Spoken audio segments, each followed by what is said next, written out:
Hello! In juryless trial, we trust. Yes, God. Thank God. I am so glad there is no fucking jury. They're so annoying. Like, I love the gimmick, sure. But, my God, they're so annoying. They just threw off everything, really. But, yeah. How are we doing today? It's nice the first few times, yeah. But all they do is jump to conclusions. Yep. That is literally all they do. If they even do that. Sometimes they don't even want to be there, looking at that fucking one guy who just wanted to get back home to his wife. Like, hello, this is your job. You're here to do your job. Do it. Like, you have a duty to be here as a jury member.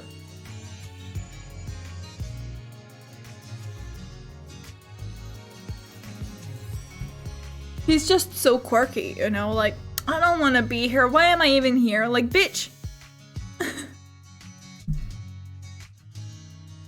You don't have a fucking choice. I know you just want to go back home, but that's not how this works.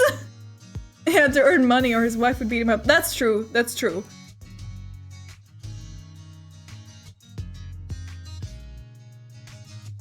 But still, like, oh my God.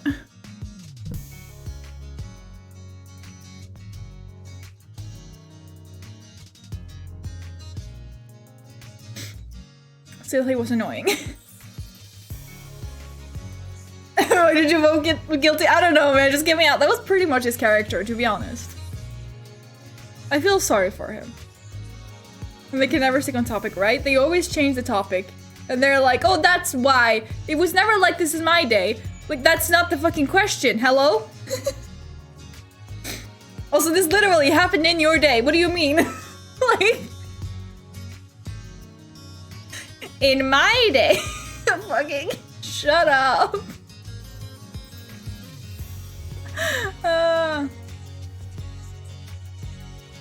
All the summation examinations are just, I don't like this dude. My head itches. Yeah. Oh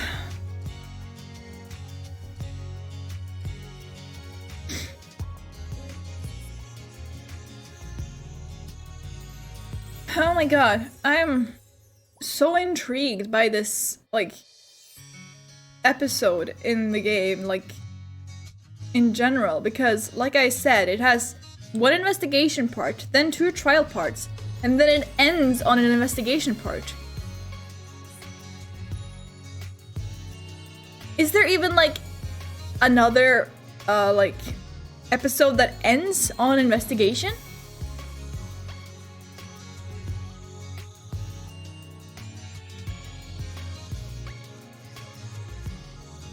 I keep forgetting that Fonzie is the defendant. Yeah, he is.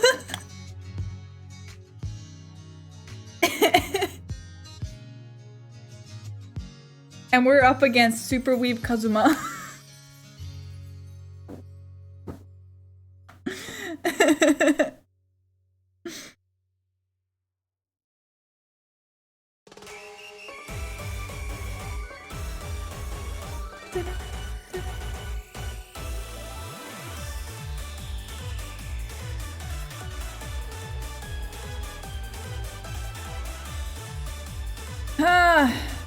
Anyways, I think without any further ado, let's just get into the game.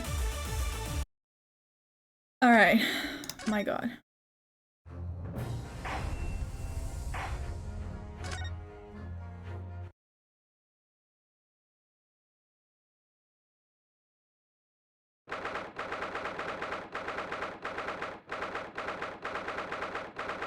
Alright.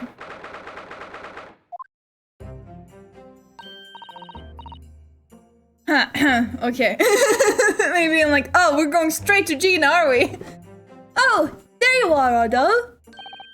What kept you, my dear fellow? Hello, Mr. Sholmes, Gina. You sure about what you said in there? At the boss, you know, actually died the day before. It's pretty hard to swallow. Yes, I was shocked by the revelation too, Gina. As was I, possibly more shocked than both of you. It's not a competition, Mr. Sholmes. I was about to say the same thing. But I was more shocked than all of you put together. Shut up! This is the autopsy report in question, is it? Yes, it's strange that there's no time of death noted. I suppose there's a simple explanation, or perhaps it was a deliberate omission. Oh dear! If it was deliberate, it puts me in mind of the last case we worked on, and Dr. Scythe. I know. Anyway, it seems that on the day before Lord Van Zieks discovered his body, Inspector Gregson was investigating the Red-Headed League, so perhaps something happened with them. Come to think of it. You had trouble with those League men too, didn't you, Mrs. Sholmes? You were taken in by their trick. No, no, no! Naturally, I wasn't taken in, as you put it. My sleuthhound interest was merely piqued slightly by the rare scent of a weekly £4 income. And that scent masked the underlying scent of deception, I suppose.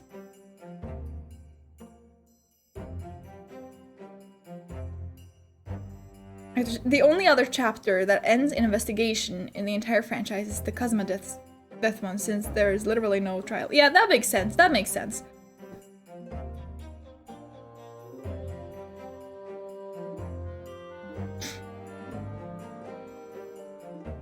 But I don't think that counts, considering it's just investigation, right?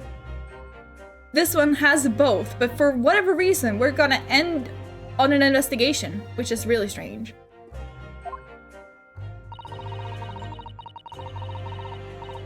This is the only trial chapter, yes, that ends in investigation. Yep. In the entire franchise? Really? Wow. Interesting. I wonder what's gonna happen. Of course. The two criminals in question are the pair we saw being arrested yesterday, aren't they? In Mr. Sholmes' suite, I mean. That's right, Suze, and it was me what took him in. Thanks to a tip-off by a good law-abiding citizen. Indeed, yours truly. So it's going to be that pair in the witness stand next, is it? Okay, so after my fucking fiasco with the Scottish character, I've been like practicing my Scottish accent. Or I guess like my Scots. My Scot. I don't know, I have like a Scots dictionary. Anyways, I've been practicing that, and I fucking told myself the other day, I was just like, watch me to fucking do this for no fucking reason, because that character is never gonna return. And the fucking French guys are gonna return, so I should have been practicing my French accent, and here we fucking are! Fuck!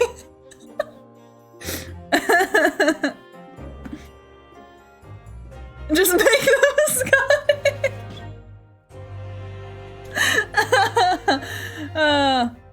Something doesn't quite make sense to me, though. The day before Inspector Gregson was found, you hadn't had trouble with the Red-Headed League yet, had you? Why would the inspector have been investigating them? Well, the likely explanation would be that Gregson's own sleuthhound interest was piqued by the rare scent of a weekly £4 income. Don't harm him with the same brush as you, Sholmes. Holmes? I'm confused. Yes, well... And there is the whole issue of Inspector Gregson being investigated by Lord Van Zieks for some reason. The Reaper, the Red-Headed League, Inspector Gregson, Lord Van Zieks, and Kazuma. Feels as though he knew we'd arrive at this point somehow. Gosh, I think you're right. What's he really trying to achieve here today? Fucking beats me. Something about his father.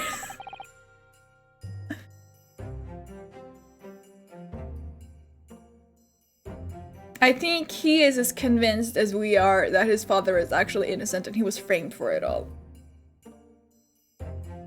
And the main culprit has to have been fucking Strongheart. If it's not fucking Strongheart, it's Sholmes. Like, it can't be anyone else. Like, it's physically impossible.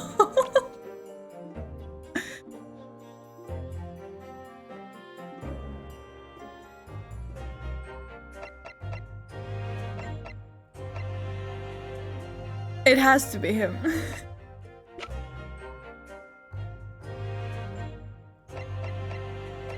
Oh my god. Strongheart just gives off those vibes, you know? Yeah, he does. All the answers will soon be revealed. Observe the time, my dear fellow. This recess will be over very shortly. Yes, you're right. Cosmo was determined that he should be the one to prosecute this trial. Like, it feels as if he made Genshin Impact in this game.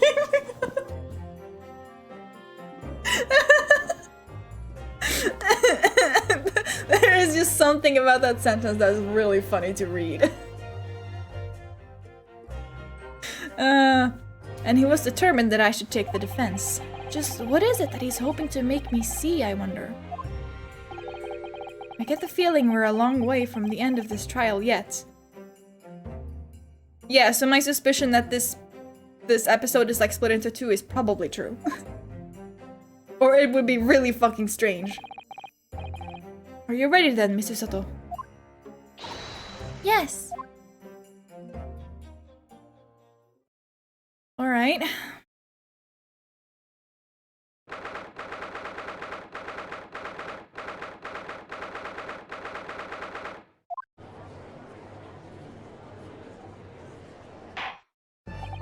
In the name of Her Majesty the Queen, I hereby declare this court to be in session again. We resume the closed court hearing of Baroque van Zieks, here present, who stands accused of murder. Now then, Prosecutor Asogi. My lord. Have you summoned the witnesses as requested? Yes, the two members of the Red-Headed League who planned and carried out the deception. They arrived not long ago from the local prison by police carriage. Very good. Bailiff, usher the two men into the courtroom.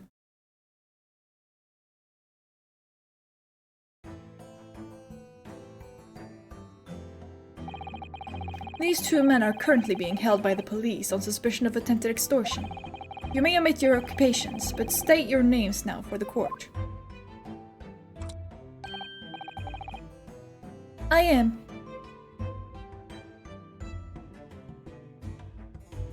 The question is, should I call him Fabian or should I call him Fabian?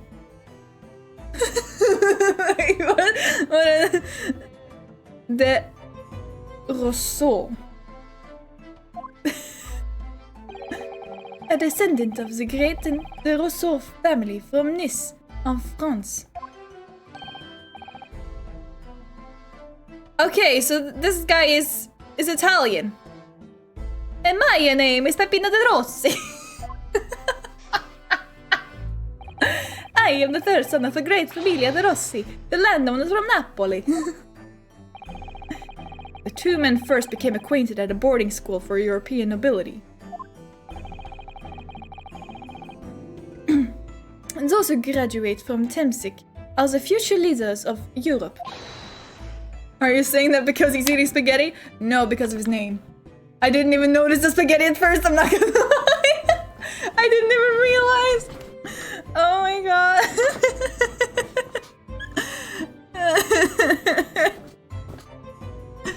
Oh. But, do you have any idea how boring it is to be born with noble blood? Alors, I make it my mission to get the better of the world by employing the little grey cells of my brain. That is all I am trying to do, huh? So, that's the only reason for this whole grand deception you've been carrying out? Oui, you could say that. Not bad, eh? He has the grand ideals, but the petty plans. This strange combination is at the charm of the hilarious brothers. Si, capo? Listen to me, Peppino. I have two things to say to you. That's more Italian, fuck me. Che, are you about to tell me one of your grandi anecdotes? Evviva! I have no fucking clue what's going on! Oh my god, this is fucking worse than switching between fucking German, Italian, and Cockney. This is fucking worse. Why is it worse? Because they're kind of similar, but also not. I mean, to be fair, I was really struggling with the kid, so... Firstly, I want you to stop calling me this couple. And secondly, we are not the hilarious brothers. This is serious business. Che bello! There it is! The couple's trump card. The furrowed brow. It is deep, capo. The furrow and the meaning of your words. French and Italian does sound similar. Yeah, kind of. When I say they sound similar, I don't know. I can obviously distinguish them. I can tell them apart perfectly fine. But like, there is something that's kind of similar about them. The court has been led to believe that under the banner of the Red-Headed League, you have conspired to swindle money from unsuspecting members of the public. Is this true? Oui. C'est ça. How do you pronounce that C with the tail? Is it ka? Is it sa? I don't fucking know. Just in the way that they pronounce things, and especially the accents. Yeah. There are certain sounds that are very similar, but they're also not the same at all. And what exactly was the nature of this deception by which you planned to defraud? Alors, I will explain it. No, capo. Leave it to me.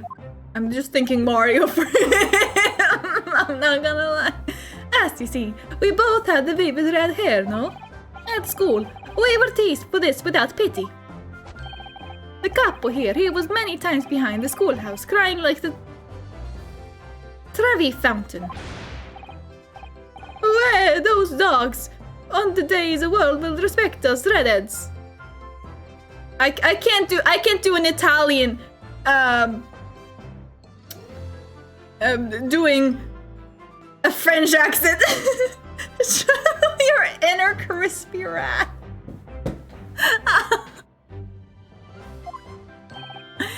Every night he would bury his head in his pillow. C'est bien, Peppino. Enough. I will explain the rest. The first step was a newspaper advertisement.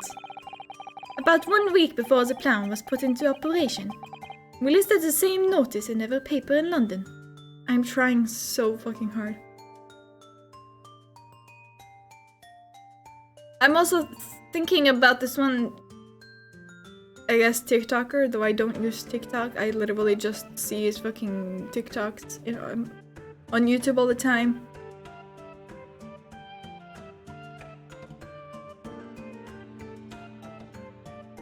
I think his name is Luik. I'm trying to think of him. I knew I should have worked on my fucking French. Yes, we saw that notice. It was this one, I believe, entitled To the Red-Headed League. Oui. C'est ça. Is it ça or c'est ka? I don't know. I mean, it's fucking French. They just do shit to fucking confuse people. If a TikTok is funny enough, it will break through containment and reach me outside of TikTok. I refuse to actually go to the app. I used to have the app, and then I was like, no, fuck this, and I deleted my user and I deleted the app. And I never looked back. And now YouTube has shorts too, so I fucking see TikToks on there, and you know what? I'm fine with that. I feel like I'm more in control of what I see on YouTube. Because TikTok, you just scroll endlessly. Like, you can do that on YouTube too. But the fact is that, at least on like the front page or whatever, your recommended section, at least on mobile, I don't know what it's like on using the shorts tab on desktop, though I believe you just like see like a huge screen of like one short. But basically you get like a list of like 7 shorts or so. So I literally just go and like click each of them individually. And then if I want to see more, I just refresh. Instead of clicking on something and then just scrolling endlessly, because that's the thing that fucks me over. The most. Like, I only do the scrolling thing if I go to someone's profile and if I want to see specifically this one person's shorts.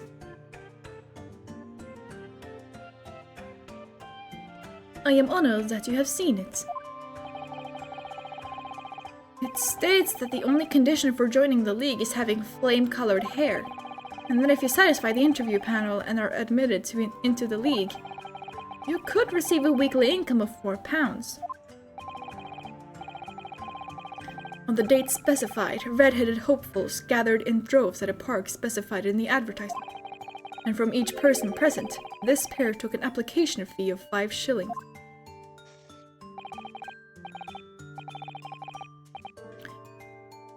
And with the money to France, it was a plan most elegant, no? No, it was most dishonorable. But to be frank, no, your Cosmo. I'm stunned anybody was foolish enough to be taken in by such an obvious trick. The park was described by one witness as choked with red-headed folk, like a coaster? Orange barrel. Fuck that.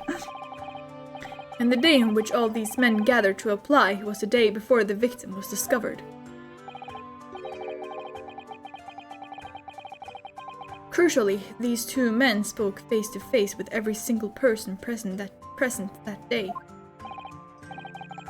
Oui, I have seen more red-headed people in one day than I will see in the rest of my life. See, and now, every time I see the couple's hair, I feel sick to my stomach.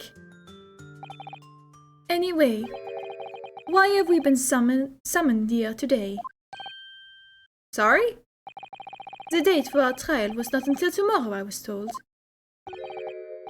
Naturally, neither of these men have been told any details about this trial. They've only been shown this photograph. That still just looks like it was thrown on him. Very good. So, Mr. de Rousseau and Mr. de Rossi.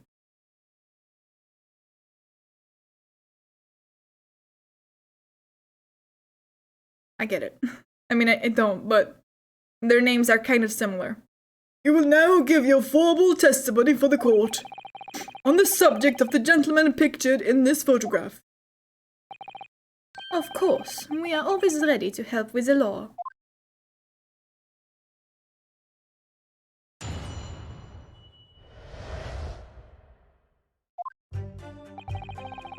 We had more than 1,000 red-headed people assemble in the park on Lime Street that day. But I don't recall the man in this photograph. Hey, Capo. No, I don't remember him. Obviously he's dead now, but I assure you, he was not in the park. Allora. Is he trying to say allora? This victim has nothing to do with us. You have a lot to answer for, Peppino. It is your fault that we got caught in the first place. Ugh. The whiplash I'm getting! You've given sworn testimony that this man in the photograph was not present. Can you be certain?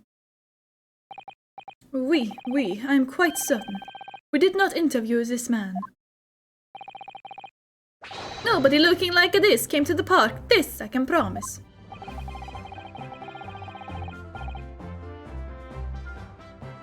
Rousseau and Rossi both mean red-haired. Who the fuck is messaging me on Discord? Daughter? Ah, okay. No worries. Hold on, let me just respond to this real quick.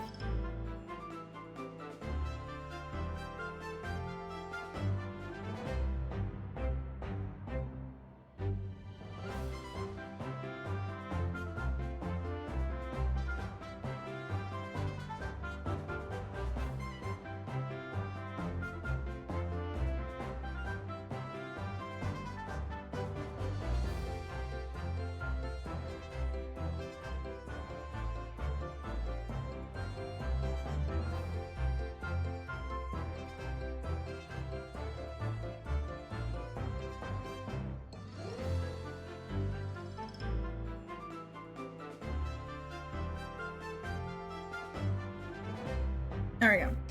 Alright. Ha! It must be noted that you have been arrested for a grand deception. However, accordingly, this court has little confidence in your assurances. Uffa. With this attitude, we get nowhere, huh? He's really a sulking now. This confidential document was obtained directly from Scotland Yard. It records an entry from the inspector's private diary dated the day before the incident. It reads Lime Street, Red-Headed League, undercover. Ah, I have the answer. Maybe there was another similar event in the park on the day in question, eh? That is ridiculous. There's no question that Inspector Gregson was investigating the Red-Headed League, which means it's quite possible that's when he was killed. Very well. The defense may proceed with the cross-examination now. Ah, yes, my lord.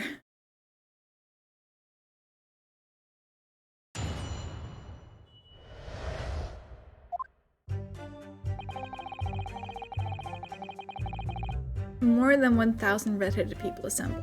I just need to go through this again because when I'm focusing on their accents, I can't focus on much else. Maybe he had an accomplice? I don't recall the man in this photograph. Don't remember him, and obviously he's dead now, but I assure you he was not in the park. This victim has nothing to do with us.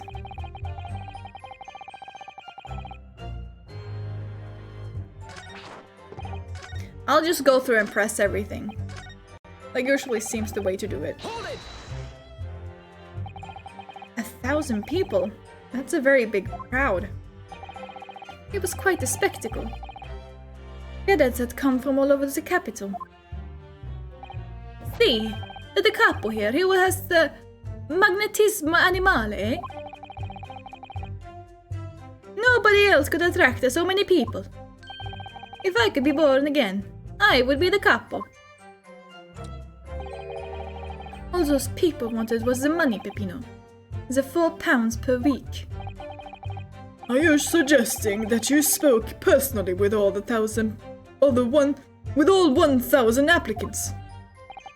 That we did, because every one of them paid us 5 shillings. We take their names, and we take their money, and we take their addresses as well. Then I tell them we take some days to let them know by a post. È finito. Maybe 2 minuti a person. We start early in the morning and we stop late in the night. So, you earned 5,000 shillings in one day? That's a small fortune. Who'd have thought there were 1,000 such gullible redheads in London to start with? One of whom was a great detective with chemically altered hair.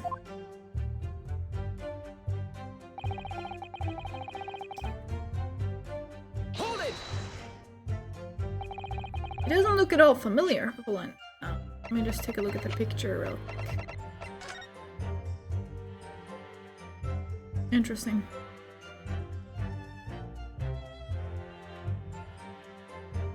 I just realized he has fucking facial hair. What the fuck is a fucking wig gonna do? You're still gonna have a fucking gray mustache and eyebrows.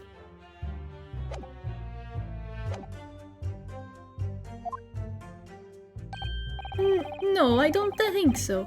And this is a wig, eh? He was trying to trick us. I do not like the people who are trying to trick the other people. Just a con artist. If between them they interviewed 1,000 people with red hair, It would be unreasonable to expect them to remember every face. No, no, signore. I may be small, but my memory is very large. I never forget a thing. How old are they actually? In my opinion, I do not think this man was in the park. Hold on, let me just check how old they are. 25? Interesting.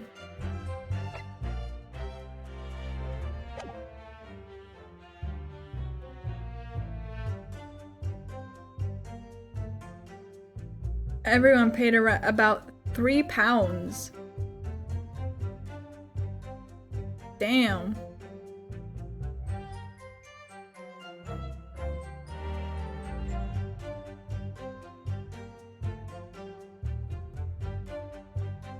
I mean, that doesn't really turn out to be a lot, but still. Wait, does it? Is my math right? Maybe not. No, by 1,000. No, yeah, no, that's £3,000? And like 30,000 kroner? Is that right? It just seems so ridiculous.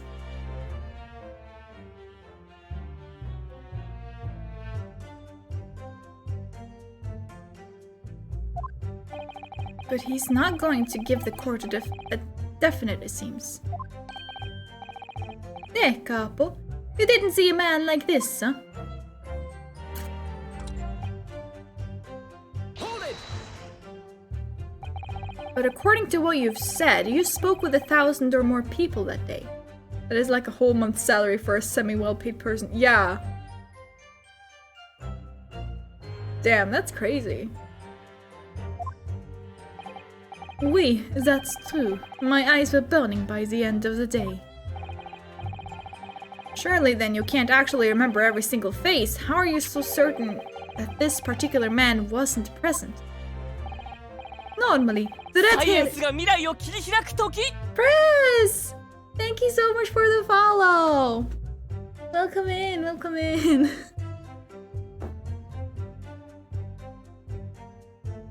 Watch me fucking butcher these accents. Normally, the red hair is very distinctive, eh? But not when you have 1,000 redheads crowding around. Then it's just an eyesore. But if there was some other information you could have given us, maybe then we would recall. That is not the line, Peppino. Remember, we do not remember him. We are sure of that fact, no? If there was a man with a red earpiece, but his mustache did not match the color, then I do not think I could have forgotten him. I'm losing him. As in losing his accent. Kazuma said these two had only been shown that photograph and they'd been told nothing else at all. But what if I fed them just one other detail about the victim? For example... fish and chips. I can certainly appreciate that just knowing the man and red hair wouldn't help you remember in this situation. But what if I told you that the man was always munching on a packet of fish and chips? You remember a man who was eating incessantly? Not really. That's Italian. Not really. Fuck it. I was only looking at the heads of the applicants. I'm fucking losing him!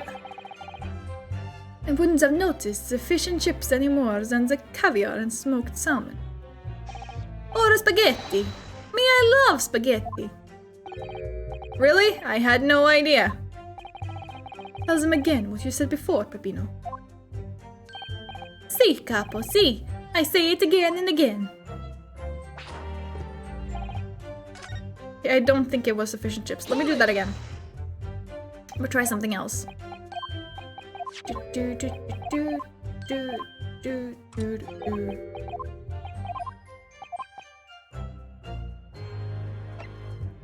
Profession?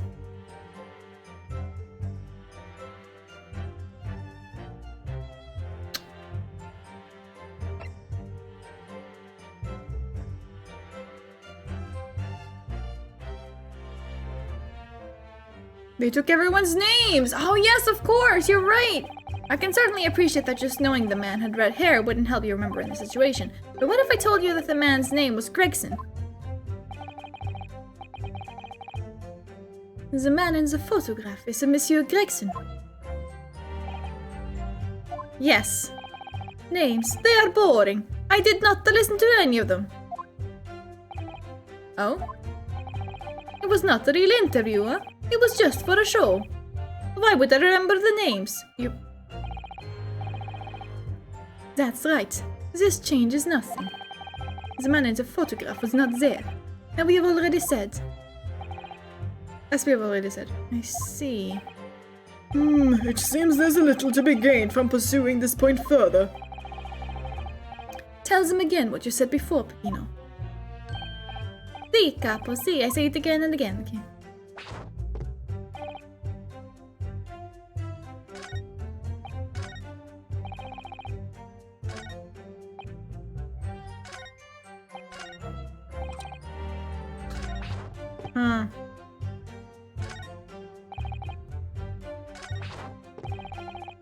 Hold it! But we only have your word for that. See, but what else can we do, huh? True.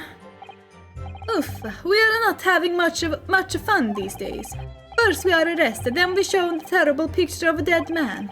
And now you question every single thing we say. We are the victims here. Hey, capo. No, you were caught carrying out a plot to swindle hundreds of innocent people. You had to bring that up, eh? It's not fair. Hey, capo. Can it really be the third option in the profession? I'll just press this first. What do you mean by that?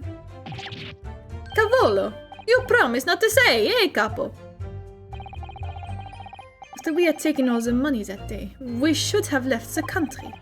That was my plan. I left the purchasing of the tickets for the ferry to Dunkirk. Dunkirk. Is it Dunkirk? Is it Dunkirk?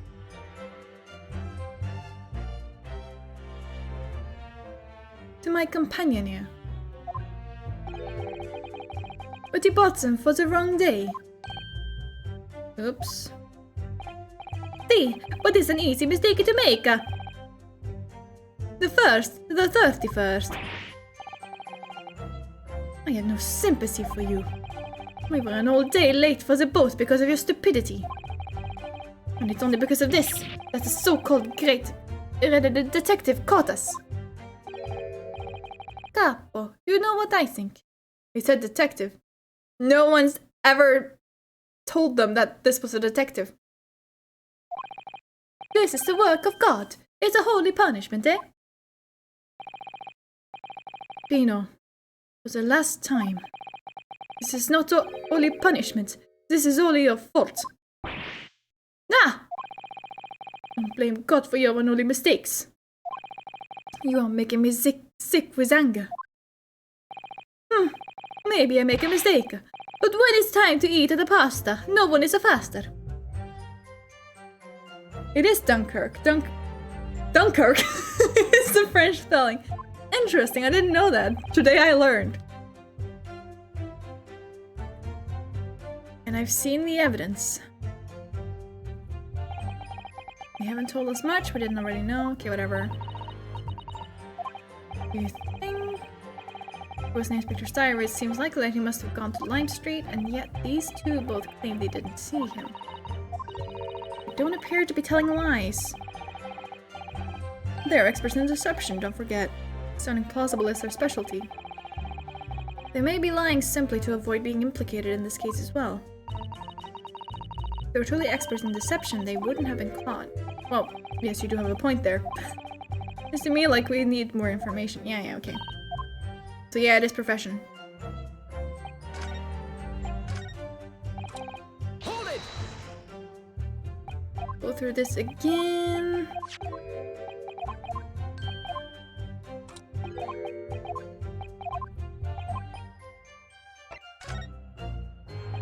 I can certainly appreciate that just knowing the man had red hair wouldn't help you remember in the situation. But what if I told you that the man in red hair piece was actually a detective? There's a man in the photograph. A detective.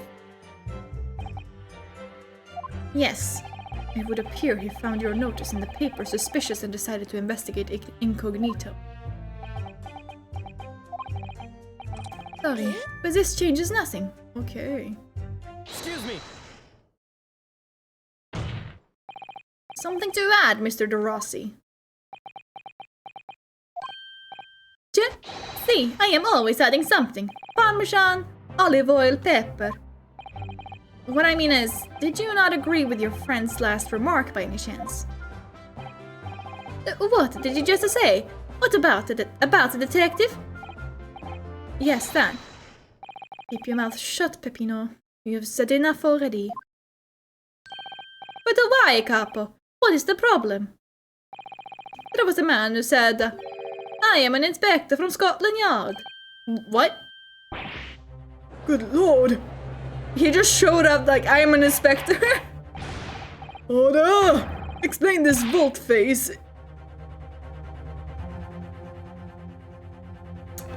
Okay. In your testimony, witness. It's simple. A man who was at the park. There was no such man. Madai, what are you saying, Capo? Have you forgotten, eh? I have forgotten nothing. Nobody like this came to the park. Basta, Capo, basta. You beat me at many things, but not two. The memory and the meals. Like I said, when it's time to eat the pasta, no one eats the fasta. You are inferior to me and in every other way, so shut up. Objection.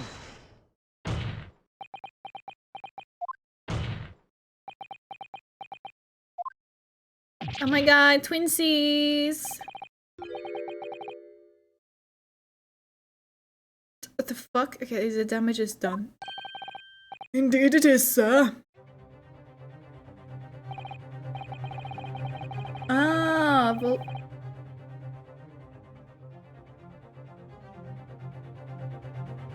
Volt face is a total change of position, as in policy or opinion, and about face. The expression comes from the French language. Yeah, I figured it came from French. Something told me it came from French. I don't know what it is. Oui, there was a man who came to the park and said he was an inspector from Scotland Yard. However, he looked nothing like the man in the photograph. He was someone else. How can you be so sure? Because, to start with, his face was completely different. See, it's true. The man who came was a younger.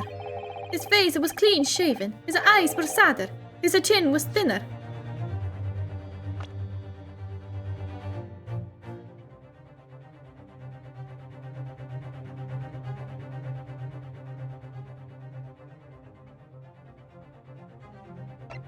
Don't tell me it was fucking Sholmes.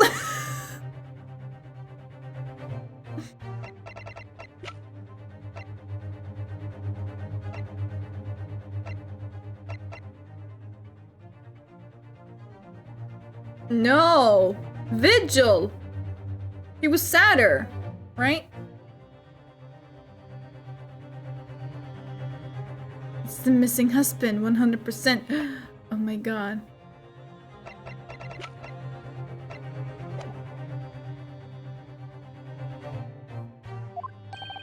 No resemblance whatsoever, then. Anyway, I was not going to be fooled. I took the obvious precaution and said to him, if you are really a detective, show us the proof. See, the capo here, he doesn't take no nonsense, eh? But he was well prepared. He said he had an identification. Identification? You mean official police inspector's identification? That is most unconvincing. Sorry, my lord? Counsel, no incognito inspector would offer his identification for inspection. It's quite out of the question. Definitely. Why would he expose his true identity? Clearly, the papers were fake. Certo, capo, you are a genius. As we say in Italia, It takes a thief to recognize another, eh? And what happened after he announced that he was a detective? He became very annoying. He said, "You are under investigation." So I took his papers from him and chased him out of the park. It was fantastico. And look, here is the identification. So you stole it from the man. He had it coming. He made us very scared. But he was not who he said he was. Indeed, the person described does not appear to have behaved as a true inspector would. However, I believe it would be prudent for these identification papers to be entered into evidence. But I like them.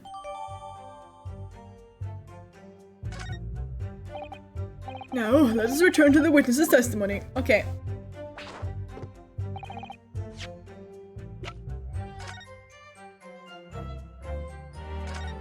Let's open it. Well, I suppose we should see what this inspector's identification looks like inside.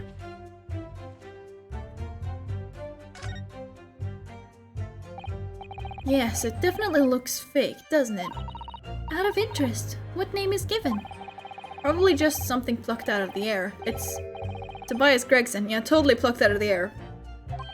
Wait, what? The Scotland Yard insignia. Looks genuine to me.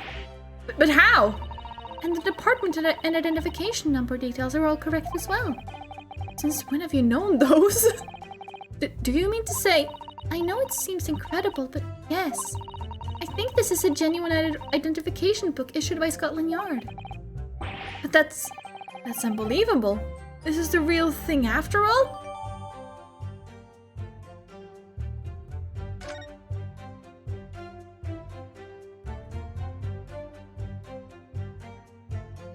Okay.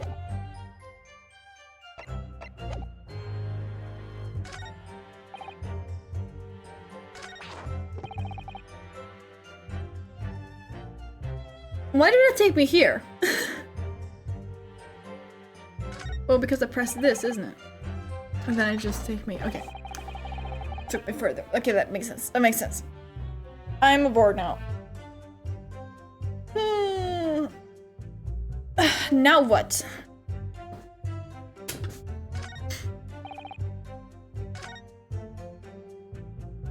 It just says I need more information.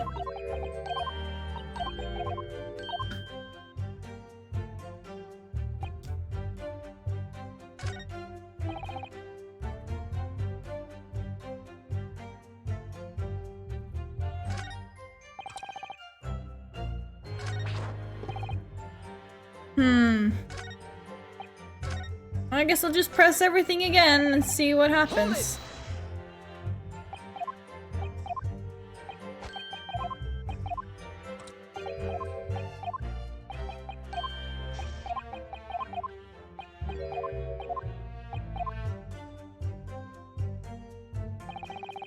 Do I go back to the one with the multiple answers and choose, I guess, the warrant card on the Alora, this victim statement?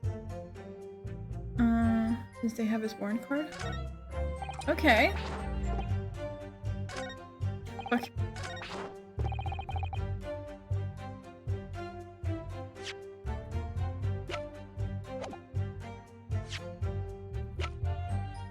Objection! You're right! You're so good at this. I wonder if I could ask you to examine this identification book very closely. Miss Lestrade? Why Miss Lestrade? What is your intention here, counsel? Is this really a fake, or is it genuine? That's the question. Which we can't answer ourselves. Objection! Don't be ridiculous! It's still so fucking funny. No Scotland Yard detective would allow his or her identification to be stolen.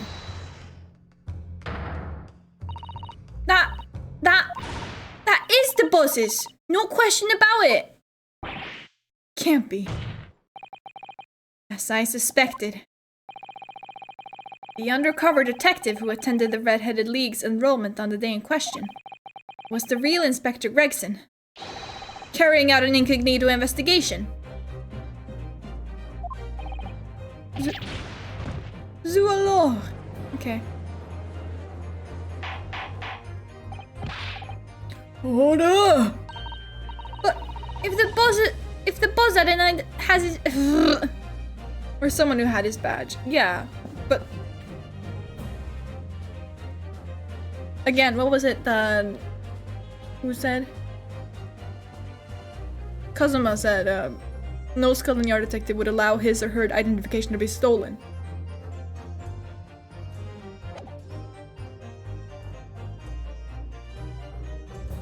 But if the boss had his identification stolen, it would have reported it straight away. I mean, it was always on me about it. If you lose something, report it once, he'd say. Could it be, then, that the inspector was physically unable to report it? Physically? Hey, what are you saying? Unable to... You're not suggesting... Yes, it's quite possible that he was killed before he had a chance to report his identification stolen. No.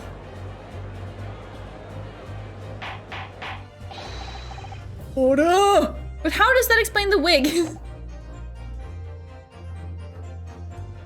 I don't allow any of my stuff to be stolen either, but that does not mean thieves won't steal my stuff. You know, you got a point. You got a point.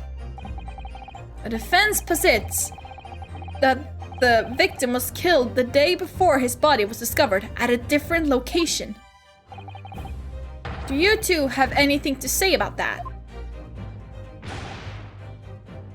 Yeah. Crying Italian. I know nothing. I don't know nothing. Pull yourself together, Peppino.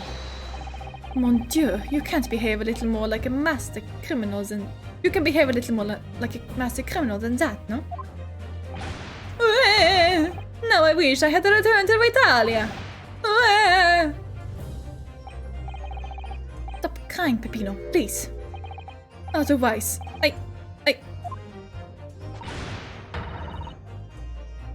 The fuck is that?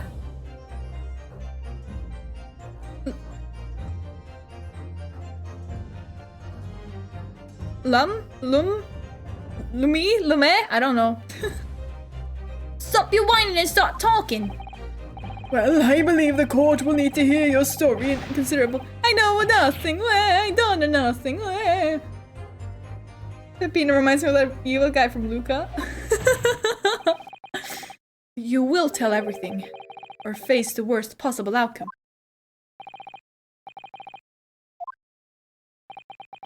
You will dry your eyes and testify again. About these identification papers and the precise circumstances under which you came by them. For crying out loud.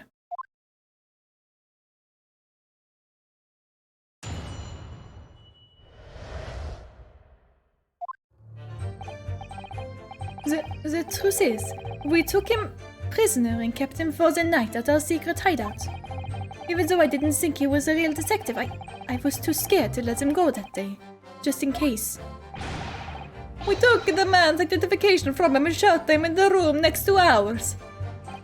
There might have been a little tussle, but we did him no harm, and the next morning we let him go. We spent the night in a nice room. It was nothing like prison, really.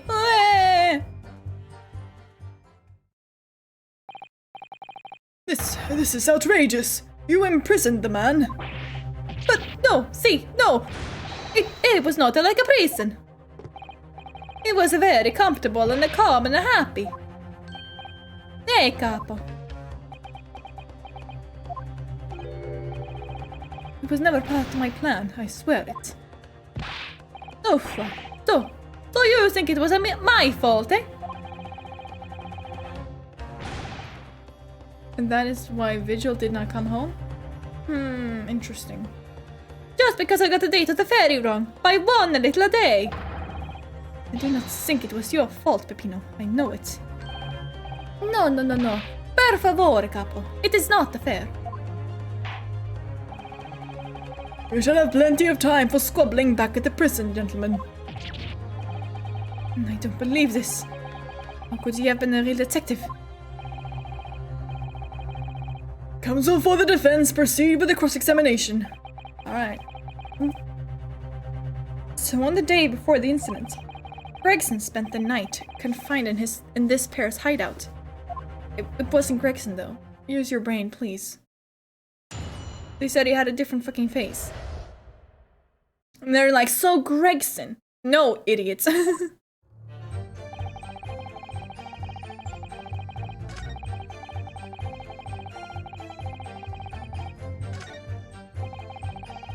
Took the man's identification from her, shot him in the room next hour. A little tussle, did him no harm. Spent the night in a nice room, it was nothing like a prison really came. Hold it! I want to press this. Too scared. Why? Because why had he come to the park? We didn't know. There was a chance that he had seen through my plan. And if that was the case, he would go straight to the police station to blow the whistle on us. Even if it was just feigning to be an inspector, he was up to no good, without a doubt. I think most people would agree that it is you too who were up to no good. Well, see, you may be right. They capo. The point is, we were not able to escape from England immediately. That is why we had no choice but to take the man prisoner. What I don't understand is why the inspector felt the need to show you his identification in the first place. See, I ask myself the same question. We were writing down the names and addresses of all the people who took 5 shillings from that day. We were writing down the names. We don't remember any names. We were writing down the names. We don't remember them, but we wrote them down. Look at the list, maybe? I don't fucking know. I've forgotten what name he said, but the address, it startled me.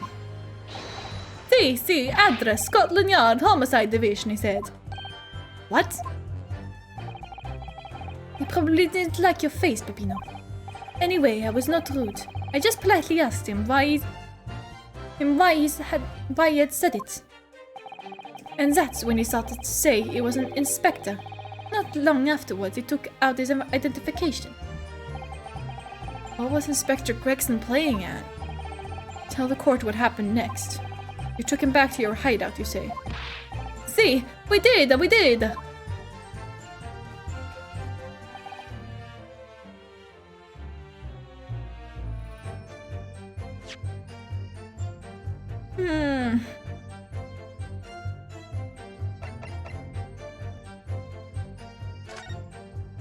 that's just that.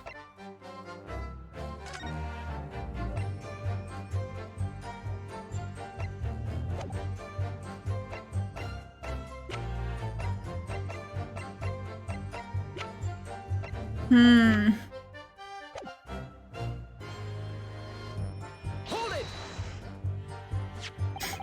That being this identification book here, correct? See, that is the one. What made you believe that it was a forgery? I never seen a real one, of course. But he was so suspicious, this man. Allora, I was thinking, it must be falso, capo. It is just as Peppino said. We were convinced it was not genuine. And so, together, the hilarious brothers, we took the man captive.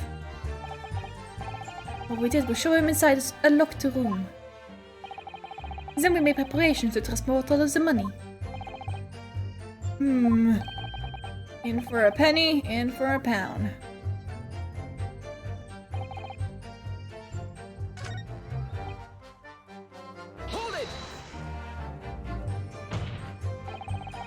You took away the man's freedom. However comfortable you make it sound, you were still holding him prisoner. If you say that, then I say this. There is something that takes away our freedom too, the lack of money. So we are the prisoners as well, huh? All of us. Huh? No money, no freedom. This is the truth. It makes me mad and it makes me sad. What can we do? Well... If you feel so disenfranchised, take money to court. Though it'll cost you, of course. Oof, there you have it. You see? That is why we need the Red League to fight for the justice. Perhaps he has a point. No, Mr. Naruhodo. All we did was to give the man a comfortable place to sleep for the night. And you say it was a prison, huh? Huh? Perhaps he has a point again. No again, Mr. Naruhodo. You should have heard him snoring. Madai, if anyone was disturbed, it was us. Not much to go on, really. Their testimony does make me wonder, you know. About this pocket watch belonging to the inspector, I mean. Ah, yes, the one he treasured so much, apparently. He was confined but not restrained, as the witnesses are implying. He would still have been able to wind this watch. That's very true, yes. So, did Inspector Gregson actually die while he was being held captive by these redheads? God, you're not listening to what they're saying! In which case, is it possible that these two young men are responsible for Inspector Gregson's— No! God, do I need to fucking find it again? Where is it? I don't think I can get that far back. No.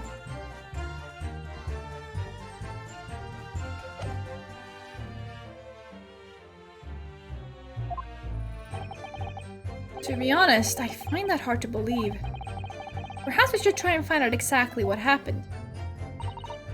He said small face and sad eyes. Yeah, and also clean shaven. That is not Gregson, yeah. Very right. Very wise, Mr. Naruhodo, yes.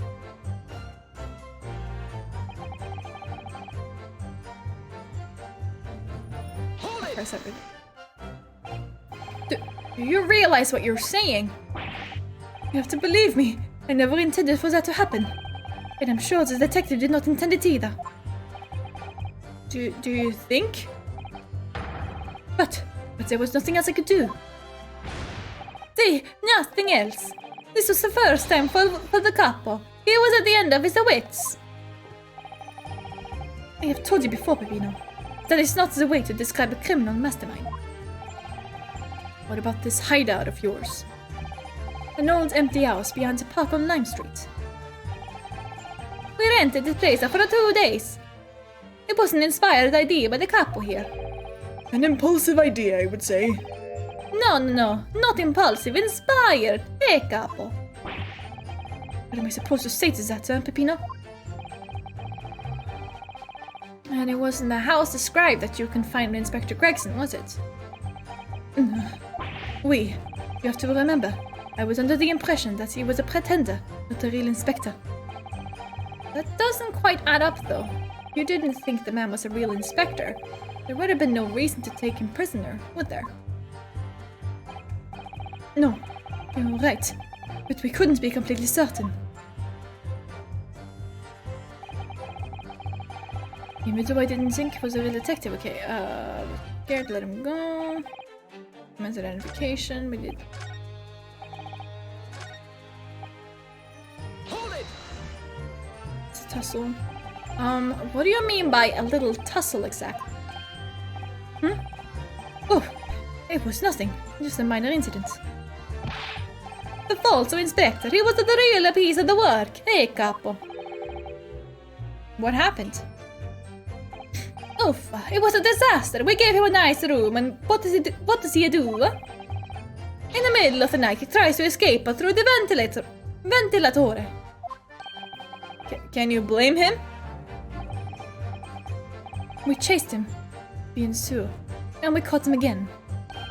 Can you blame us? Yes. Wait, you didn't shoot the man in your haste, did you? Who do you think we are? Of course not. I simply caught hold of him again and took him back to the room. Excuse me. Okay, so he sounds like a child. Whatever. Mr. De Rossi, something wrong. Me? Something Mr. De Rousseau just said seemed to make you, well, it seemed to make you act even more strangely than usual. What was that all about? Did Peppino say Mario?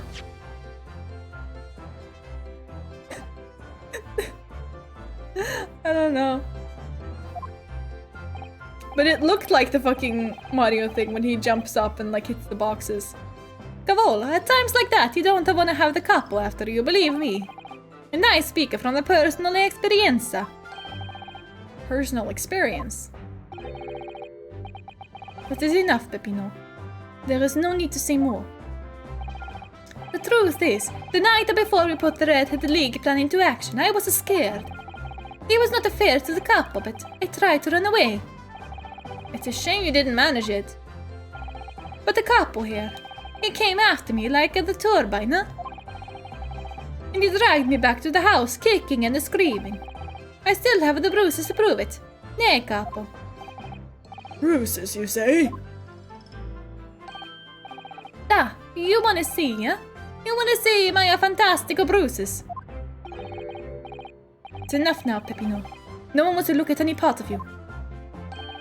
What to do, huh? I show you or I don't. I show you or I don't. You do, now, strip! Allora, if everybody wants to see, then I do it. Ecco, you see? It's still very visible, eh? That red ring around your neck. You got that when you were dragged back to the house? Sure, let's say that. Let's say that.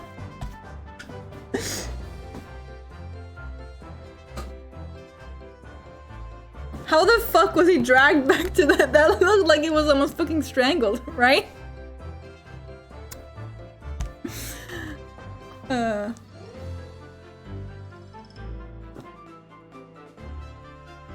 You got that when you were dragged back to the house? See, the capo, sometimes he is very rough. And I said that's enough. Peppino's neck has nothing to do with what we are talking about here. You have my word. Yes. What is your opinion, Council? About this red ring around Mr. De Rossi's neck, I wonder, does it matter? It's important. Because I assume that they were like caught in the same way. So in that case, Gregson should also have those marks if he ran away. Mr. De Rossi, I'm going to have to ask you to amend your testimony with details about that mark on your neck. There, capo, you see, everyone is interested in what to say. Very well, you will amend your testimony as requested, Mr. De Rossi. See, if you really wanted to know.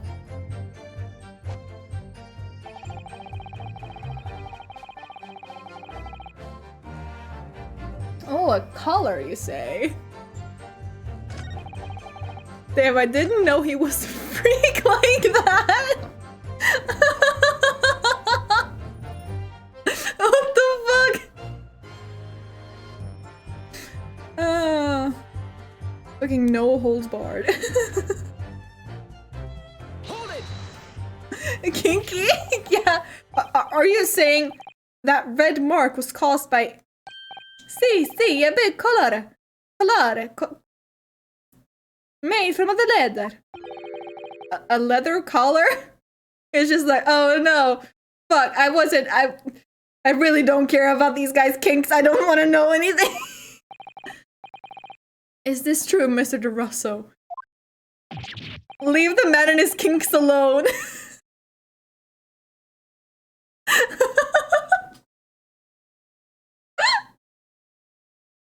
Turns out he was the professor all along. What? We had a St. Bernard's at home when I was younger. It is a souvenir from that time, with a very strong chain. A strong chain?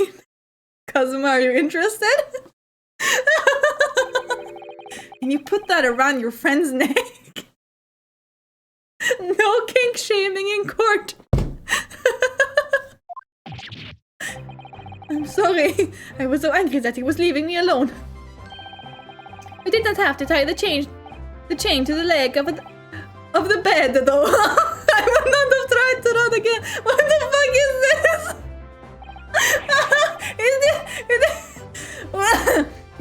You didn't do that to Inspector Gregson as well, did you? Treat the people equal. It's the capo, here's motto, eh? It's starting to sound a lot more like a prison all of a sudden. A prison! Well, it's sure starting to sound like a dungeon of some kind. I'll say that much. The capo is a tough. But the capo is a rough.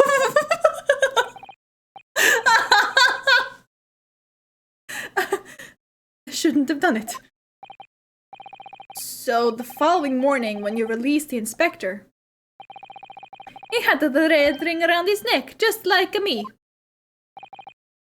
Peppino, s'il vous plaît, leave it now.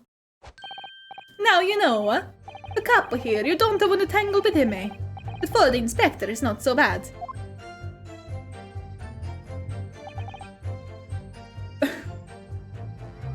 Man, they really just exposed Rousseau's kinks in court. I guess I bet I have to show the picture and be like, hey, he didn't actually have those marks. Yeah. Objection. There we go. So the day before his body was discovered, Inspector Gregson was taken prisoner while working incognito. No, it was not like that. It was hardly a prison. It was an invitation to stay. It was only. However you describe it, there is one glaring inconsistency that remains. What inconsistency is this, Counsel? I would ask the court to look closely at this photograph of the victim, Inspector Gregson. You will see that there is no red ring visible around his neck. But that makes no sense. It was me who took the collar off the man in the morning. And I saw the red bruises on his neck, just like I have. Given that the mark is still clearly visible on this witness's neck, we'd expect to see bruising on the victim who was put in the collar more recently than Mr. De Rossi. Indeed, that is most peculiar. But what we tell you, huh? We say this from the beginning, many times. Peppino is right. The man in the photograph. He is someone different to the man who we held captive that night. Oh, really? I never would have guessed. Order! It would appear, then, that on the day before the incident, the man who visited the park on Lime Street posing as an incognito inspector was not Inspector Gregson at all. If that's true, however, how do you explain the inspector's identification? This is a genuine identification book issued by Scotland Yard. It's inconceivable that someone would have stolen such an important item from the inspector. The prosecution made that assertion itself. And we also know that the inspector had made a note about the Red-Headed League in his diary for that day. Which surely means we can't divorce the two events completely. The inconsistency noted by the defense is most troubling. If it were the real Inspector Gregson whom these two red-headed gentlemen encountered, the fact that no bruising can be seen around his neck defies explanation. But equally, if they actually encountered an imposter, how did that person come to be in possession of the real inspector's identification? Does the defense have some plausible explanation, Counsel? The whole thing defies explanation. It is for precisely these occasions that we keep meticulous notes in the court record, Mr. Naruhodo. Because those are the facts, and the facts cannot lie. No, the facts can't lie. Even when they point to something so incredible, it's almost unbelievable.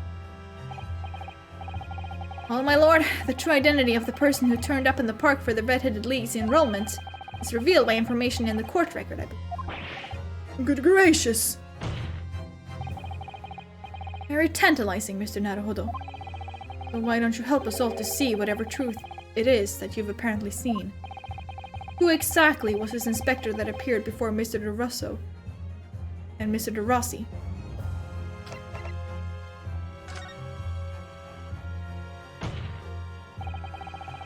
An imposter. Though it seems incredible, I admit the undeniable facts point to only one thing.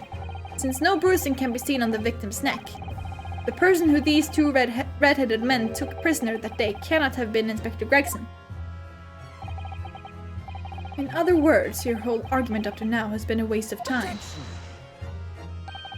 On the contrary, I haven't finished. What? There is no bruising on the victim's neck, so the question immediately posed next is, who exactly was this man in the park on Lime Street found to be carrying Inspector Gregson's identification? See, that's right! We tell the same story every time. Whoever this man was, the couple dragged him from a pillar to a post with a dog collar.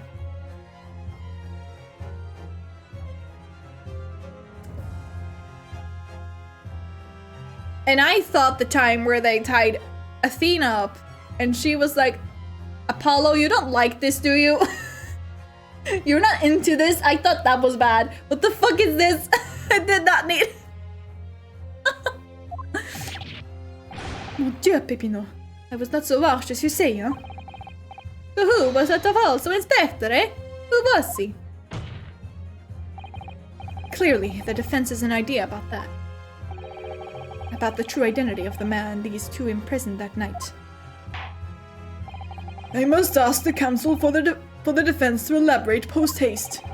Who did the witnesses encounter in the park posing as Inspector Gregson?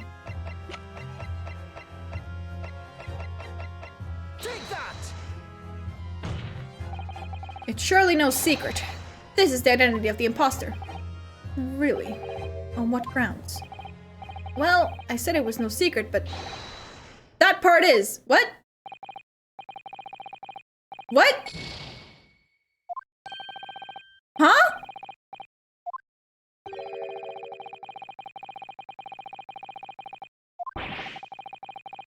What?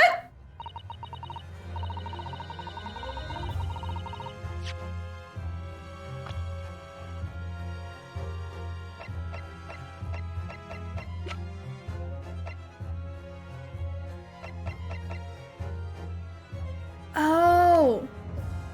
Gossip?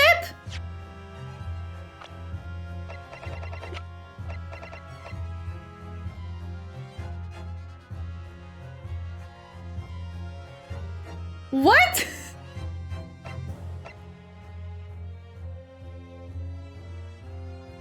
Huh?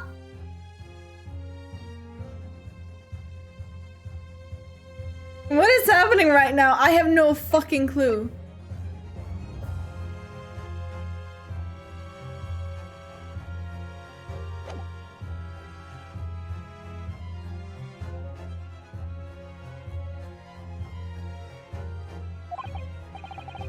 The bruising around the neck. Yeah, okay, whatever.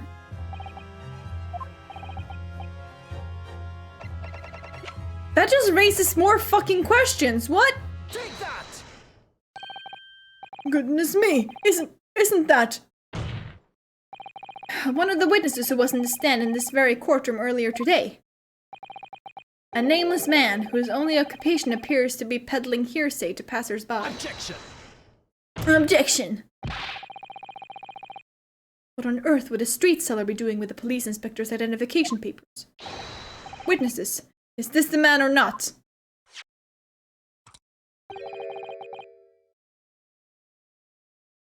Wait, hold on. The reason why I was like stopping here is because Gossip and Vigil, their hair is kind of similar. But I guess that's where the similarities end.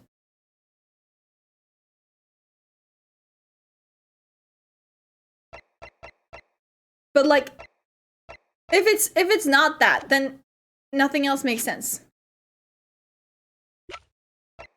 I mean, nothing already makes sense. Like, why is there a picture of her? And the chin's kind of, yeah, but Vigil doesn't have like a cleft chin, but...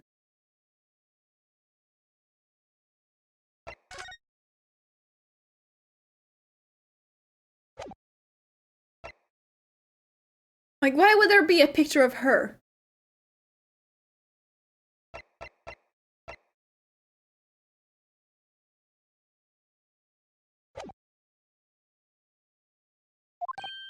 What has happened to his lip? See, this man is not for the Red League, eh? He's looking for the Twisted Lip League, no? Perhaps rather than making such a rash claim next time, you should bite your lip instead. It seems improbable, yes. One undeniable fact remains. During his testimony earlier, I noted something around the man's neck. A red ring of bruising. Come on, we got this picture, right? But we don't know actually how old this picture is.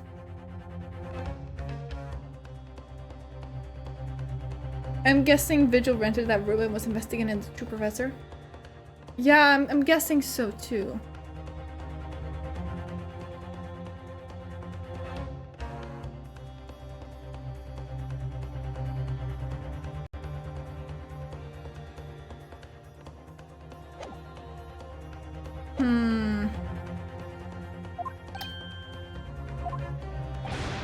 What? The defense demands that Mr. Gossip be brought back to the stand.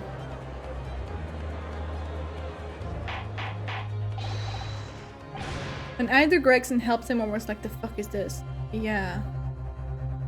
Order! Bailiff, bring the aforementioned witness back into the courtroom. Immediately!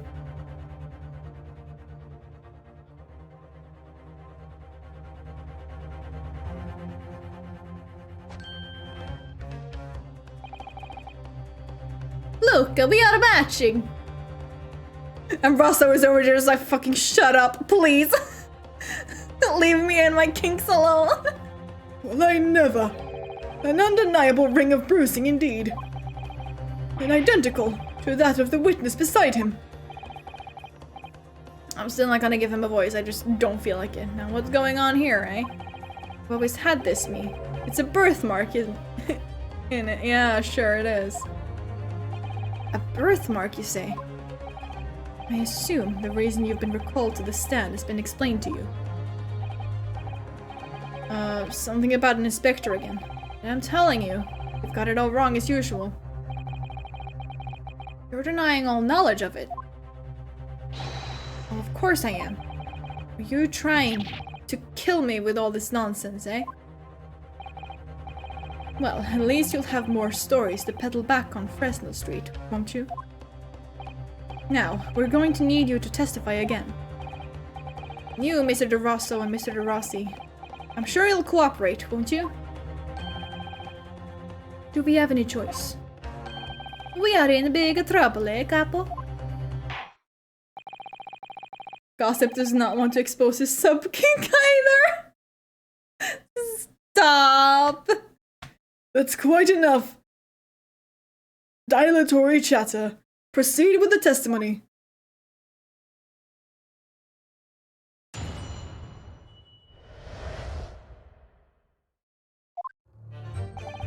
The man who claimed to be an inspector that day was definitely not this man. Is right, see? You think we would forget these grand lips, huh? I mean, fair. Never leave Fresno Street, alright? Have no interest in any red-headed league. I'm all alone in the world, me. No kinfolk or nothing. Why would I be involved in something like that? Just look at me, eh?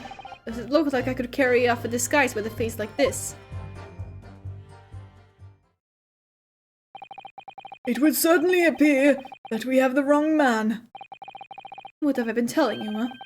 There was no need for this pointless testimony. That's right, I'm just a simple peddler, remember? Fresno Street's all I know. How would I have come by a police inspector's identification book, eh? Well, yes, that's hard to explain, but... A brief cross-examination, I think, counsel. Very brief. Isn't there anyone in this courtroom who thinks I might be onto something? I stand steadfastly at your side as always, Mr. Naruhodo. Or should just be like, you know what? Actually, I'm gonna go over to Kazuma for now. Because I don't know what the fuck you're waffling about. Like, fuck off. I'm out of here. Kazuma-sama, I am now your aide. Ultimate betrayal.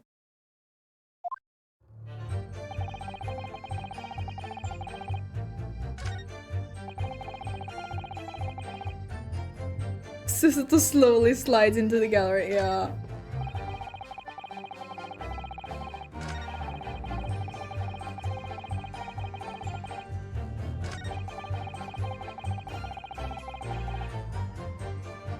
For all I know, this is a disguise. Hold it! Maybe you could, say, with a mustache or a beard to cover up that lip. Yeah, perhaps, but if I was going to stick some facial hair on to cover up this fine specimen, I'd end up looking like his lordship over there, wouldn't I? Pardon? I assure you my lips are entirely unremarkable. And I would ask you not to cast such scrutinizing looks in my direction, Counsel. Sorry, my lord. My imagination got the better of me there. Well, Inspector Gregson did wear a mustache, of course. You're right, he did. So perhaps he was hiding something himself. He could barely have hidden a crumb in a mustache of that size. And anyways, the detective we spoke with had no facial hair at all. See, the capo is right. He was a clean-shaven. It certainly seems beyond the realm's possibility that this witness could have disguised himself as the victim. It does, and it is. Alright. Extent of their testimony.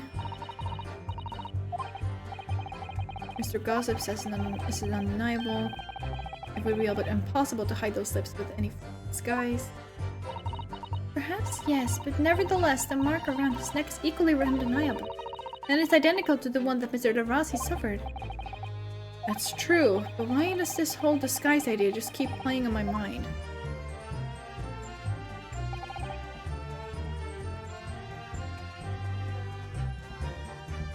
Okay, I'll press everything. So you say, but how can you be quite so certain? There is no need to hold your hands on the desk, monsieur. Surely the reason is obvious, no? Because I have never before seen lips like this. Nevertheless, there's a clear red mark around Mr. Gossip's neck.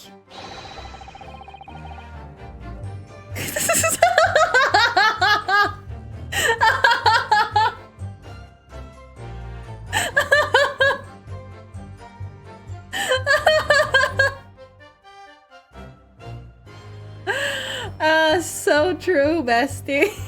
What the fuck? And it looks very much like that left behind on the neck of your colleague by your prized collar. Mon Dieu! With your words, it's like you try to wring my neck. It does look very much like my neck, Zoe. No, this is a birthmark, lad. Of course it is. The biggest lips in London and a neck to die for. Aye. They broke the mold when they made me. It was the first time in my life. I feel lucky to have been born with red hair. And I thought being Japanese made you stand out in London. So you maintain that you've never seen this man before? Oui. You're making me curious. Fuck you, game. I need to know. I need to know.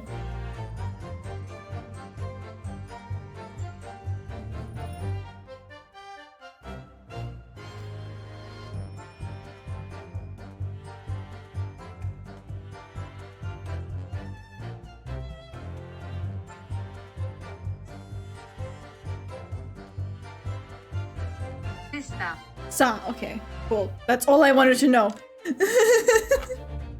Sessa, okay. I swear to it by the flames of my hair. So fierce pride has outgrown the frustration with your hair now, has it? Hold it! Well, yes, I don't imagine I'll forget those lips in a hurry either. That is what I'm saying. For some reason it makes me wanna eat. How did Fabian call it? An eclair. You know, I've never seen the hair as black as yours before either. Likewise, I'd never seen red hair like yours until I came to Britain. It looks more brown to me, but okay, sure, let's go. Let's go with black. See, maybe it's a nationality trait, huh? National trait, national trait, huh? Maybe all the people from this man's country have the grand lips. No, lad, I was born right here on Fresno Street and I've never left. Oof, that is the problem, see? So you definitely didn't go to the park on Lime Street that day, Mr. Gossip.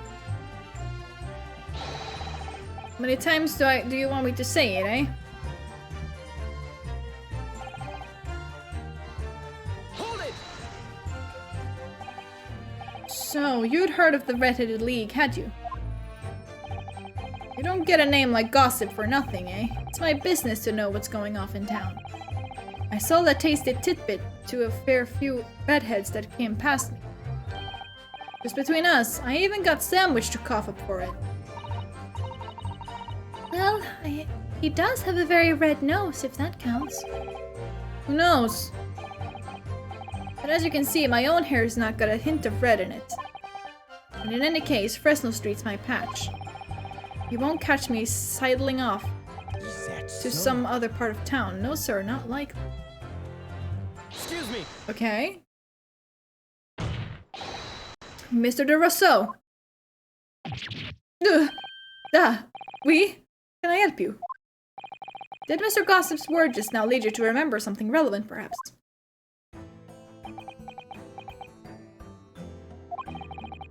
It was the other day when I was looking for a place near the park.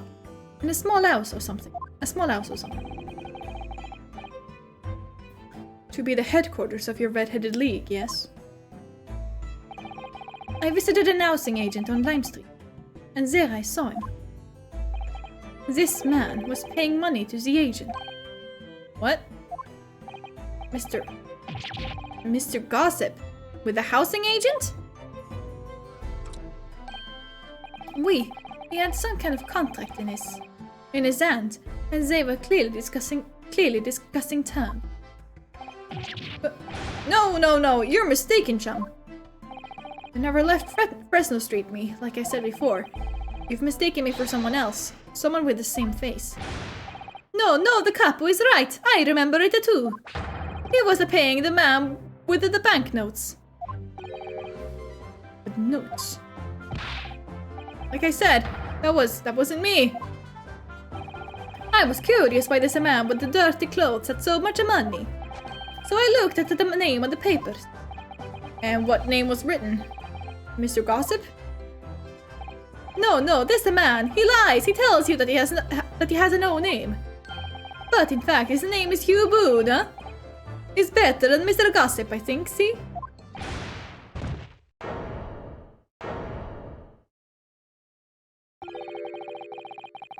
I'm a peddler of tidbits of information, like I said, on Fresno Street, and that's that. I don't much like folks talking about my personal life. Indeed. And it is not the intention of the court to invade the privacy of witnesses. Privacy. Very well. I shall respect your wishes, sir. The aforementioned names shall be redacted from all court records of this trial, assuming no objections. I'm sorry, my lord, but the defense does object. Because the name just mentioned has a very deep significance to this case. Good gracious! Do you similarly object, Prosecutor Asogi? As it happens, my lord, that particular name has already been mentioned during today's proceeding. Well, I never. In what capacity? Hugh Boone. The name of the leaseholder of the room. Let me put this very simply. The victim's body was discovered in your rented room. And I suggest, sir, that you start talking. Well, alright. I suppose that might be the case. Scoliosis. So your real name is Hugh Boone.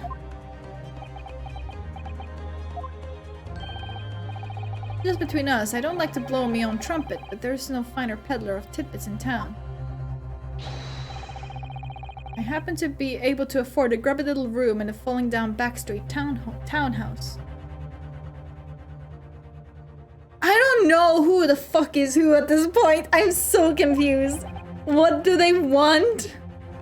You do? Where are they taking this? I am so confused. Once every 6 months, I go and pay the rent to the agent on Lime Street. I remember now. There were 2 vulgar redheads in there last time. Nay, if either of us is vulgar, it is not to me. Think again, Peppino. Why didn't you bring this up before? Like I told you already. I don't like talking about my personal life. I'm a tidbit peddler as far as everyone else is concerned. No fuss. Their hair, though! Their hair is so similar!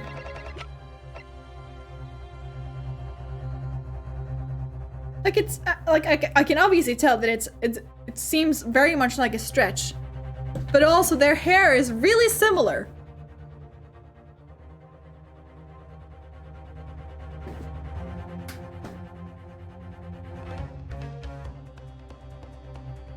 Wait, what about the ears?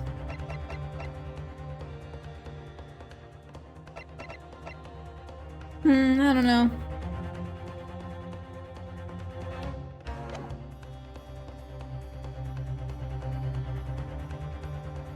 That is an old photo too, so maybe, yeah. Yeah, but they said that whoever they saw didn't have that lip.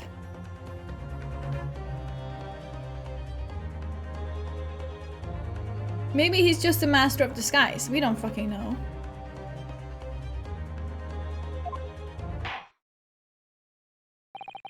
You will update your testimony to include this most surprising revelation, Mr. Boone.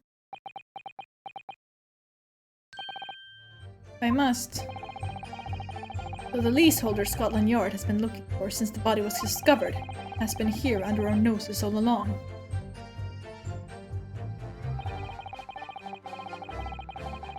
I rent the room where that fellow was found. It's true. For what difference it makes. Hold it!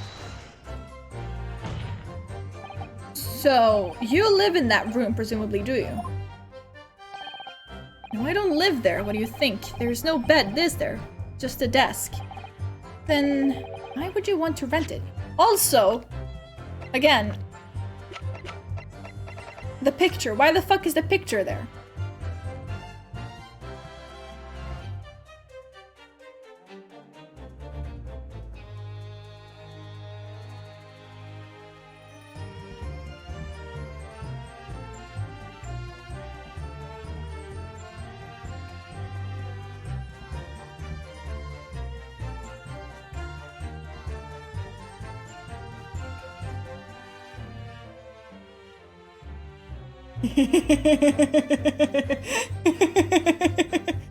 Maybe on the next statement about being alone, that picture?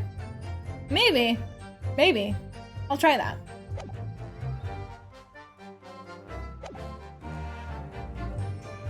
Then why would you want to rent it? Why, I don't think I should have to say, really. Then how about the notice board in there? Which was covered from top to bottom in confidential documents only the police should have access to. Thank you for screenshotting that. No, that board's not mine. Of course it isn't. The inspector must have brought it along. Yeah, sure. Sounds about right. It's only the other bits and bobs that belong to me. The desk and the chair and that. People don't generally carry enormous notice boards around with them. Talk about yourself. The real question is, why was Inspector Gregson killed there in your room? Well, obviously I have not the faintest idea. I mean, it's causing me no end of bother, to be honest. Seems to me that Mr. Boone would rather as little is known about his room as possible for some reason. It does come across that way, and more importantly, knowing that the scene of the crime is actually his room completely changes things. I don't leave the house without my notice board. Screw the phone. Notice board is where it's at. In particular, there's one part of his testimony that's really bothering me now. That's how I'm finally going to undo this man.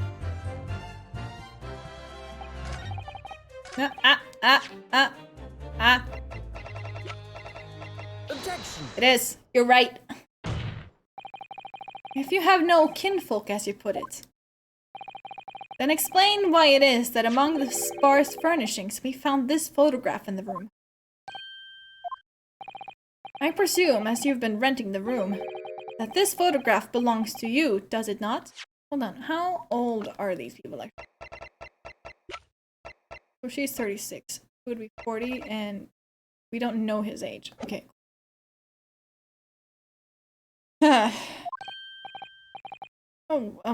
Well... Mr. Boone, drop the pretense, and tell the court exactly who you really are. I don't know what you mean. I'm a peddler. I keep telling you so. You really don't need to bother with me. Please, just leave it alone. As the man says. Leave it alone. Whatever the truth is about this man's life, it has no bearing on this case. Because it's simply not possible that he impersonated Inspector Gregson.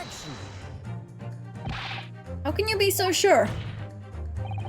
Just look at the man. No amount of disguise could ever hide those unmissable features. Hey, genius, what if this is the disguise? Ever think about that? Well, that's I know that's very big brain, but ever think about that? Objection!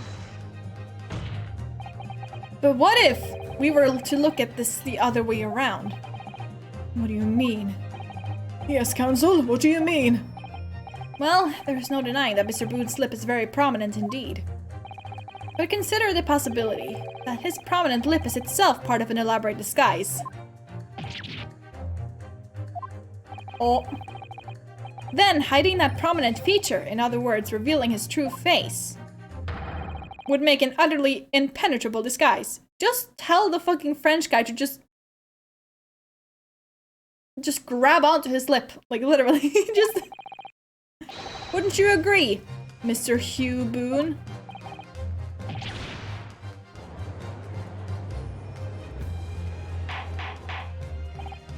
Good witness, are you still hiding the truth from this court? If that's the disguise, then underneath it, his true identity must be... Yes, that's right.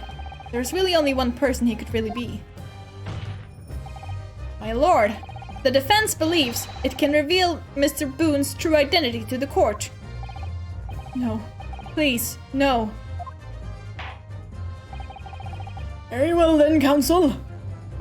What is the true identity of this peddler who goes simply by the name of Gossip on the street? Look, no, there, hey. Vigil, let's go. Your real name is actually Mr. Vigil, isn't it? Mr. Daily Vigil. I don't recall that name, counsel. Who is this Mr. Vigil? It's a name I encountered yesterday, my lord.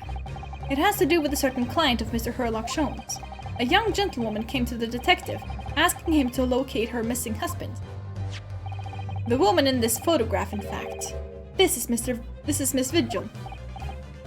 What? From what I understand, you haven't returned home since the night before the inspector was found dead. But of course, on that night, you were being held captive by the two red-headed leaguemen. And last night, you were put up by the prosecution service in preparation for testifying in this trial. Because we've been led to believe that you, Miss Venus, and Mr. Sandwich were all homeless. Being important witnesses in this case, we needed to know where we could find you, of course. And that explains why you've not only been able to return home, been unable to return home, but also unable to contact your wife. She's been beside herself with worry, waiting for you at the Vigil residence. Now, you just wait a minute. What I'm talking about? Really? It's a simple enough matter to confirm my suspicions. All we have to do is pull off that disguise. No, please. Bailiff, bring soap, a sponge, and a wash bowl at once. Mr. de Rousseau and Mr. de Rossi, you will restrain the witness. Okay.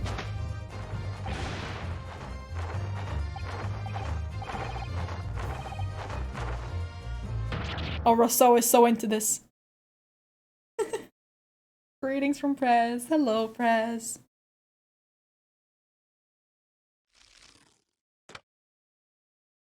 Wow! I was right! My god!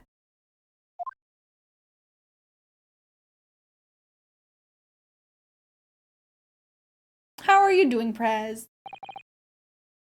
Well, we are now seeing your true features, I presume.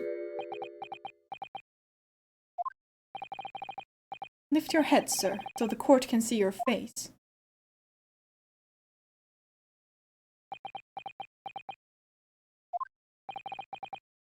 It would appear that the defense counsel's assertion was entirely correct.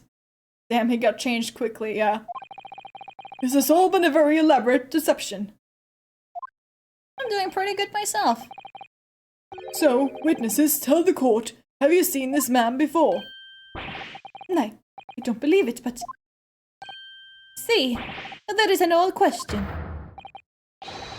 This is the inspector we saw in the park.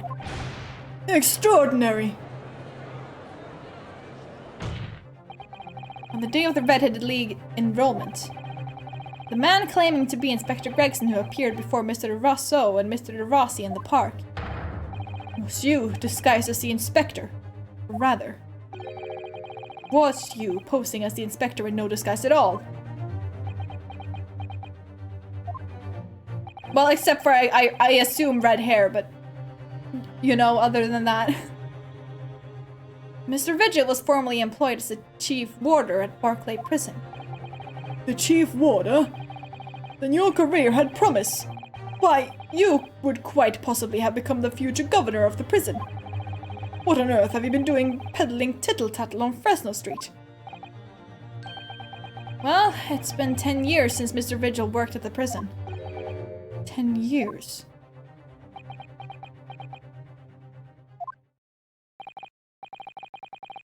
I'm really dreadfully sorry about all of this. Still not gonna give him a voice. It's true, I am Daily Vigil. And you were the chief warder at Barclay Prison 10 years ago. So, where did Mr. Hugh Boone come from?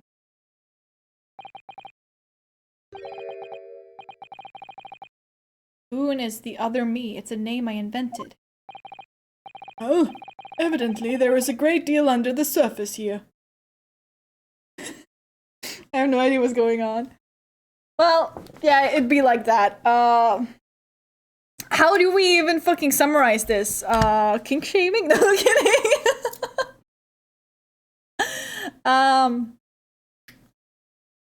Where do we begin? I have no idea, honestly. I'll explain everything. Okay. I'll tell you just how wretched my life has become.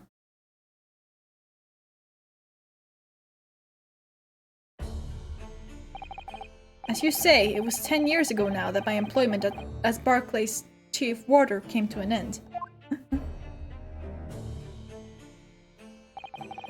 Having left the prison service, I searched for some new occupation by which to earn a wage. But times were hard in London, and I found no suitable engagements at all. In desperation one day, I turned my hand at selling wares on Fresno Street. Your wife appears to know nothing of this.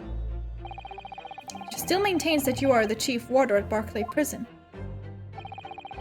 I was utterly determined that my wife should not know of my failings, which is why I've never told her.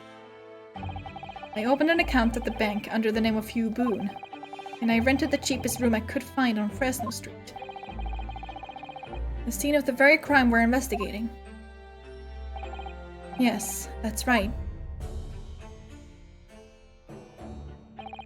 A place from which I could emerge every morning at 8 as a squalid peddler,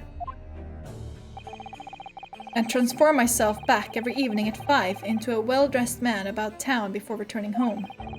That quickly became my daily routine. I was puzzled by the lack of furniture in the room. But that explains it. But why on earth didn't you just tell us in the first place? I have a wife, sir, and 2 sons. And without wishing to sound self-conceited, they regard me with some pride. I couldn't bring myself to disappoint them. So instead, you decided to conceal your occupation from them. Yes. You've made such a terrible mess of everything. Still, one thing doesn't add up. No matter how many tidbits of information you could sell to passing gentlemen, even at 6 pence apiece, you couldn't hope to match the salary you must have commanded as chief warder at the prison. Very true.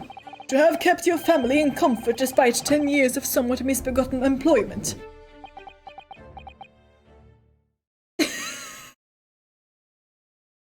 Calling him Genshin Impact is just gonna cause further confusion.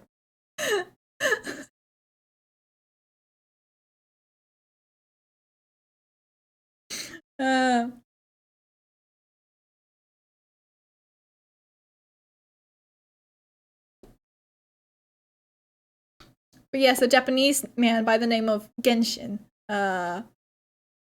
who has since just been referred to as the professor, killed a bunch of people. Sherlock Holmes and Gregson solved the case. The prosecutor in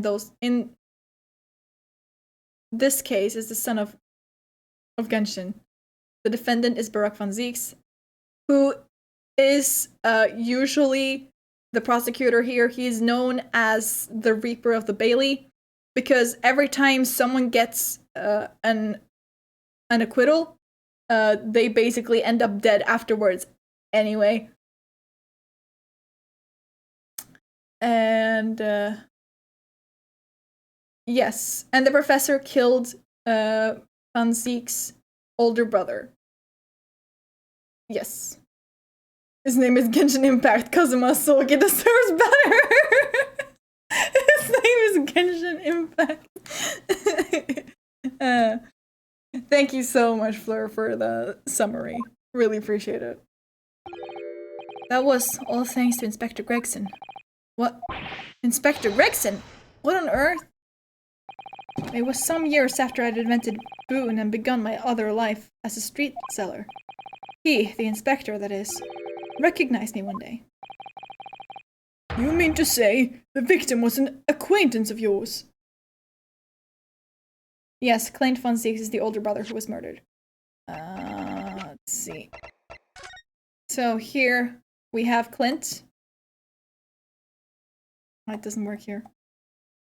His face isn't... And then we have Barak. And here is Gregson.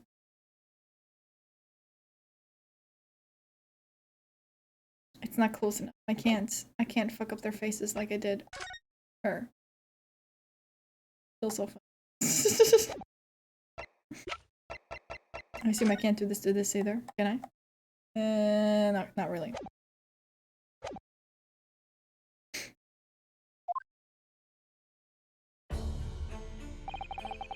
I knew him from my time working at the prison.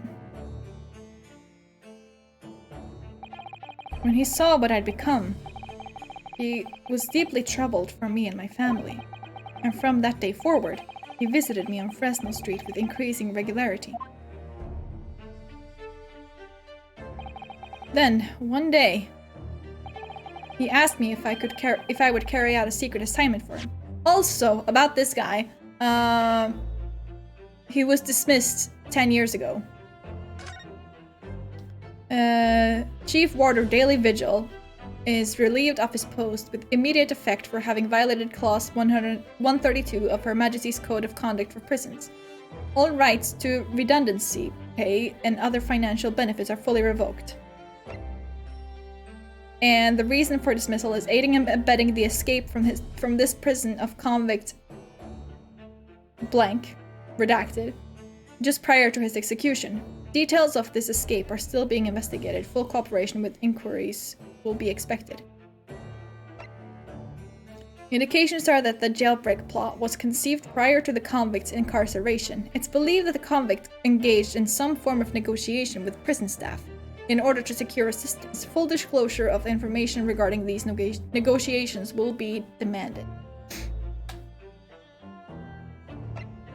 So, yeah, the only other name we've seen redacted like that is the professor.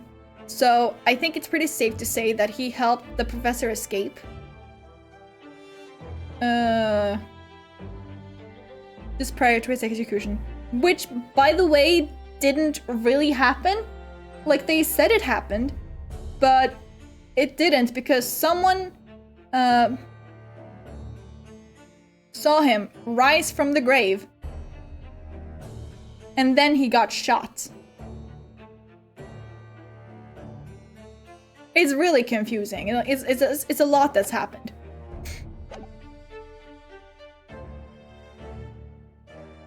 Secret assignment. Okay. A secret? What was it? I was to impersonate the inspector. So he just... Okay, he gave you his identification papers. What? Impersonate him? We always met in that little room so the inspector could brief me. Visit Orxie's tomorrow and take a statement from the proprietress. Orxie? It was always something along those lines. Surveillance work, interviewing people. On those occasions, he would lend me his identification so people would believe who I was. My instructions were to make an impression, to let people know that Inspector Gregson had been at work. And for those services, he compensated me financially. A Scotland Yard inspector willingly relinquished his identification into your care with intent to deceive. That, as I'm sure I need not point out, is a very serious criminal offense. You know, I don't think it really matters at this point, considering he is dead. Why? What was the point of you impersonating him? I truthfully do not know. All I can say is that the inspector warned me on numerous occasions. Remember, Vigil, I need your solemn word. You don't blab about this to anyone, alright? Ever. Even if, well, if I end up a croaker.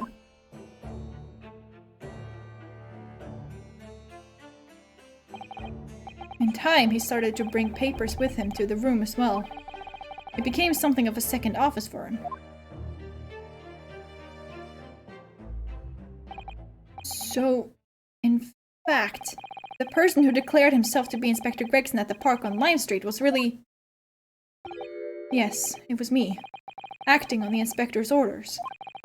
As usual, I removed my boon disguise, and then went as instructed to the park, armed with the inspector's identification book.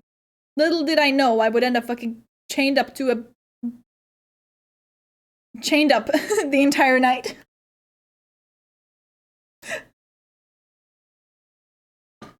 Sorry, chained up with a neck collar the entire night. What?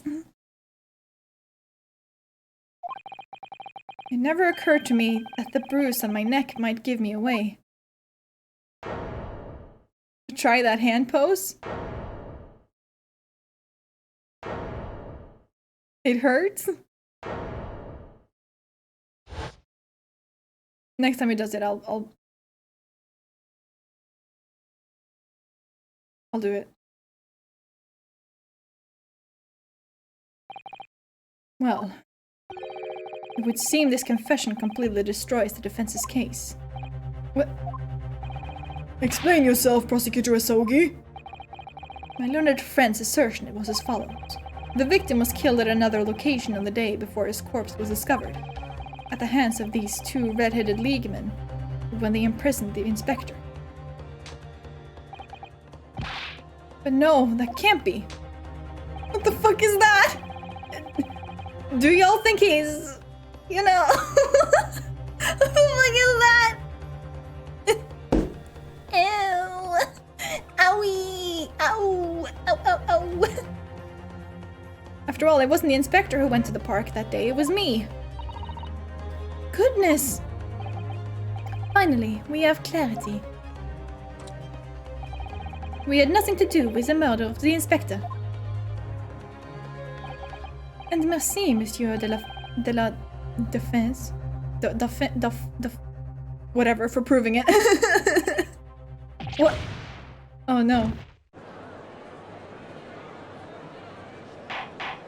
Faceplant into the desk. Order! Indeed, it would appear that we have reached a de facto conclusion of sorts. These witnesses had no involvement in the murder of the victim. As proven, somewhat ironically, by the defense. I hereby call an end to the cross-examination. Objection? Hold it! Or hold it, that also works.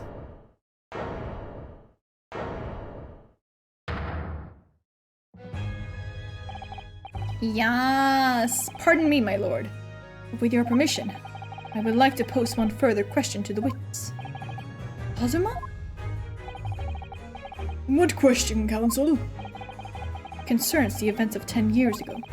I believe you would have been present at a very significant execution that was carried out at the time. 10 years ago? The execution of the professor. Genshin Impact! I want to know exactly what your involvement was. Answer me, man. One moment, counsel. Is this related to the current case? Naturally. It is the prosecution's belief that this case and the events of 10 years ago are inextricably linked. Does the defense concur, counsel? Kazuma, you're not yourself when you're hungry. Have a Snickers bar. You're not as calm and collected as usual. Or Kazuma-sama. No wonder he's acting this way. Mr. Vigil's memories of what happened 10 years ago would tell the tale of Genshin Impact's last moments. His own father. I know, I do understand that, but even so... Prosecutor Asogi, do you genuinely believe that this question requires an answer in order to learn the truth behind Inspector Gregson's death? I need you to trust me. Please.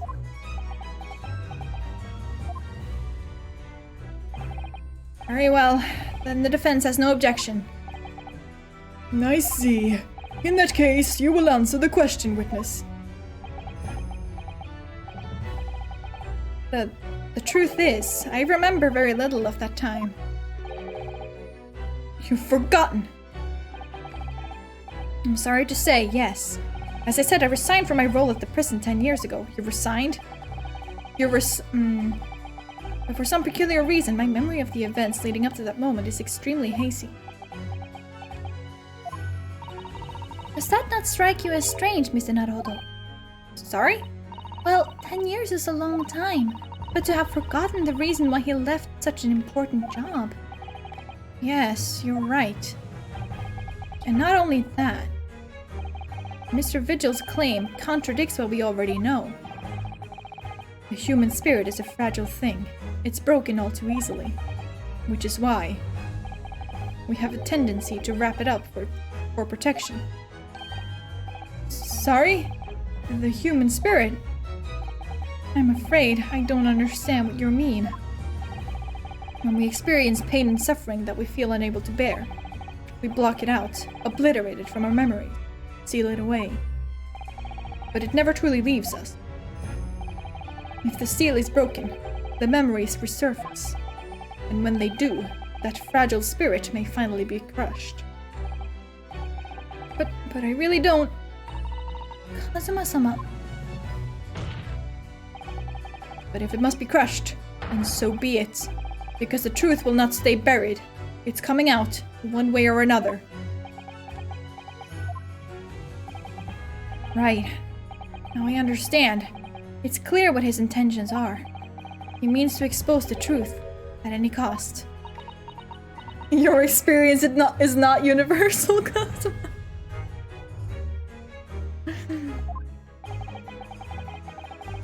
Perhaps if I pointed out the contradiction in what Mr. Vigil claimed earlier, it might cause some crucial memories to return to him. But should I? Should I present the evidence or not?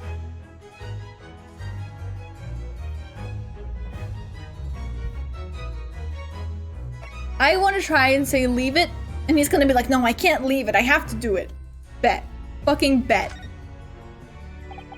If it could genuinely crush the man's spirit, I can't be responsible for that. I don't have the right. Sama-sama won't rest until he knows. And this is a court of law, where nothing is more sacred than the pursuit of the truth. Tsusoto sounds right. I knew the risks when I took the decision to fight this trial. Whatever the consequences, I can't shy away from my responsibility now. See, what's the point? Why have that as a fucking thing? Like, fucking make me be able to fucking leave the trial and be like, nah. I think we can just end it here, and then Kazuma's just gonna be really fucking upset. I'd love that. I didn't even save. I don't need to save. I know this game. I know this game. Mr. Vigil, I'd like you to look at this. Evidence that clearly contradicts your version of events. Yeah, whatever. Take that! Just a few moments ago, you made the following statement. I resigned from my role at the prison 10 years ago. Well, yes. In other words, you claim to have left the post of chief warder of your own volition. Well, yes, of course. Why? Tell me, do you remember seeing this document before? No, I don't. This is a dismissal notice, ordering the immediate termination of a prison staff member's employment. A dismissal notice. And the name of the notice is yours, Mr. Vigil. What? It's mine? Yeah, it's yours, bitch. So you didn't resign from the prison service at all. For some reason, you were dismissed as chief warder from Barclay. No, there's been some mistake.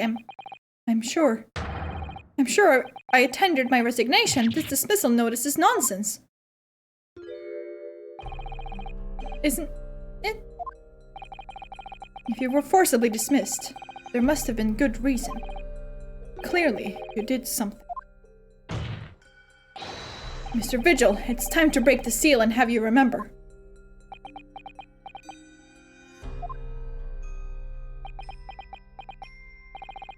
According to the few remaining records, the final execution that you supervised was on the 17th of June, 10 years ago. And on that day, something very serious took place at Barclay Prison. The 17th of June.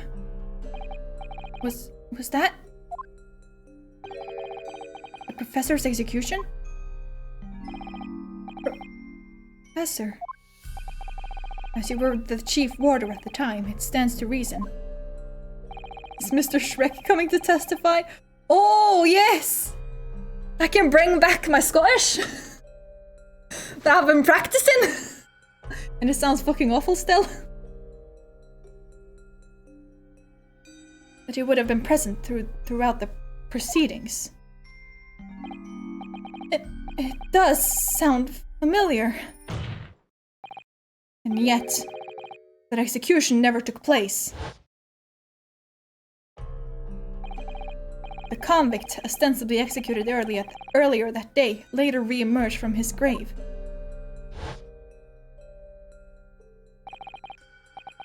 Oh, thank you for dropping by, Prez. I hope you have a great rest of your day. Bye-bye. convict came back to life? In the cemetery in the middle of the night. It was a witness. However, the witness claims that a moment after he saw the convict clambering out of his grave, a gunshot rang out from over his shoulder, and the bullet pierced the professor's chest, killing him instantly.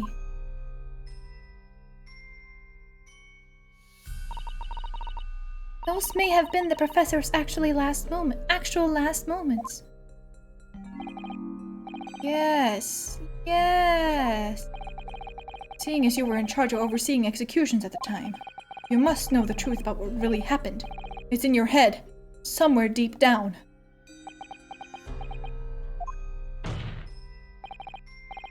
Well, Chief Warder Daily Vigil, I know there are memories in your head that can explain what happened on the 17th of June 10 years ago.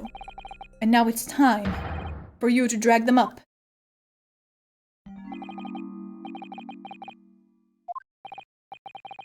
Mr. Vigil?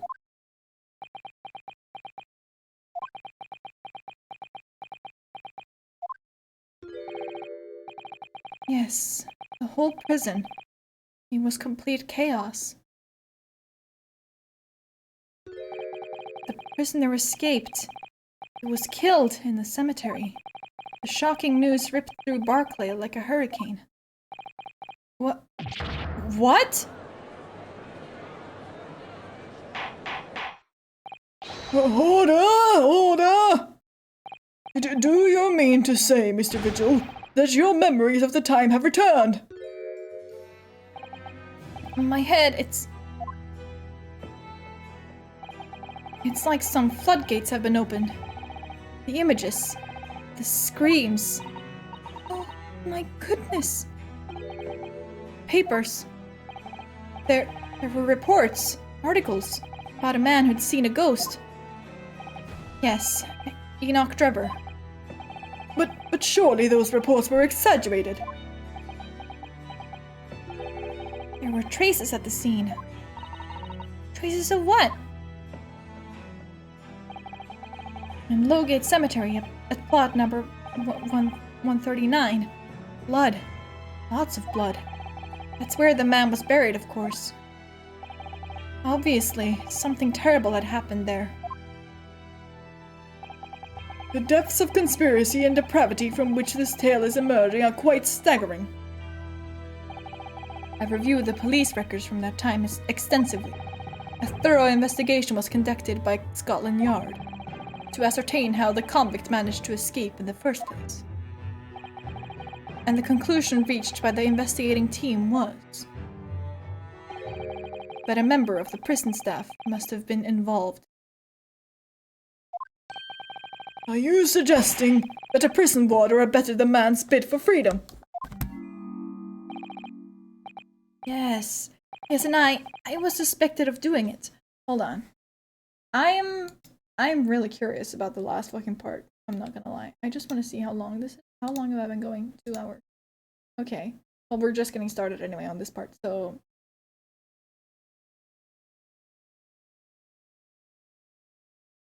Nope. Actually, nope. We're almost finished. Hold on, let me see. Let me see how long the investigation part is. Oh, it's fucking long. I can see the fucking just the contents.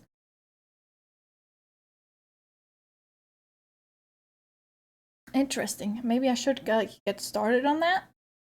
At the very least. Sheesh, I don't know. Just 2 hours feels just very short. I was suspected of doing it. Of using that mass murderer's execution as a way to help him escape. You did what? I remember now. The horror of it all is coming back to me. One evening, a few days after the execution, some detectives came to the prison. I was called to the governor's office at the top of the watchtower.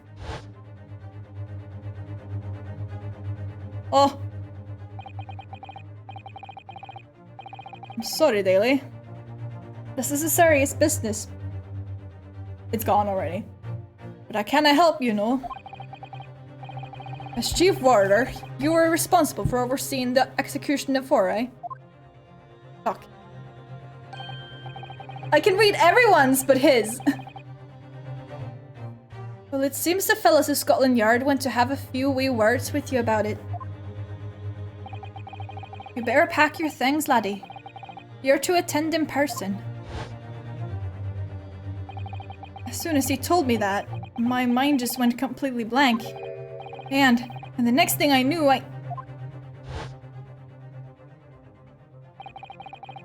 The professor, the most hated killer in our country's history. Why is it penning?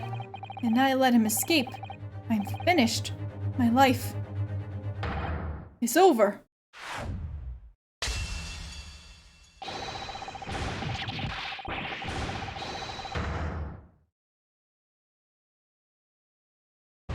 Night night.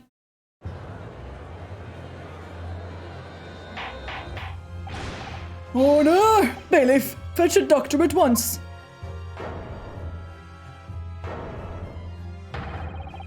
Court is adjourned for today with immediate effect. So, with Mr. Vigil's collapse, proceedings came to an abrupt end for the day.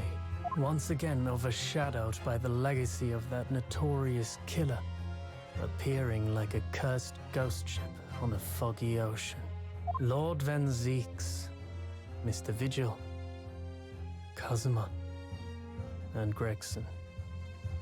All of them bound by invisible chains anchored to the same wreckage in the murky depths of the past. But the miraculous light that had been trying to cut through the gloom and shine on those tragic events was playing on the edges of the truth at last.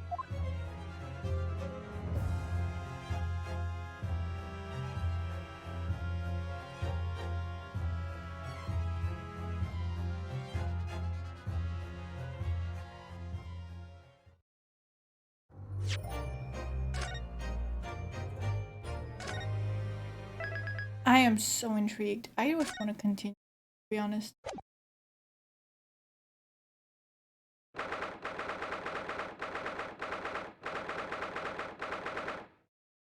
I did not look through anything. I don't know how long like each part of this is. I just looked at like the fucking contents on the top that said like what areas I have to go through, and there were just a lot. I didn't even look at like what there were. I still can't quite believe what just happened. I know, I inquired with the bailiff after the court session was adjourned. And it seems Mr. Vigil was taken to hospital to recover. Right.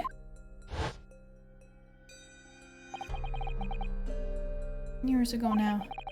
Mr. Vigil attempted to commit suicide by jumping out of the window of the prison governor's office. Okay, so yeah, you were right. But ever since then, he's completely blocked the memory of those events from his mind. Nobody knew his secret. Not his family. Not even the man himself. But I forced it out into the open. Was it wrong of me to do that? Did I overstep the mark, I wonder? You didn't have a fucking choice. I tried. God knows I fucking tried. I said, man, let's not. And it was just like, no, I have to do this. Or Susato was like, no, you have to do this. And he was like, I have to do this.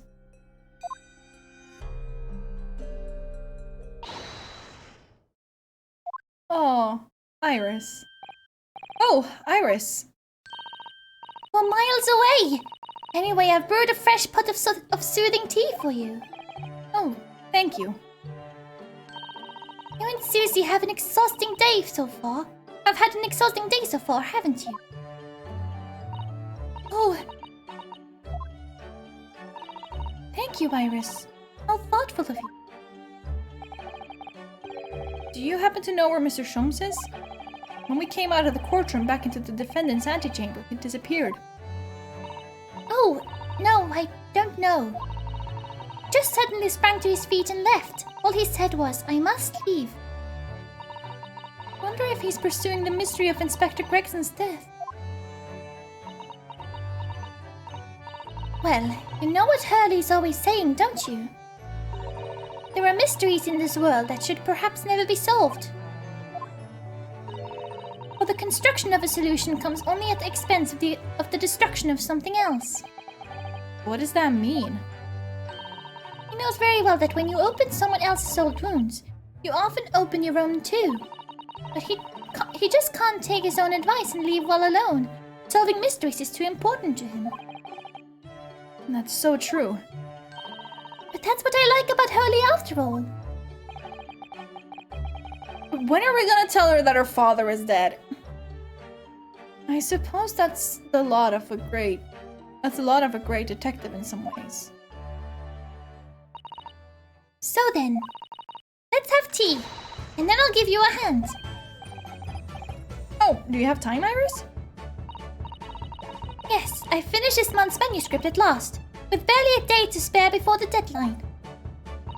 Oh, I'm so looking forward to it. A brand new story to read in the adventures of Herlock Sholmes. You know, I always hide Hurley's violin in the days before I have a deadline. You do? Poor Mr. Sholmes. I'm sure that's very wise, Iris. How sensible of you. Now then, my dear fellows, let's make a plan of action before we continue our investigation.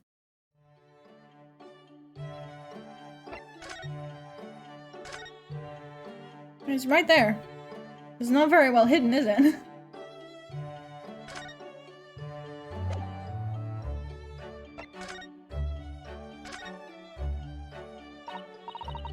So, how did it go in court this morning? Well, we still don't know the truth about what really happened, but one thing's increasingly clear. Lord Van Ziek definitely didn't do it. Oh, goody! Yes, that's right. We managed to uncover several new facts as well. Oh, really? And there was another development too. Kazuma. Yes, it's quite clear now. But Kazuma-sama is not himself. All we have to do is just get a Snickers bar. Yes. Where are we gonna get that? I have no fucking clue, but we're gonna find a Snickers bar. The hunt for the Snickers bar begins. The way he's acting, almost as if he's possessed.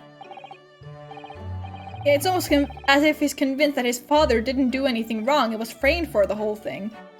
And wants to prove that he was innocent all along.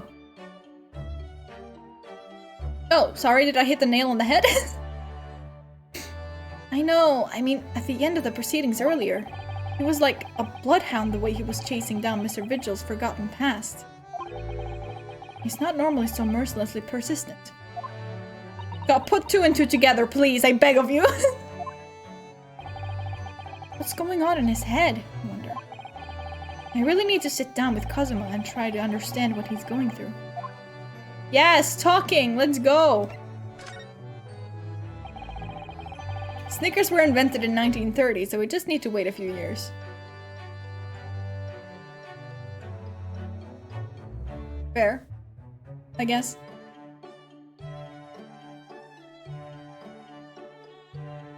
If Gregson was really murdered the day before his body was discovered, then Lord Van Zieks has to be innocent, you see.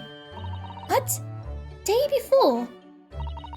Well, that should be easy enough to work out, just by examining the corpse, surely? Yes, you would expect so, but curiously, no time of death was included in the autopsy report. That is curious. There are still unanswered questions about Lord Van Zieks, though, aren't there? Ah, do you mean... I mean, what was he doing there on Fresno Street that day in the first place? Well, according to the man's testimony, he said he was investigating Inspector Gregson, didn't he? And it turns out that little room was actually the inspector's secret office. Oh, that sounds like it has all the makings of a wonderfully devilish plot. But then, why was that notice board in there covered in all those particular papers? Papers about cases with a link to the Reaper. I'm starting to get a bad feeling about all this. Oh dear, that sounds more like something horribly devilish. We must start by looking into Inspector Gregson's movements of late.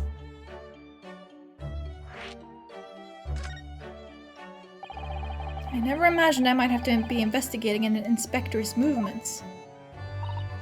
Well, according to the entry in his diary, he was carrying out an incognito investigation of the Red-Headed League the day before his death. Oh, you mean he was doing the same as Hurley? Well, Mr. Sholmes was trying to apply, whereas the inspector was supposed to be investigating. I do wish it had been the other way around. Anyway, as it turns out, the inspector who went to investigate the Red-Headed League that day wasn't actually Gregson at all. It was Mr. Vigil, in possession of Gregson's identification. You know what that sounds like to me? Establishing an alibi. Oh my! Yes! You're absolutely right, Iris. But why would Gregson need an alibi? It would appear that the inspector had something to do that he wished to keep secret. I don't believe it. I always thought he was just a harmless lover of fish and chips. But perhaps they were seasoned with something a little more potent than salt and vinegar. Cocaine. I think perhaps we should try to move away from food analogies. Is Gregson the Reaper?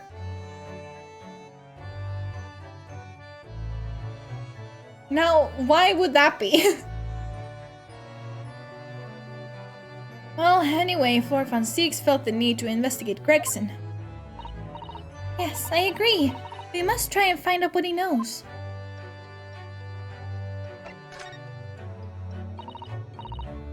Vigil, you say? Isn't that the name of the lady who came to visit Hurley yesterday? That's right, to ask Mr. Sholmes if we could help her.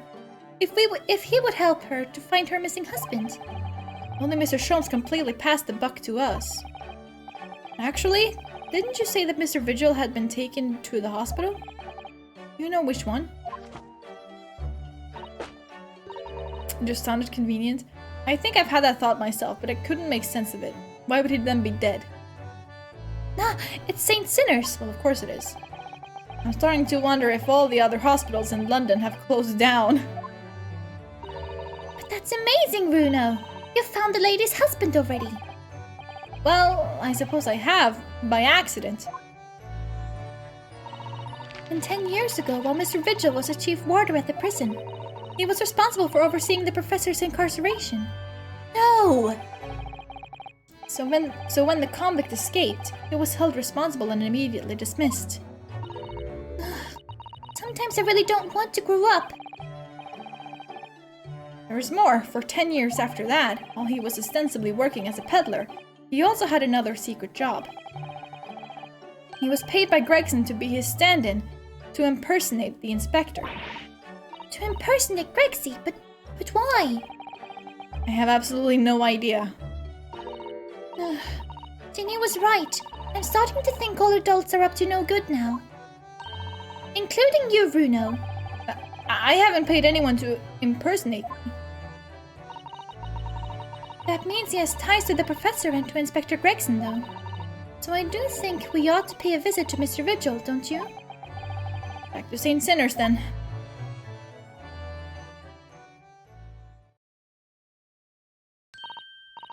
Well, I think it's clear what we need to do, isn't it?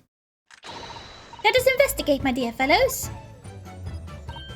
Oh, Iris! You're even more enthusiastic than usual today. If anyone has anything to hide, my special Wilson shooting iron will soon set them straight.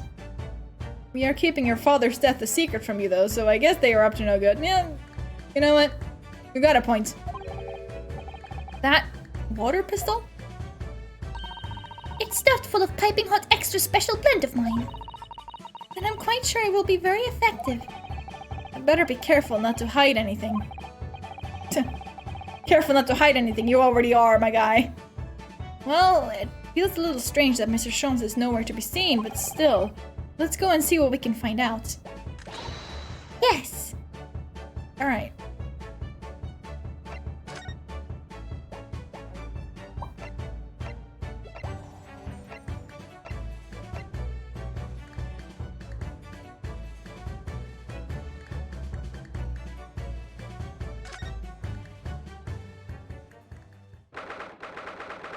Let's talk to Vigil.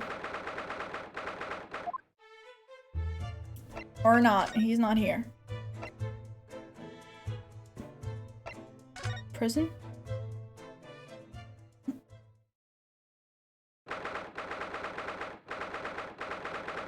Hey! Van Ziegs, we're here! What Van Six is reading, look.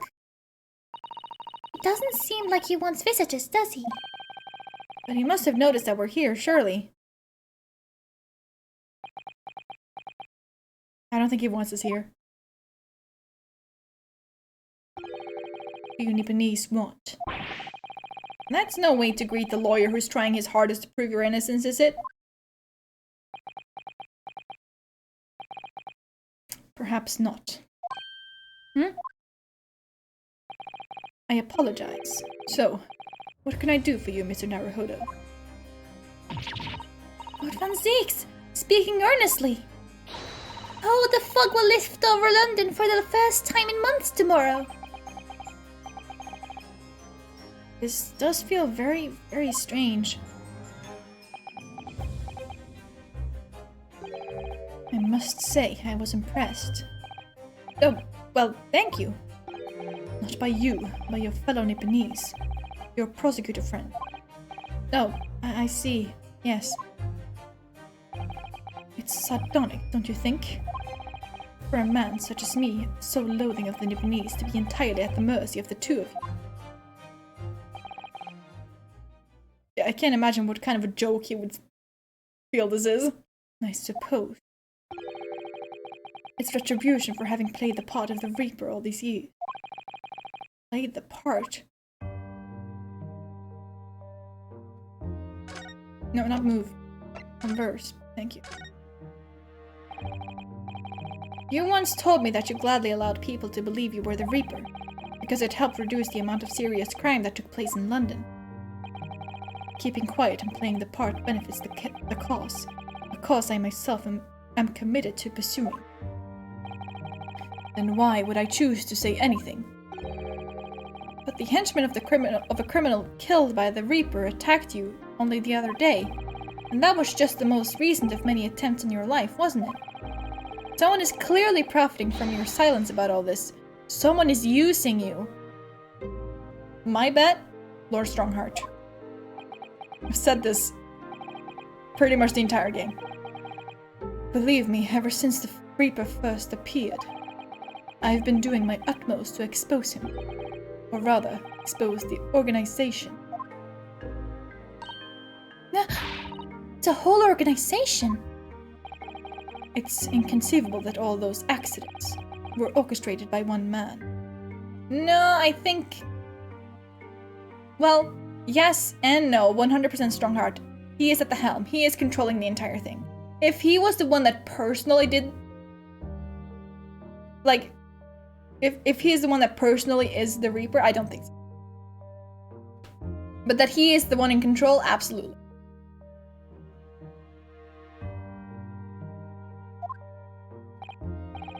No, the Reaper always appears to have very accurate information about the accused in each case, which can only mean someone at the very top? That somebody at Scotland Yard is involved. Someone at... You can't mean... He's the mastermind, yeah, for sure. It's taken me many years, but I've finally identified the central figure in this Reaper organization. Tobias Gregson. No. No! No, it's not. It's not. Gregson? The Reaper? No. No way.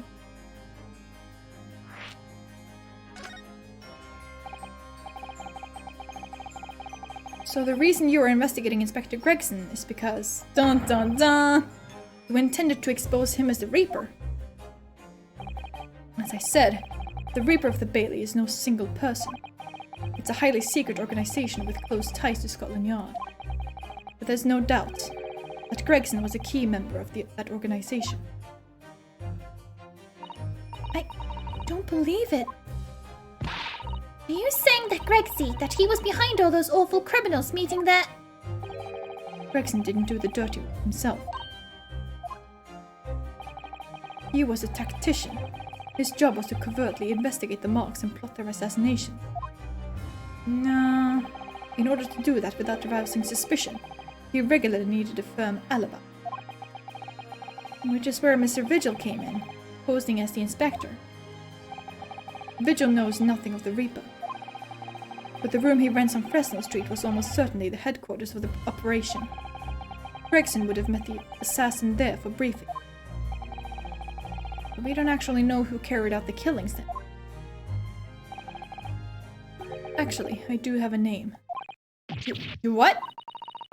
If you can name the man, you have the true identity of the Reaper already then. Or, I can name the woman. Oh, She's a young woman by the name of Sashin.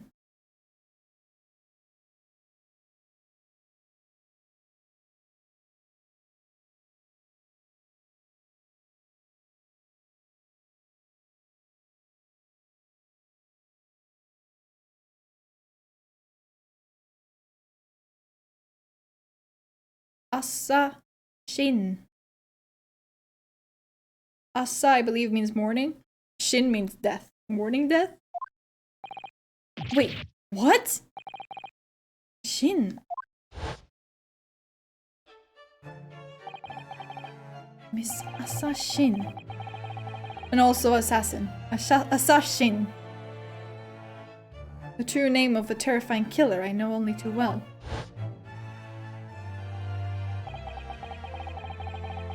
Yes, I just said that.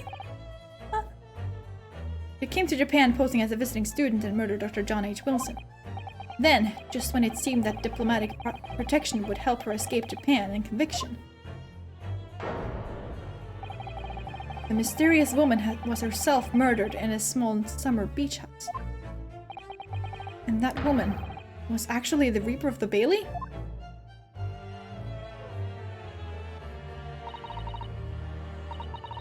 Mr. Naruhodo, this perhaps isn't the place to discuss. No, of course not. We can't mention it here. The fact that she killed Dr. John H. Wilson. Because Iris doesn't know, and it's very likely that the man was her father. Assassin. I should let father know at once. Yes, I agree.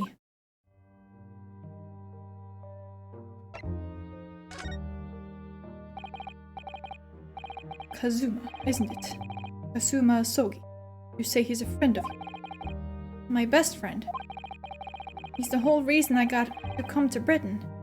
It was all on his merits. I have nothing but respect for him. Yes, I understand that only the very best students are selected for such opportunities. And I had a fine demonstration of how sharp he is in the proceedings earlier today. He missed nothing. In fact, his flawless performance very much reminded me of his father. Genshin Impact, the professor. It's true that the aristocracy at the time was the root of numerous grave societal problems.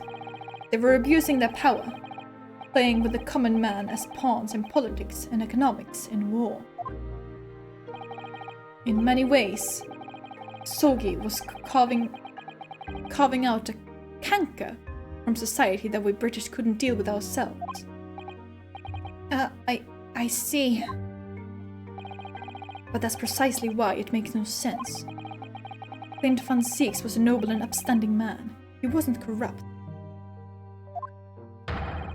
Cough, cough. Current time billionaires cough, yeah. And she was about to get off scot-free because Strongheart could protect her. Ooh. This is all, it's all coming together now. Why did that damn Nipponese have to go and take my brother's life? What if I told you he was framed? That's my theory. My game theory!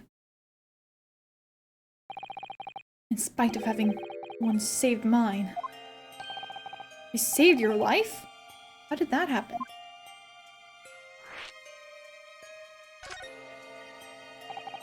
It was 10 years ago, on a foggy night. What was to be the professor's final strike had sent a wave of panic through the capital. So Clint Van Zieks had already been killed at this point then. Genshin and I were walking down some back streets at a late hour. Of course, at that point, I had no idea of the true nature of the man at my side. All of a sudden,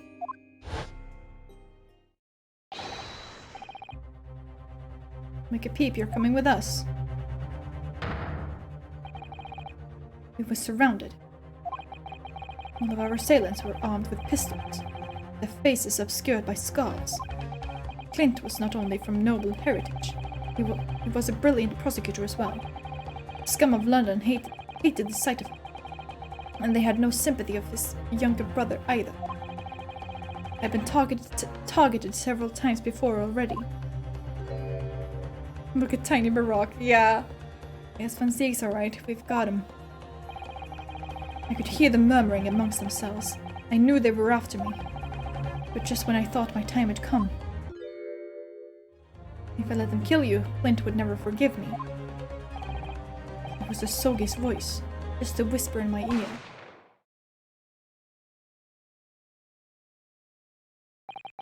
After that, I don't remember exactly what happened. The next thing I knew, there was silence all around. Genshin lay on the cobbled street. Blood was seeping from his left hand. He'd shielded.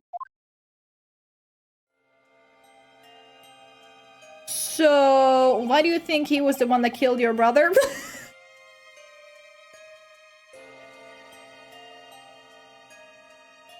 2 days later, they arrested him, on suspicion of being London's most notorious mass murderer ever, a professor.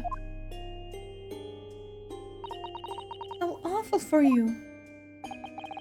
All at once, I lost the brother I revered, and the foreign friend I held in such high regard. And I'm so sorry, Lord Van Zieks. This smells a scapegoat, yeah.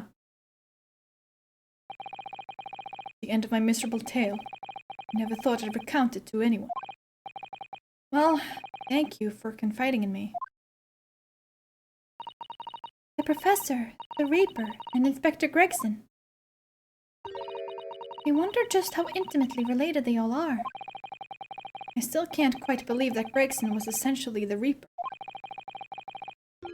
Yeah, me neither. That's why I don't believe it. And not in a...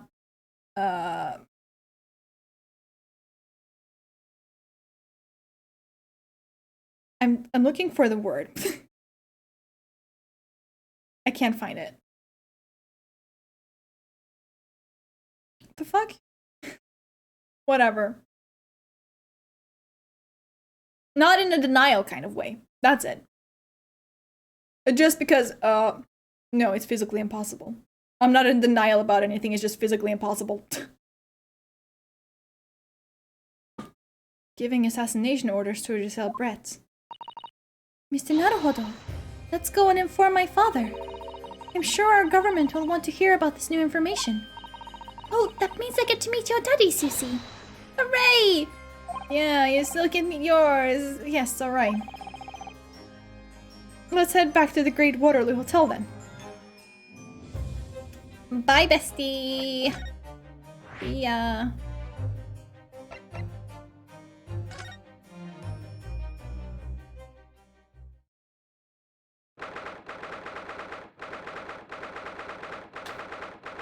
Looking back at how everything was laid out around her trial and presence at the crime scene smells... Around her? His? And the presence at the crime scene smells too much of scapegoat. Not scapegoat, Strongheart. Same thing.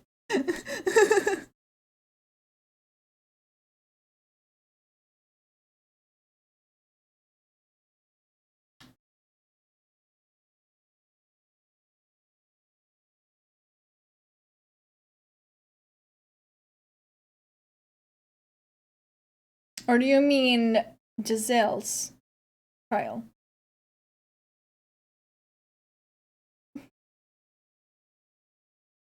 Please do not let her father just go, your father is dead to Iris. Yeah, that's, Oh, please, no. thought it yesterday and I think it again today. This place is so princely. It's a wild guess, but I have a feeling he'll think the same tomorrow too. My tea has a finer fragrance than whatever they're serving in the tea room here, though, wouldn't you say? Yeah, how she did not have an official trial and would most likely escape justice.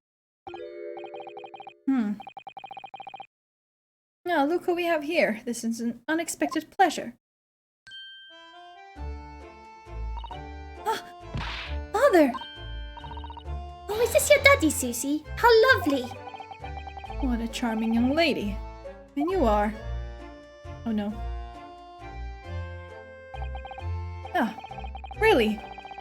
So you're the author of the adventures of Sherlock Holmes, are you? That's me, Iris Wilson, at your service, sir. Oh no. Susie's been such a wonderful friend to me over the last year, you know. Don't say it, Mikotoba. Oh, Miss Wilson, I must say I've read your work regularly and with much interest. Iris actually lives with Mr. Sholmes, you know, Father. Is that so? Well, perhaps that goes some way to explaining with that bright look in your eyes.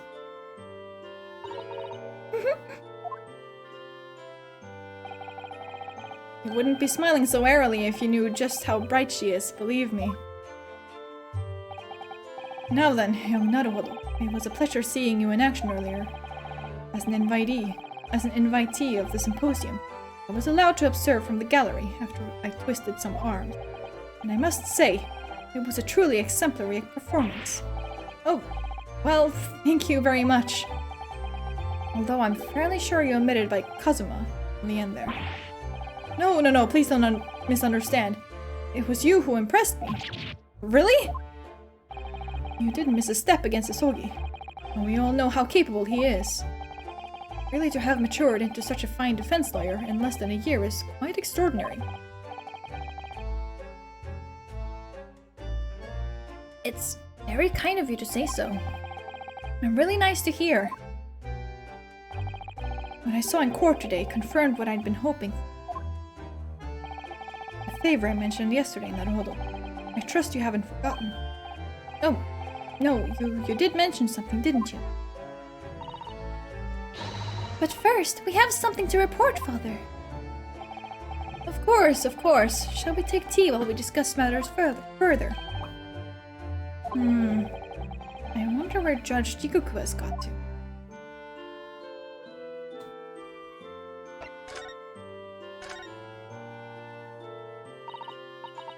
Father, do you know about the so-called Reaper of the Bailey? I've heard rumors. Some members of the judiciary explained it all to me yesterday. Of course, when I was a visiting student here in London, the Reaper was yet to emerge. Right, he didn't appear until after that case when the visiting students had already returned home. Well, all but one. Lord Van Zieks, who was in the dock today.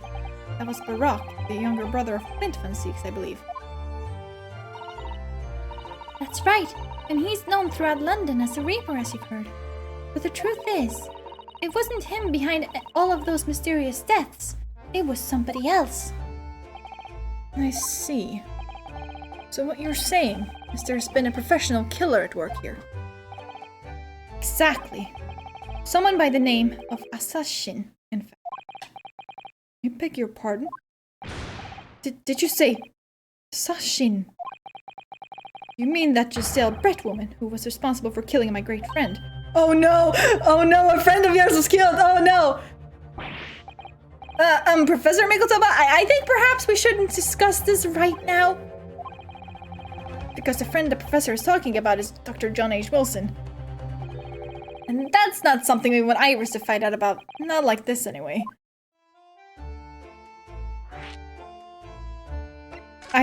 No. I'm just gonna ignore that. I haven't seen Judge Jikoku for a while, have you?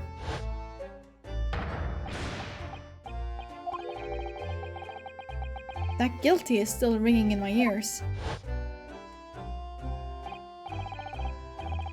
And they gave you an option to do so. No, now you mention it, I haven't seen him since this morning either. I suppose since the symposium's opening was postponed, he'll have gone to explore at the Great Exhibition. It reminds me of something you mentioned yesterday. About Judge Ryuko having once been in the dock himself? Yes, it was all tied up with that accursed trial. The closed trial of Kazuma's father. Seishiro was trying to mitigate Genshin's guilt, so he took to the stand to testify. But he got a little carried away and actually managed to break the witness stand. Oh my!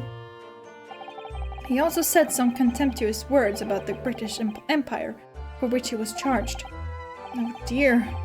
Although it's worryingly easy to imagine him doing that. Well, it was all alright in the end. He was acquitted and we returned home to Japan together. Thank goodness! Yes, talking of Seishiro. I have a copy of the photograph we all took together here yesterday. Please. Oh, what a lovely picture! I wasn't wearing those clothes. Neither were you, Susato. This is clearly Photoshop. It certainly seems to shout we've arrived in Britain.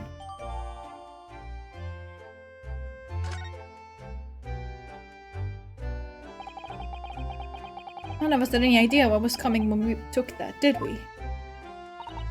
No, that's so true. Old-timey Photoshop, yep. So, you mentioned a favor that you'd like to ask me.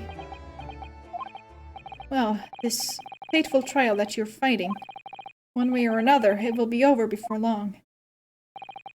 And when it is, I'd like you to accompany me back to Japan. You want me to do... What? Father! What's the meaning of this? Now, Susato, you should understand. You've seen how our courts work firsthand. Japan's judicial system is in its infancy, especially when it comes to defense. Oh, you mean... The Supreme Court of Judicature is in this desperate need of a good defense lawyer. As soon as possible. Really quite urgently, in fact. I mean, to be fair, they actually had old-timey Photoshop, in a way. Like, those photographs of women in, like... with, like, really small waists and stuff. Usually, that was, in some kind of way, quote-unquote, edited. Like, usually they just, like, painted over it or something to make it appear smaller. Because they didn't actually have waists that small. It's a trick.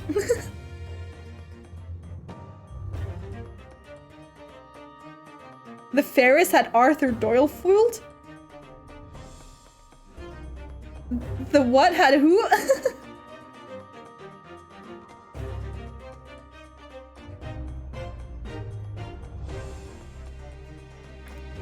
Really quite urgently, in fact. But I've not even been in London a year yet. I've read all of Susato's reports. I'm well aware of your extraordinary talents. And having seen you in action with my own eyes earlier today, there's no question. Oh man, let me tell you a story about the fairies. Sure. Tell me about the fairies. You, Naruhodo, are precisely the man our country needs. So, you'd be leaving then, Runo? But then, what am I supposed to do, Father? You came here to serve as Asogi's judicial assistant. Oh, yes, she's supposed to be Kazuma's assistant. Our government is still in process of deciding how best to deal with the situation, though. You've always chosen your own path, Susato. And I trust your judgment. In this matter also. Father! Please, the pair of you, don't look so downcast. It's merely a suggestion, you understand. A hope, if I'm honest. But I won't force you.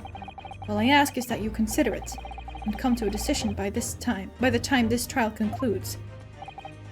Yes, alright. You won't leave, will you, Runo? The thought hadn't even crossed my mind. Up until now, I've just been trying to do what I believe to be Kazuma's will. But it turns out that he is still alive, so... where does that leave me? Two young girls started taking pictures of themselves with fairies, which got everyone in an uproar, especially Arthur Conan Doyle, who was a big believer in the supernatural, like weirdly obsessed. Love that for him.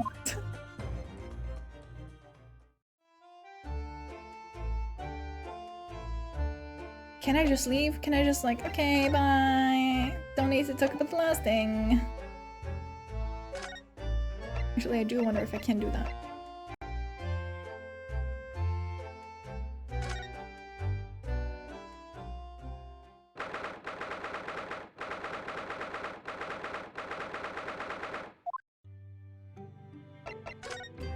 Sorry, going to the shovel again. Oh no, I can't.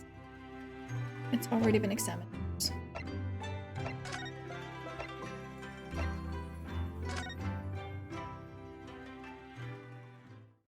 Ah!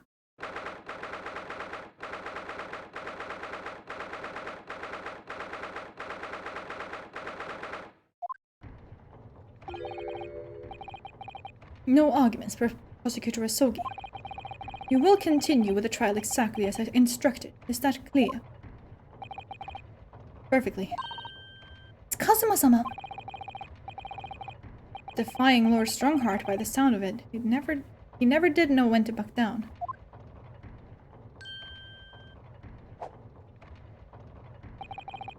On your way now, Asogi. My lord. Hey, bestie. Experts examined the photographs, but no matter how much they investigated, they all came to the same conclusion. The photos were real. And so they were bombarded by people begging them to introduce them to the fairies. They claimed that the fairies would only show themselves to them, but they did take new pictures with them for these people. Okay, and how did this story end? And what happened specifically with Arthur Conan Doyle? Kazuma.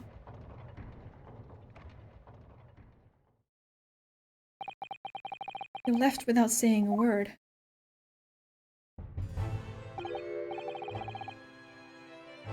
Yes, what are you doing here? Oh, I was just hoping to ask you a few questions, if you wouldn't mind. I wanted von Zieg's trial to concluded today. But Prosecutor Asogi's unwelcoming inquiries are going to make it take longer than necessary. Unwelcome inquiries? As a result, I'm losing even more precious time. Currently 2 hours, 55 minutes and 41 seconds. 42, 43. Now we must resolve everything before 3 hours have passed, Mr. Naruhodo. And miraculous not even 5 minutes? Anyway, I can't let the man's obvious bad mood put me off. I need information.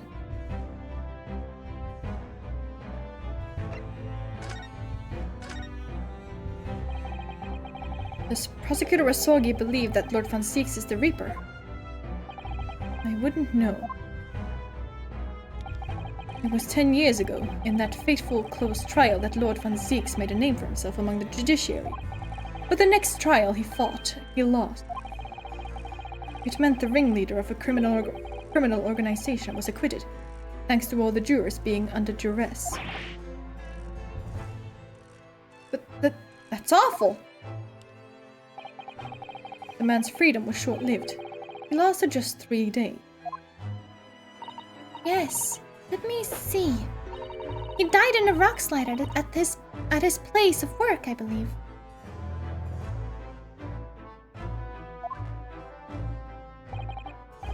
Correct. That was the inauguration of the Reaper of the Bailey. And people believed Lord von Zieks was responsible. He was brought to trial himself, but it was shown to have been an accident. So he must have had a solid alibi then. Doyle was so angry because he wanted to meet the fairies as well. It wasn't until the two of them were a lot older and Doyle was already dead that one of them confessed the fairies were just paper cutouts from a storybook suspended with string or propped up with glass. That's amazing.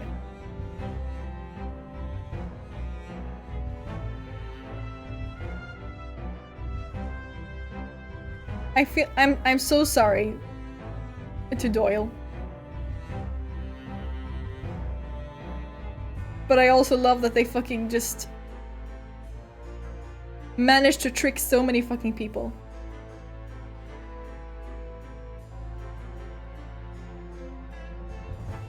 Oh, you just sent one of the photos. Oh, that's great. Oh, in total, 16 persons were perished in unusual circumstances, ostensibly at the hand of the Reaper. Did I read that first? Okay, I did. That's a long run of coincidence. Sure is, buddy. Huh. That's cool. Well, the Reaper's true identity may well be revealed by this trial. And the impact that revelation would have on the British public cannot be understated. Is that why it's a closed trial? Precisely. Well, this country hasn't seen a closed trial for 10 years. So the last one was the professors? The trial of Genshin Impact? Correct. Actually, we heard that originally. You were going to prosecute the trial yourself, Lord Strongheart.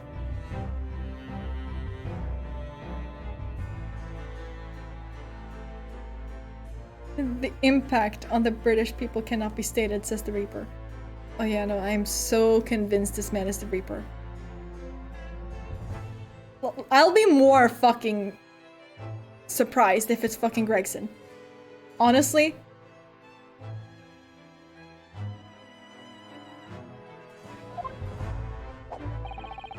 And Seix entreated me to relinquish the prosecution to him, that he might avenge his brother's death. And here we are, 10 years later. With the son of the man. Seix had condemned, now looking to avenge his father's death in the same way. They do say that what goes around comes around. But you also seem to have like a very big role in all of this. They're setting up Gregson as a red herring. I sure fucking hope they are! However, it would seem that a new young prosecutor is harboring some ulterior motive as well. Kazuma is? I like my organization to run smoothly in the exact manner that I prescribe. As with the giant clock in here, I won't tolerate a single cog being out of step with the others. Ah, so that's what all these gears are about in here. I mean, yeah, what else did you think they were for? If the young man refuses to mesh with the other parts of my great machine, I will be forced to take steps. Will you now? So, let's say, if the young man refuses to mesh with the other parts of my great machine, let's switch out the young man with Gregson.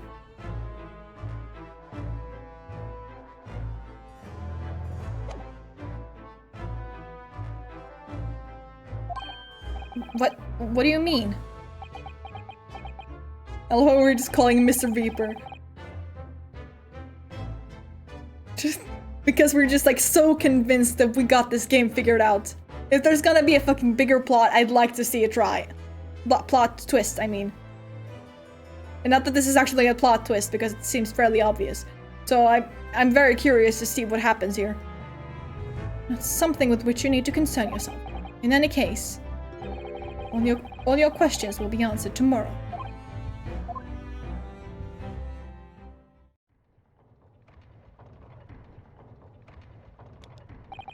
Now, I shall have to ask you to excuse me. As of this moment, I've been delayed from attending my next meeting by precisely 3 hours. Oh my, that is a long time! And I hold you entirely responsible. Even though we miraculously managed to fit everything into a not even 5 minutes? I wonder if you might agree to us, talking with Prosecutor Asogi? Discussions between the defense and prosecution outside the courtroom are generally frowned upon. However, I will make an exception in this case. Now go. You can find him in his office. Oh, thank you!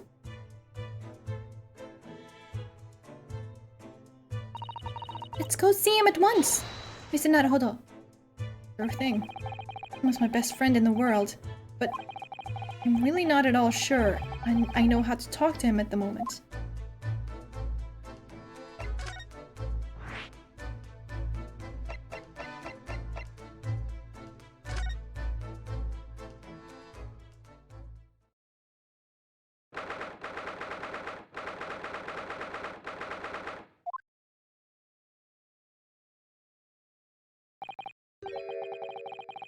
So, this is the office of Prosecutor... This is the office of Prosecutor Asogi now, is it? Kazuma-sama is doing so well for himself. Oh boy, did you see those tears glitching out? Even though he's always forced to kneel on the floor Japanese style in that dark corner. It's his habit to sit Seiza style whenever he's working. Oh, chess, you say? Kazuma.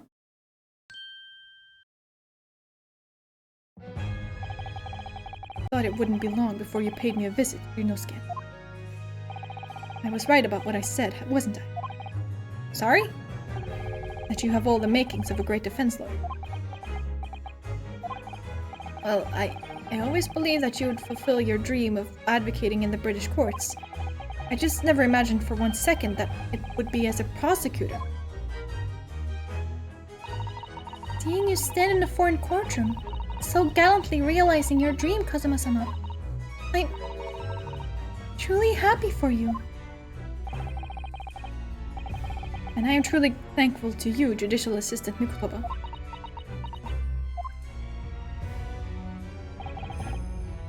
Oh my god, her tears keep glitching out. Do you see that? Ryunosuke. I always thought it would be fun for you and I to shake up the British legal system a little together. This isn't quite how I envisaged it, but I suppose it's just another twist of fate. I've learned a lot of things during my time in London. About how Susato-san's father was himself a visiting student here once, along with Judge Jikuku. And about what happened with your father. And you'll have no difficulty understanding why I had no choice. Why I had to find a way to get to Britain as a visiting student myself. I want to hear it from you, Kazuma. As you wish, Ryunosuke Naruhodo.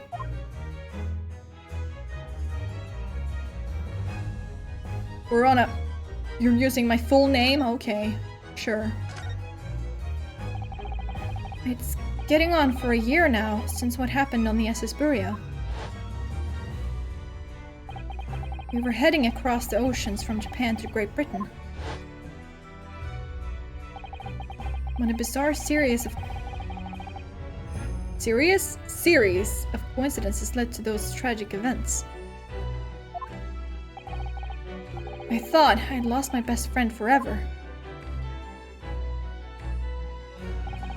I must have been unconscious for a long time. When I awoke, I was lying on a bed. It was a narrow little room. There was a posy of flowers by the pillow. It took me a little while to realize that I was in the cabin of a ship. I slipped out of the room and headed up onto the deck. Were you already suffering from amnesia at that point? Yes, I didn't know what had happened or where I was. There was just this voice in my head. You have something you have to do. Something no one else can know about. Go to Great Britain. Your task awaits you there. It was a calling I couldn't ignore.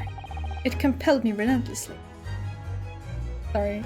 I'm just imagining he's like a fucking game character and he just has this like quest list on the side and it says get to Britain and he's just like, well, okay, sure, I guess that's one of my tasks, so I guess I'll go.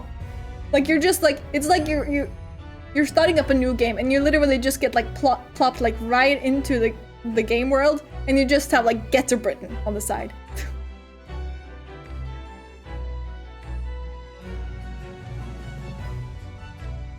I don't know why that's what I'm imagining, but that is what I'm imagining.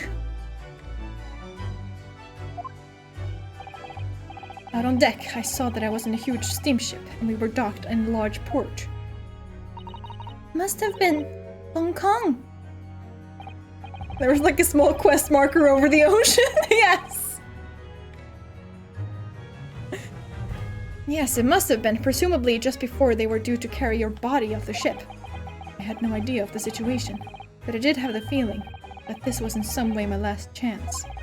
So I concealed myself among the disembarking passenger and went ashore.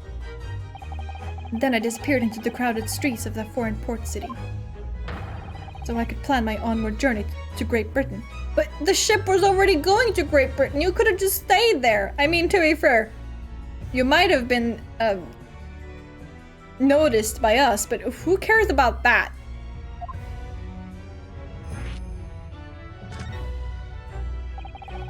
Just under a year ago, with all my past memories lost to me, I was left behind in Hong Kong. Everything was foreign to me. The sights, the sounds, the smells. My head reeled. I was truly at a loss. I realize now that I'd escaped as a dead man, with nothing but the clothes on my back. No money, of course. You could have just found a closet to hide out in. Oh, how terrifying for you! Luckily, though, I had 2 feathers in my cap. One being your knowledge of English, I suppose. That's right. And on the back of that, I was able to pick up some work as a deckhand on a cargo ship. Eventually, after calling at countless ports, I finally arrived at Dover. That must have been some 3 months ago now. Your formidable tenacity of purpose showing itself again. I mean, the man had lost his memory and had literally nothing to his name. But he still managed to make his way to London on the opposite side of the world. Of course, I had no idea why I'd moved heaven and earth to get here at that point. So, how did you end up becoming Lord Van Zieks' apprentice then? That can only be called an extraordinary stroke of luck, really. No, I don't think so. You see, I was stopped at the border because I had no papers. They took me straight to Scotland Yard. And by sheer coincidence, Lord Strongheart was there to attend a meeting. Sheer coincidence? Yeah, sure. I swear, if they're making him up to be the red herring, I'm gonna lose it. That's when the second feather in my cap came into play. Luck or careful planning by Mr. Reaper. Would that have been your knowledge of the law? Yes, exactly. Lord Strongheart was curious about an Easterner with intimate knowledge of British law. He took me back with him to the Supreme Court and assigned me to the prosecutor's office. And then, 9 days ago, you finally got your memory back after the trial involving Drebber.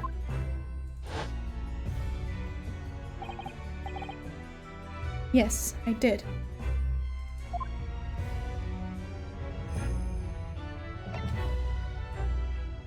Kazuma, please, use your head. There is no way this is by luck. There is no way there is any coincidence in this. This was very meticulously planned out.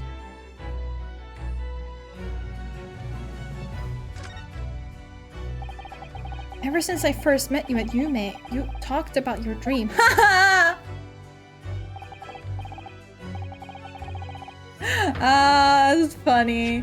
That's funny. It's funny because, well, Yume without the I means dream. Ever since I first met you at Yume, you talked about your dream. That's kind of funny. Like, I'm sure they actually have like 2 completely different meanings because it's Yume and not Yume. Or Yume.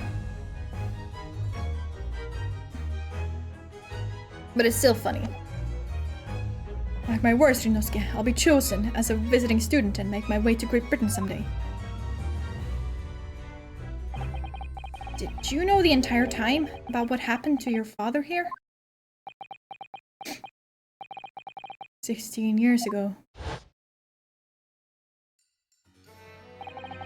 My father left on that exciting trip to Great Britain. I was just a boy. Look at him, he's so tiny. I took a photograph together the day before his departure. It's my last memory of him. But what I remember most about my father is his unswerving sense of justice. 6 years after he left, a gentleman called at our family home. He told me that Genshin, my father, had been taken ill in England and passed away. It was Professor Mikotoba, your father, Susato-san. Oh my! Ever since then, the professor was very good to me. He even helped to fund my university education at Yume. I'll be forever in his debt. But nevertheless, I just couldn't bring myself to believe what he told me. Oh, Then one day, a letter arrived at our house from Britain. There was no indication of the sender, so I opened it assuming it was from an old acquaintance of my father. What I read in that letter changed my entire life. What did it say? It said that my father had been a mass murderer, and the writer cursed the Asogi name. oh no! As a result of that letter, I found out what had been hidden from me all those years.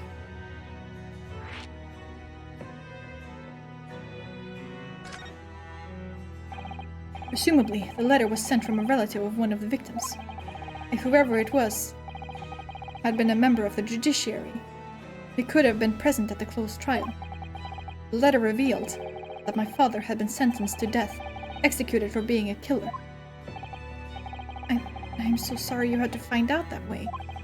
I imagine the British government did its very best to silence whoever sent that letter.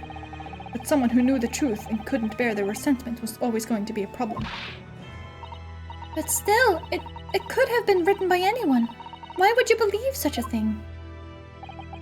There was a newspaper cutting included with the letter. It was the first I'd ever heard of the professor and his terrible killing spree. Well, what did my father have to say about the letter? I couldn't bring myself to show it to him. What? Why not? Because he deliberately concealed the truth from me by telling me my father was taken by a fatal illness. That couldn't have been easy for him, and he'd done it out of consideration for my feelings. So instead, I showed the letter to Judge Jiguku.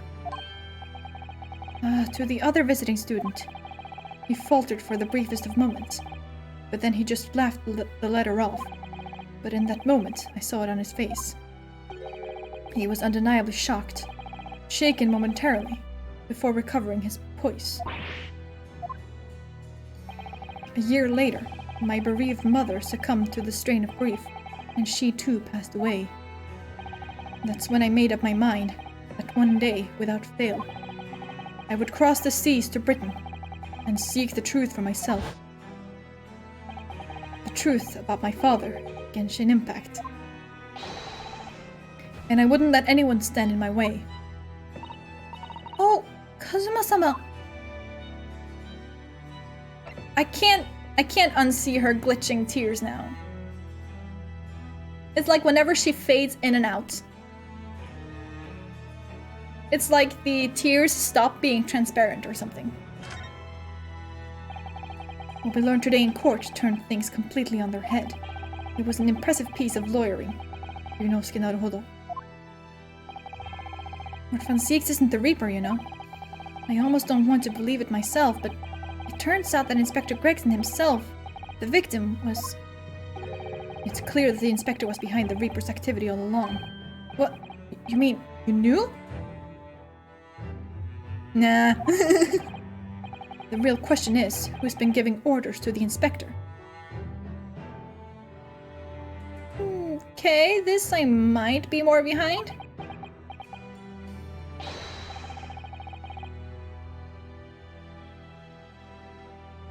It rhymes with bong tart.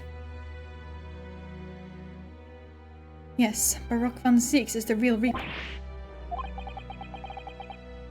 And I know that 10 years ago it was him who decided my father must be a mass murderer and sent him to his grave. No, he was merely seeing that justice was done as the law dictates. He's not to blame. Ultimately, it's people who condemn people. It's people who condemn people. The law is just a tool that they use to do it. And when a man condemns another, he must take responsibility for his actions. Of course he must. But I know for certain that my father would never have taken another man's life. What I say? He is convinced he was innocent. So am I.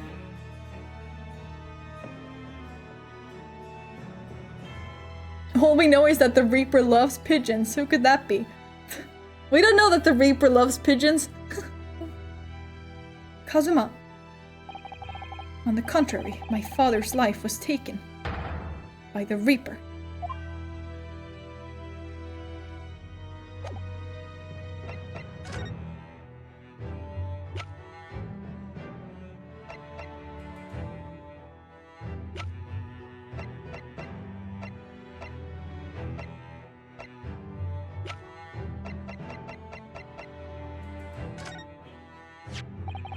Kazuma, this is your armband.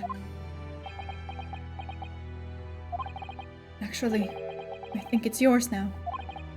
Sorry? You were the defense lawyer. You have a talent for it. I've always known that you would. And now, you've chosen to take that path in life. As your friend, I couldn't be happier for you, or more proud.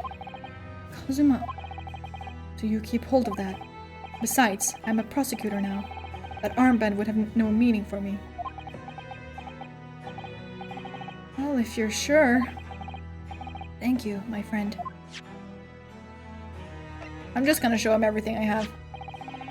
I was shocked when I found that they were related to the case. The Red-Headed League, I mean. Personally, it wasn't their plan to swindle everyone. That surprised me. It was the fact that so many red-headed people gathered from all over London that day.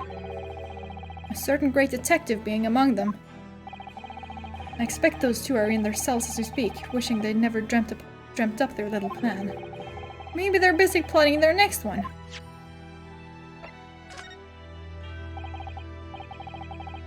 Okay.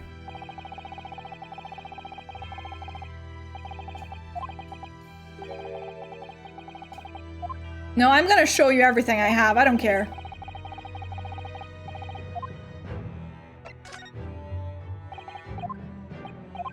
I'm just gonna go through everything.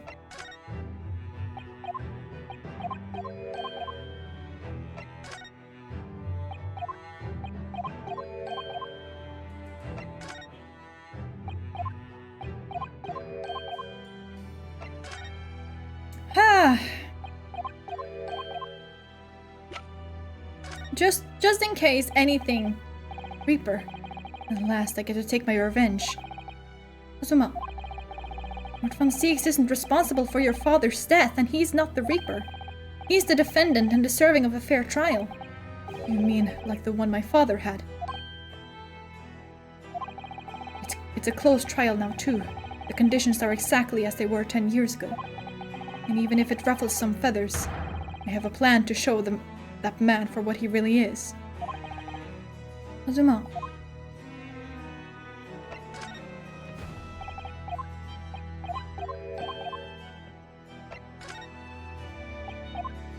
This is why I show him everything. Just to make sure there's nothing I missed. This came up in the trial, didn't it? As something a little dubious, I mean. The fact that no time of death was recorded on Inspector Gregson's autopsy report. Yes, there were some unexpected turns in the courtroom earlier. The suggestion you came up with certainly took everyone by surprise. The idea that the victim died the previous day at some other location is quite something. Well, considering when the pocket watch had stopped and the scorch marks on the candle, it's certainly a distinct possibility the evidence in the scene both point to it. To be honest, it bothered me too, so I paid a visit to the autopsy room earlier. The coroner responsible wasn't there, but I got a name. It's Dr. Gory. If it wouldn't trouble you, Kazuma-sama, I'd very much like to speak with the coroner too. Of course, the last thing I want is for anything to be brushed under the carpet. Scotland Yard's autopsy laboratory is behind Lowgate Cemetery. By Barclay Prison, you mean? Ah, you know it, do you? The prison where my father was incarcerated and robbed of his life. Well, actually, he was robbed of his life outside, but... You know... Kazuma-sama. Well, thank you. We'll pay a visit to the laboratory later today.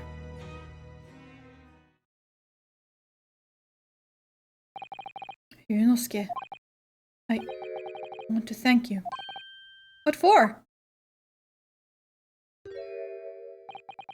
For this. You safeguarded the soul of the Asogi clan. Well, it is a famous sword that's been in your family for generations. My only slight regret is that I never got the chance to draw it before I returned it to you. Karuma is said to have been forged by a master swordsmith during the Sengoku Warring States period. I come from a long lineage of warriors, many of whom were expert swordsmen.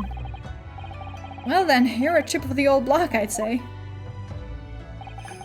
This blade, Karuma, is a symbol of the Asogi clan's honor and might. Apparently, one of my father's apprentices even took the blade's name for a surname.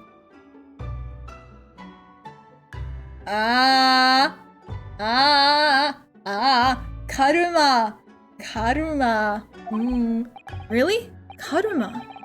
It does sound formidable, that's for sure. 16 years ago, when my father was a visiting student here in London, he had this sword forever at his side, which is why it means so much to me that I have it by my side again now too. And that is all thanks to you. It was an honor.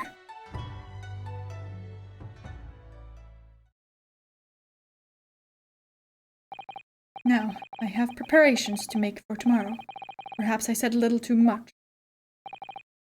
Kazuma, you've changed.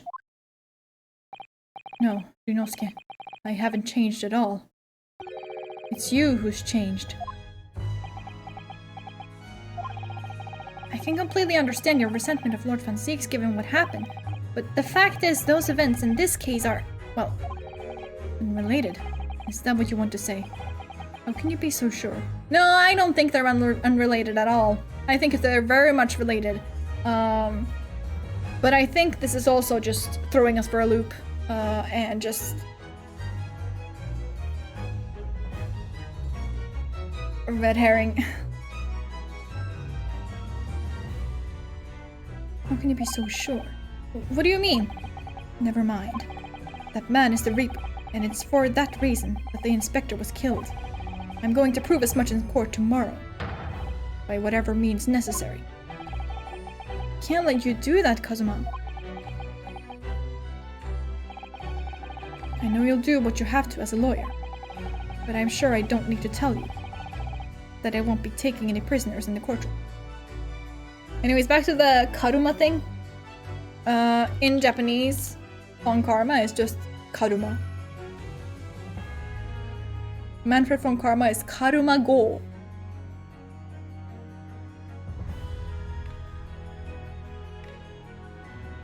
And Francisca is Karuma Mei.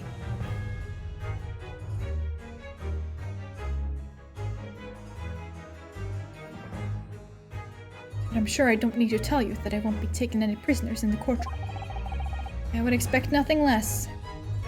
Related yet unrelated, they are connected, but that does not mean that Van Zieks is the culprit. Yeah, no, I do not believe he is the culprit at all. Until tomorrow then, in the Old Bailey. Also, don't you think it's kind of sus how the original prosecutor for your father's case was supposed to be Strongheart himself, and then he was like, no, I'm gonna leave this to Van Zieks actually. The man who has a personal vendetta with the guy? Yeah, that seems about right. So the apprentice was an ancestor of Piss Baby, yes. Yes, actually.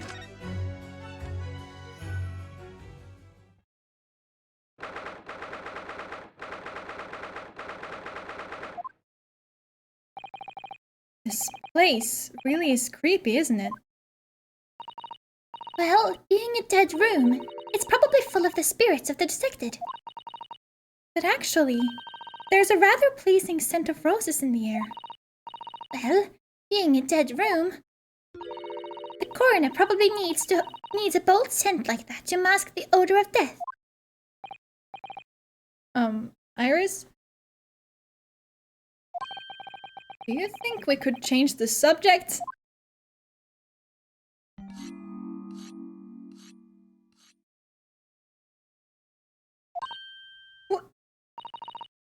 was that?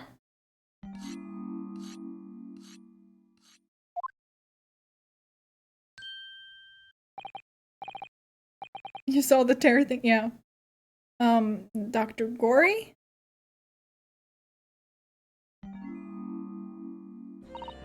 I knew it was you. What? That noise before.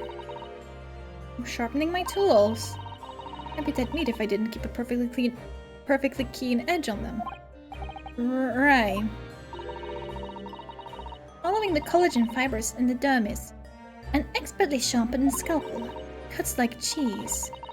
You'd like a demonstration? Oh, yes, please. I'd love to see. Ben, I think you'll do nicely. Huh? No, I wouldn't do nicely at all.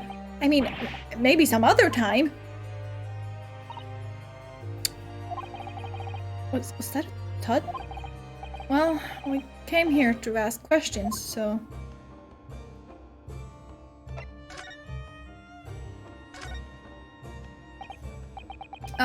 We have actually met before. I'm a lawyer, if you remember.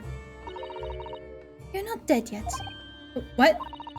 So Mama said I wasn't to cut you open. She's so strict about things like that.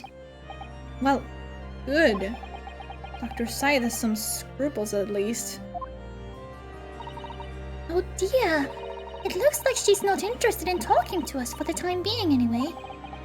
The time being? You mean until we die? I hope that's a way off.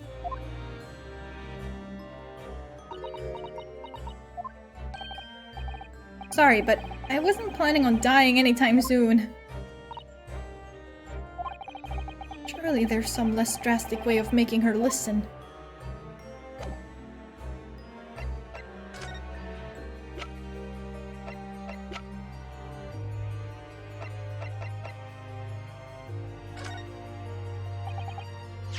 Dr. Gory, we actually came here to ask you about this. It was very good. Good? Sorry? His skin didn't snag my blade once. And very little mess. His joints dislocated easily. And his muscle tissue was a pleasure to work with. We can skip those details. But there is one thing about the report that's caught my attention. You don't seem to have recorded the time of death.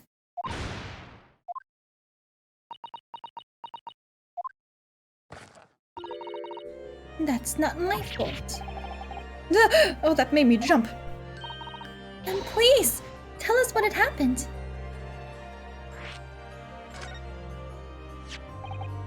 So, why doesn't this autopsy report include the victim's time of death then? It's really the most crucial detail. I was told not to write it. What? By whom? Strongheart? Ha ha! No! It's almost as if this entire fucking thing is centered around the man.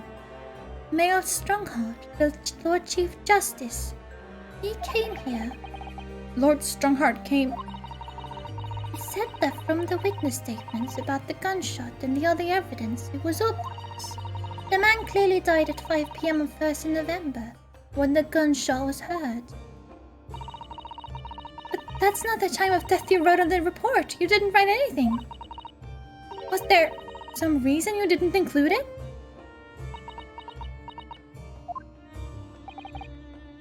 Dr. Gory, if you're hiding something under Lord Strongheart's instructions, then sooner or later, you're going to go the same way as your mother. Give it here, then. What's she scribbling so furiously? There. You've written... What's you written? Tell us! Indeterminate. But...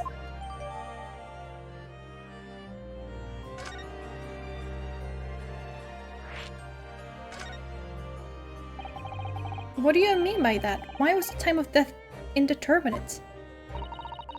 When the specimen was brought in, it was still fresh. But the time of death could easily have coincided with the gunshot, when the gunshot occurred. But there was one small discrepancy. What discrepancy? was some fried fish in the pocket of the specimen's overcoat. And that fish had started to rot. What? If the victim liked fried fish, he presumably liked to eat it before it went off. Well, yes. What are you really trying to say? It's possible that someone tried to manipulate the apparent time of death. Manipulate the... Is that even possible to do?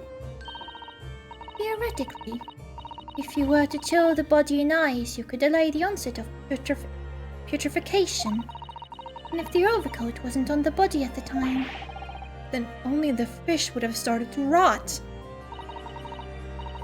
with today's science, it's not yet possible to determine if the body was chilled or not. But today's science is advanced enough to let you freeze a corpse, it seems. But surely, to chill a corpse like that would require an enormous electrical refrigerator. And I don't imagine many households in London are equipped with such a device. No, definitely not. But maybe in a factory, or some other special places. A factory, you say? Sorry, I'm just flashbacking to I the Somnium Files right now. The cold storage warehouse. Don't recall seeing any factories or such like on Fresno Street, though. I wonder if the inspector's body had been chilled somehow. What might the actual time of death have been? Or a cold storage warehouse, yep. I couldn't say for sure. But at the most, it might have been a day earlier. No!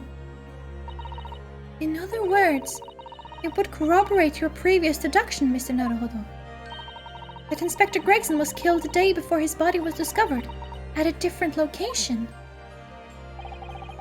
Did you inform Lord Strongheart of this possibility? I simply said that there were no electrical refrigerators of that size in the vicinity. Isn't it fucking November outside? Couldn't you just, like, leave it outside for a night?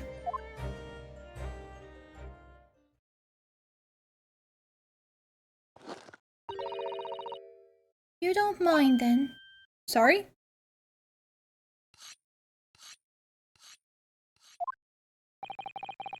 She's gone back to sharpening her blades. Not now. My baby here might start to rust. I think perhaps we better leave Dr. Gory alone. Maybe we could try again later if we manage to find some more clues.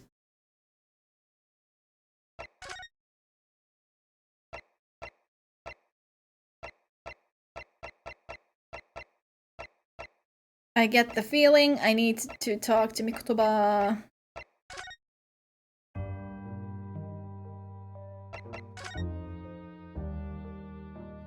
Well, I haven't been here to bother you with all my evidence.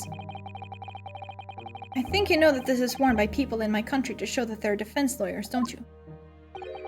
And I think you know that I believed you to be merely playing a lawyercraft initially, at lawyercraft. But it would seem your armband may actually imply some dormant talent after all. Lord Von Siegs, do you mean... Let's hope you wake up soon. Yes, I was clearly daydreaming. I almost thought I got a compliment there.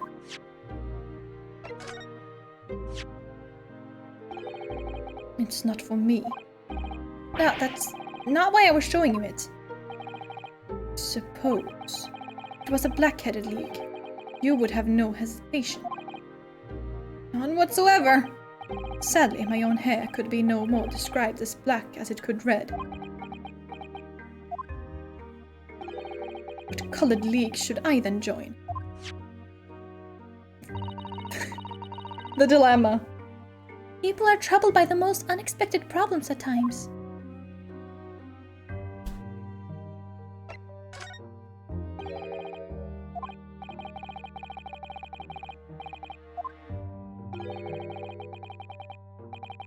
The Pensionaries Club is not that old.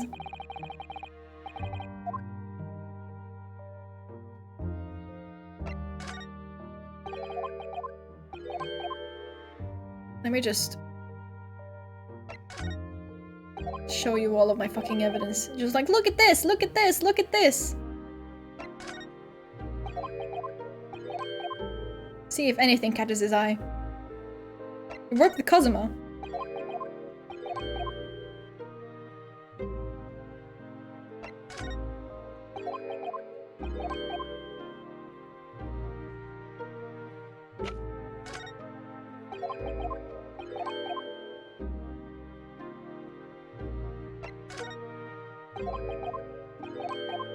I don't think there's gonna be anything, but you never know.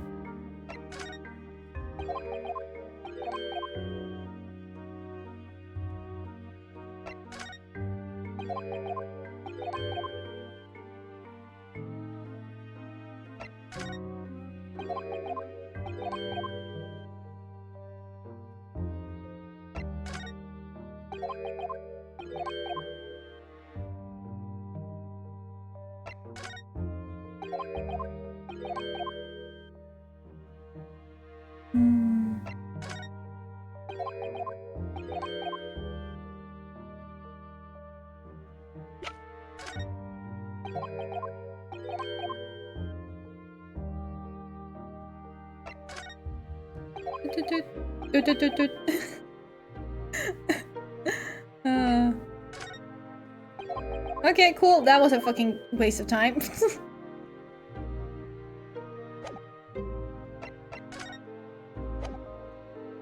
At least now I know it's not that.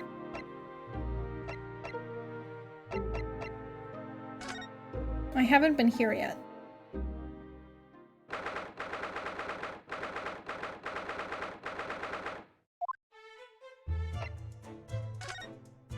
Don't think there's anything new here. There are details of cases stretching back over 10 years in this notice board. Yes, a history of Lord Van Zieks' defeats in court. I don't think that's an appropriate description.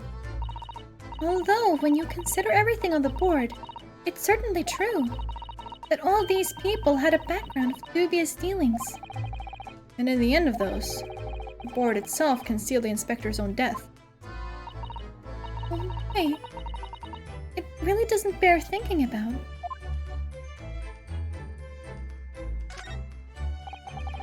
Photograph of Mrs. Vigil.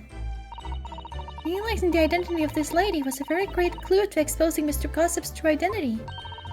He obviously loves his wife very dearly, which is why he felt he couldn't tell her the truth. The information was incredible, wasn't it? Just from that big twisted lip. Yes, he went to extraordinary efforts to play the part of Hugh Boone convincingly.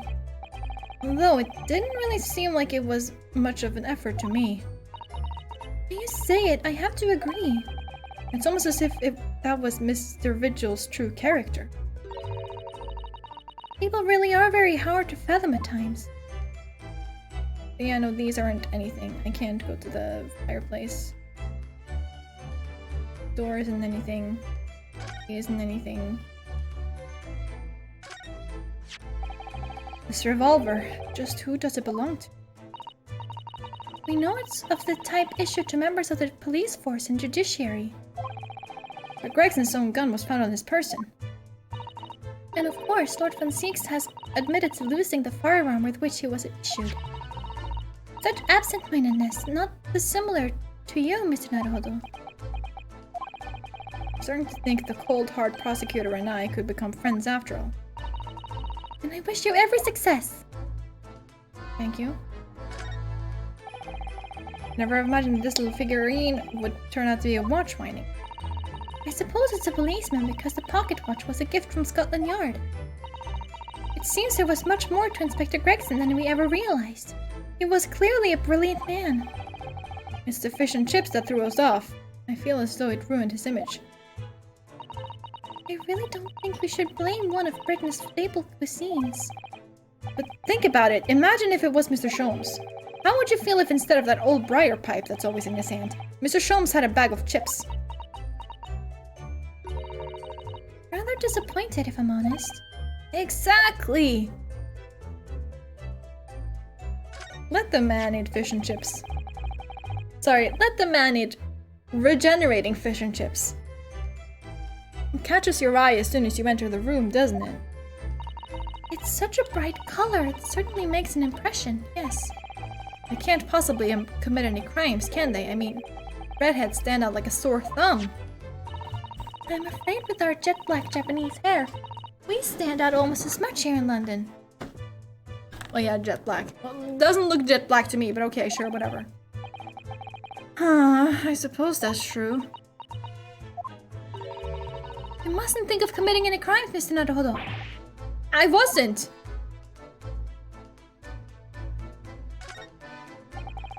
If it turns out that Gregson didn't actually die in here at all, where on earth could he have been killed?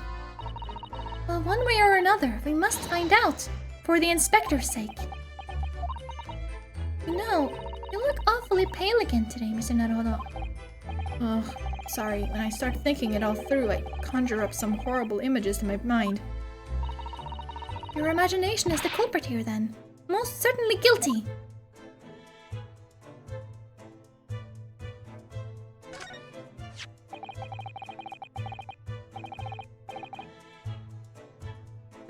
Susato is more gray, and the Rinosuke is more brown, yeah.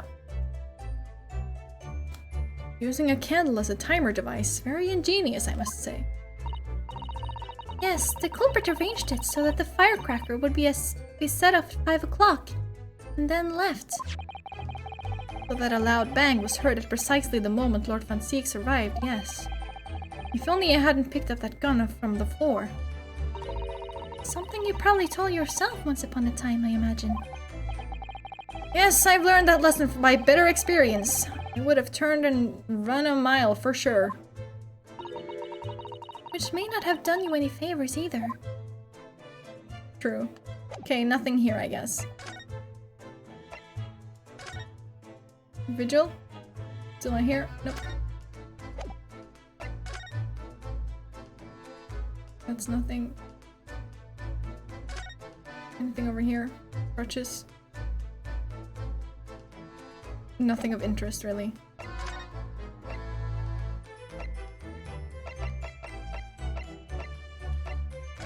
Do I really have to? I bet they're just gonna omit the name, but still. This feels like a trap. This feels like a choice, like an actual choice.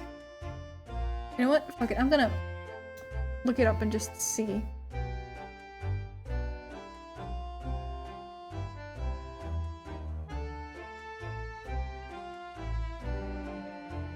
Yeah, I think I have to.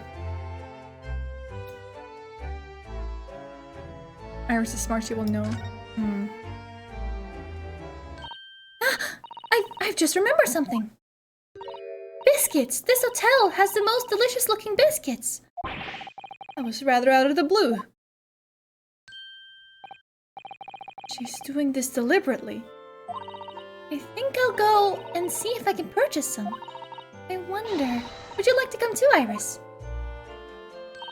Oh yes! You just tried to leave me behind. Well, that was anticlimactic. So, that young girl is called Iris Wilson, is she? Yeah, that's right. She's the author of all those adventure stories starring the great Detective Shone. But the name of the credited author isn't Iris, is it? It's Dr. John H. Wilson. Yeah, I know. That's the name of her father, you see. Her father. Iris is smart. This man, not so much. Dr. John H. Wilson. I was deeply indebted to the man for all the kindness he showed me during my time in London. That's why I was keen to reciprocate and invite him to the Imperial Yuma University 4 years ago.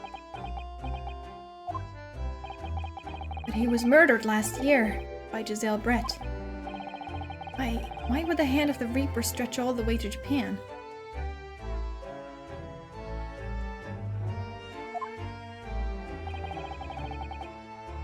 Iris knows nothing about that case, but it seems very likely that the victim, Dr. Wilson, was her father.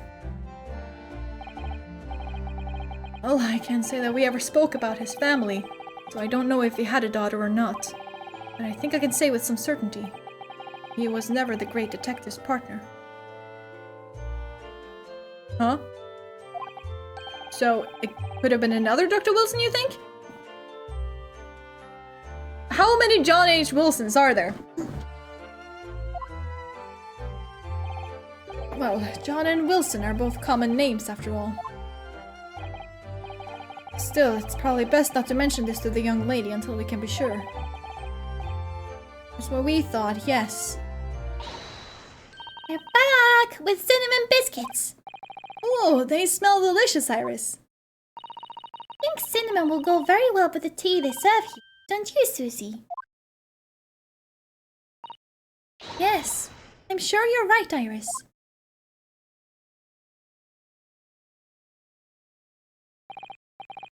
Oh, if you'll excuse me now. I need to telegram government ministers and the Japanese police with this information about Asashin. Of course, Father. Thank you. Look forward to the next month's installment, Miss Wilson. Oh, good! And please do come to Baker Street sometime, won't you? We'd love to entertain you. I would be delighted. Best of luck for tomorrow, Naruhodo. And give my suggestion your full consideration, won't you? Yes, I will. Going back home.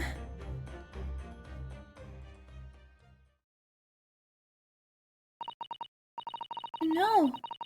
Kazuma-sama has always meant a great deal to my father. I'm sure he'd love the chance to meet with him and talk to him about all of this. Yes, no doubt. Sashin. Of course, it's so obvious. Oh, it's you. How could I have neglected to consider the possibility before now? Mr. Sholmes! Early, where have you been? Why, I joined you all for tea, of course. What an extraordinary question. I didn't notice you at all. No matter, no matter. Anyway, to more pressing concerns, Mr. Naruhodo. Oh, yes? I must dispatch a telegram to your country at once. It is a matter of much urgency. To Japan, you mean? Tell me, to whom can I entrust the task? Quickly now. Who? Well... My father has just now left to send a telegram to the Imperial Police Bureau of Japan himself. I see. Well, you looked reliable enough for a bearded fellow. I don't think what father sports could be considered a beard, Mr. Sholmes. There's not a moment to lose. Kindly ask your trusty unshaven father to see this is sent. I will, but what is it? Oh, no questions at this time, if you please, Mr. Sato. All we can do is pray. But for once, my deduction is awry. Doesn't that imply that your deductions are normally correct, Mr. Sholmes? Now then. You may be surprised to learn that I am a very busy man. I certainly have no time to hide behind settees and eavesdrop on other people's conversations. So that's what joining us for tea meant. I just see him fucking crouched behind the couch, just like fucking nibbling on a little biscuit or something. I leave the sending of this in your hands then, my dear fellows. Ah, wait a minute. Mr. Sholmes! He just sort of ran off, didn't he? Quite a pace. Left the unpaid bill for his tea behind too.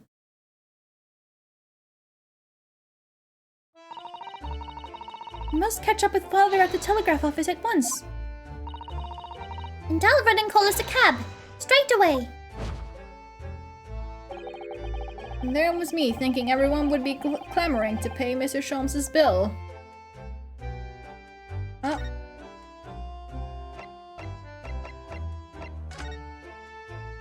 Vigil?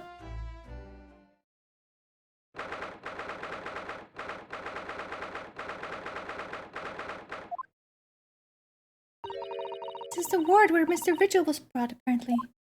To be frank, I'm a little worried about seeing him again. The lawyer, hello again. Are you feeling better now, Mr. Vigil? Yes, thank you. Somewhat better. I'm sorry to have caused you to... I mean, it was because of me. If I hadn't exposed your secret and forced you to remember things you obviously tried to forget...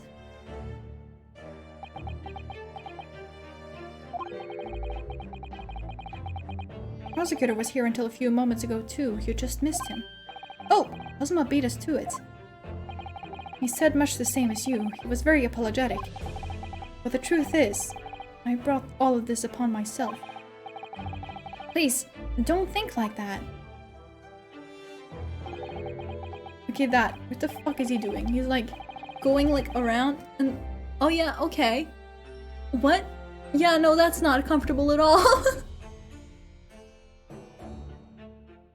Why can you not be Big Frank? Stop. Keeping it from Evie, my wife, all these years I've carried such a sense of guilt. But that's not the worst of it. Over time, I obviously came to deceive myself as well. You mean about your dismissal?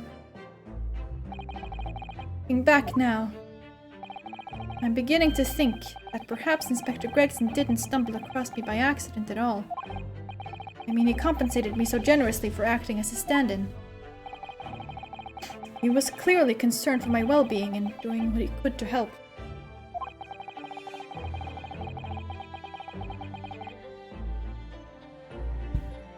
Actually, you know what? I'm taking back everything I said earlier.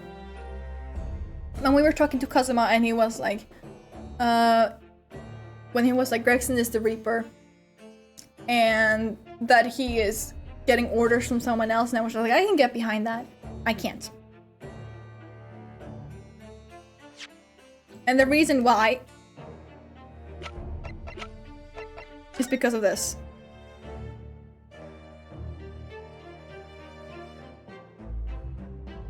Like, if you're the Reaper, why would you do like extensive like research into the Reaper? That doesn't make any sense, right? One thing, he might be quote-unquote working for the Reaper as like an undercover thing. Yeah, he was clearly investigating the Reaper.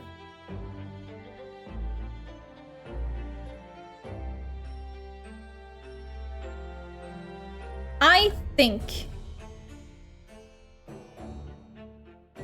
it was well known that Genshin Impact was actually innocent. And that's why so many people tried to help him.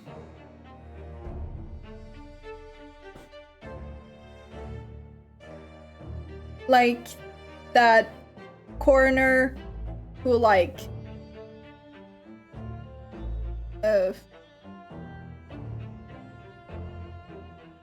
noted down like his time of death, but he wasn't actually dead at all.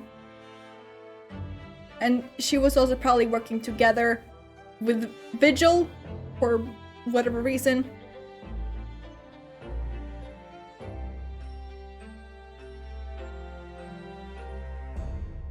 The coroner, the warden, saving Baroque. Yeah, there are just like too many pieces here that don't fit in the narrative that they're trying to portray. But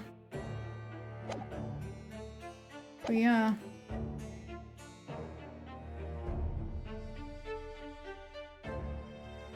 So perhaps Gregson knew exactly what had become of Mr. Vigil all along then. Sure, this is just a search for 10 years of lies and deception, but... It wasn't me that helped the professor escape 10 years ago, it wasn't me! I swear it! I swear it's true! Oh, Mr. Vigil. I'm sure you'd rather not dredge up even more from your past at this time, but... If possible, could you tell us exactly what really happened? I need to get all this off my chest. I just want someone to tell me what I should have done. Alright. Alright.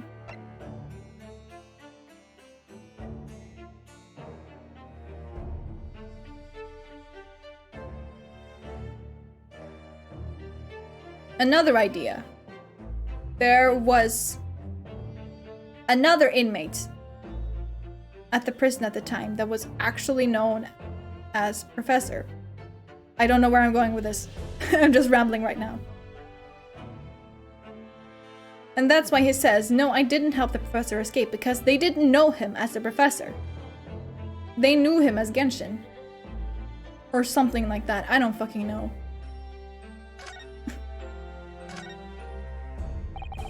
Maybe not. Doesn't really make sense. Inspector Gregson was obviously engaged in a special operation of some sort. He was investigating something that even Scotland Yard couldn't know about. Details of the Reaper's marks, yes. It was when he had to carry out those investigations that I would take his identification and impersonate him. He would pretend to be the inspector and carry out investigations on his behalf. Oh no, never! A common street peddler couldn't possibly carry out a proper police investigation. All I would do is go to the specified location and make a little hoo-ha. Just something to leave an impression, so everyone there would think, a detective called Gregson was here. So, that's what you were doing on the day prior to the incident? Yes, he asked me to make an appearance at the park on Lime Street for the Red-Headed League event. So as usual, I flashed the inspector's identification around and was very vocal about my presence. But then you were taken prisoner by those red-headed fraudsters. Yes. So, you would always make a point of showing Gregson's identification and generally being loud. That's what the inspector asked me to do, yes. Well, that's one way of becoming a legendary detective, I suppose. Not a good one, though. As you know, I suffered this bruising around my neck at their hands. But the following day, they kept their word and released me. Without returning the inspector's identification to you, however. We had arranged to meet in the Fresno Street room at 5 that day, so I could report back to the inspector. But at the agreed time, that's when I heard the gunshot.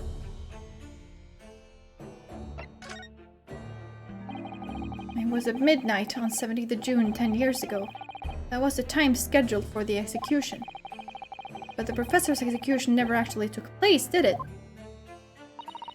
Or rather, the execution itself must have been used to effect the plan of escape. I hardly dare to imagine what a chilling plan it was. Barclay was renowned for being the highest security prison in the country. Everything that went in or out of the place was searched multiple times. But there was one notable exception. Or rather, one notable loophole, something that was never questioned.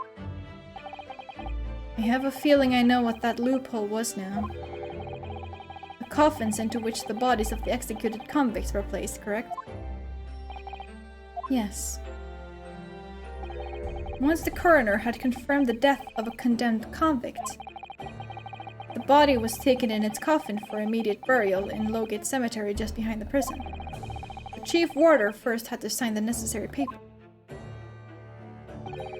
And after that, no member of staff was permitted to touch the coffin containing the body again.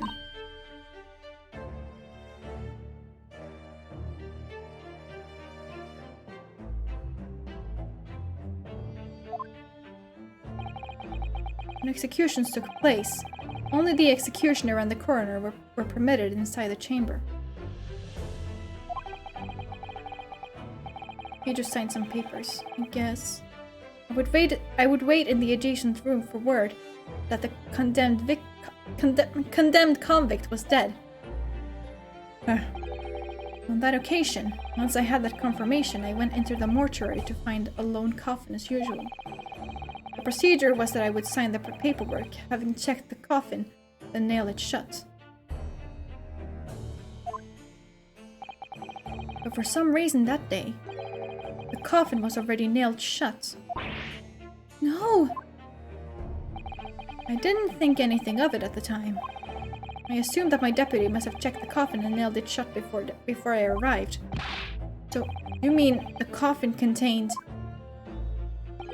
Yes, I can only imagine that Asogi, having escaped his execution somehow, was alive inside the coffin. The coffin was then taken out through the main gates and deposited in Lowgate Cemetery. Presumably there wouldn't have been enough air inside to breathe for long. In the early hours following the burial, somebody dug up the coffin again to set Genshin free. Were they just gonna let him fucking... what's the word? Suffocate? Interesting. But in the end, he was fatally shot in the graveyard anyway. What on earth really happened in Lowgate Cemetery that night, I wonder? I'm afraid I really don't know. All I can say with certainty are two things. Asogi couldn't possibly have escaped that way without help from somebody working in the prison. And that somebody was not me. Okay, good to know. Obviously you knew the man then. The professor, I mean. Genshin Asogi. Yes, I remember him well, in fact. Would you mind telling us what you know? Well, having been condemned to death as he was, any contact I had with the man was short, obviously. After that trial, which was carried out behind closed doors, attended only by elite members of the judiciary, they called for his execution to be carried out at the earliest possible opportunity. The outcome of the trial was set from the beginning, wasn't it? It was a time of delicate diplomacy, when Britain and Japan were in the process of signing an important treaty. That meant that this potentially destabilizing case had to be dealt with swiftly and discreetly. The man had less than a week in total. As I was the chief warder, I oversaw his short stay in the cells until his final hour. I remember being struck deeply by his noble character and incredible resilience. What do you mean exactly? He was a killer of many men. He was always quiet and polite. He was a gentleman and a man of intellect. In fact, I couldn't bring myself to believe what he'd done, so I'd asked him one day. Those 5 members of the aristocracy whose lives were taken, were you really responsible? I'm guilty of the unforgivable crime of ending another human's life, yes. This is not the fucking time to be vague, idiot!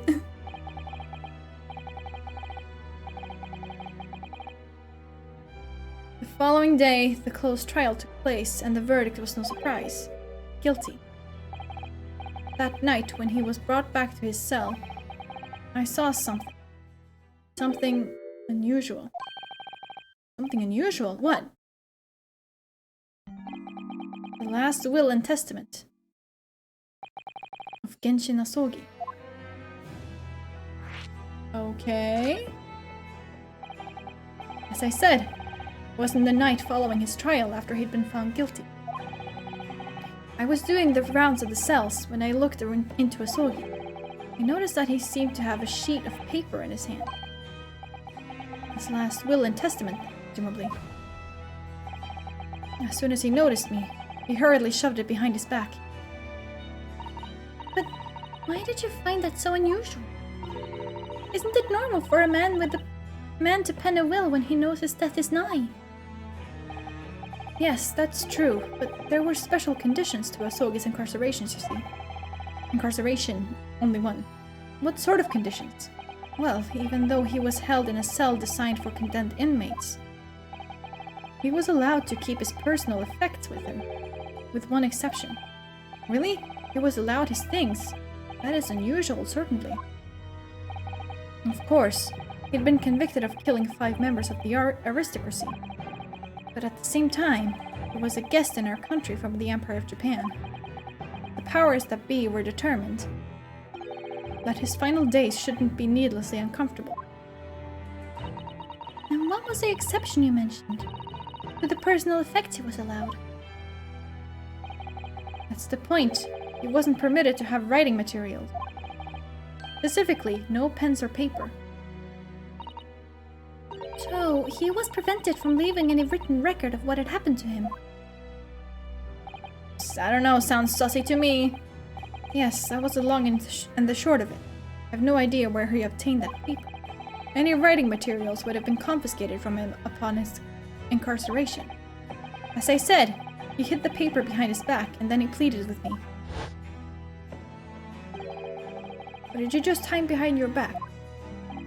Please, please, turn a blind eye. This is my lifeline. But you know it's against the rules. You were the only person who's seen. If you just agreed to keep quiet. Alright then. But what's on that paper? The last will and testament. This will is the only weapon I have left now.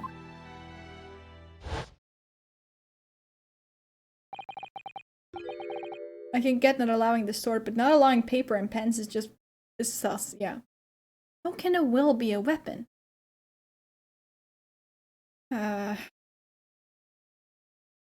When you're falsely accused of a mass murder?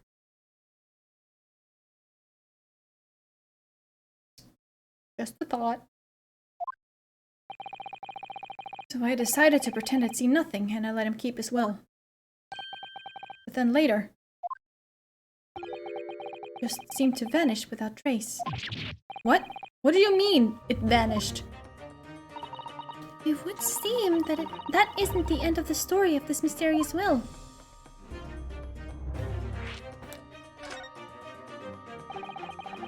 I was the only person who saw Asogi's will, but somehow it disappeared. It was after Asogi's execution. Which was actually an elaborate jailbreak. The warders gathered up Asogi's possessions that were in his cell. They were all to be sent back to his family home in Japan. You see. Poor Kazuma-sama. And you're saying that it wasn't anywhere to be found among his personal effects. The will, I mean. That's right. I didn't search through them myself. But Governor Caden was livid. He was screaming. Can I have disappeared completely? That doesn't quite make sense though, does it? In what way? Well, we'd understood that only Mr. Vigil was aware of the will's existence. In which case, how did the prison governor know to look for it? Oh, yes, you're right! I really don't know how he knew, but it certainly seemed as though he knew of the will's existence from the outset.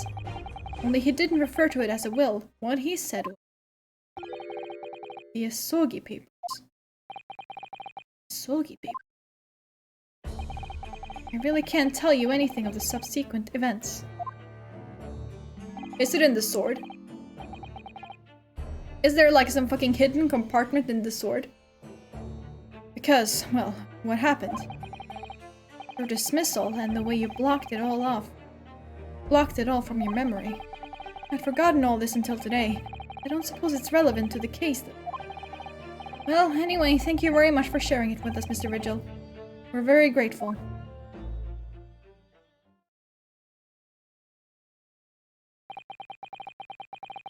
I'm afraid there's really little more I can tell you.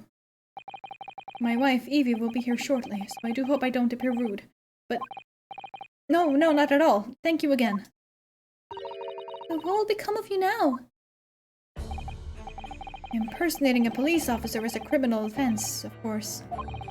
I imagine that once I'm fully recovered, I shall be arrested. I'm so sorry. Don't be, please. This was all my own doing. I always knew that this day would come. Well, I wish you well. Goodbye, Mr. Vigil.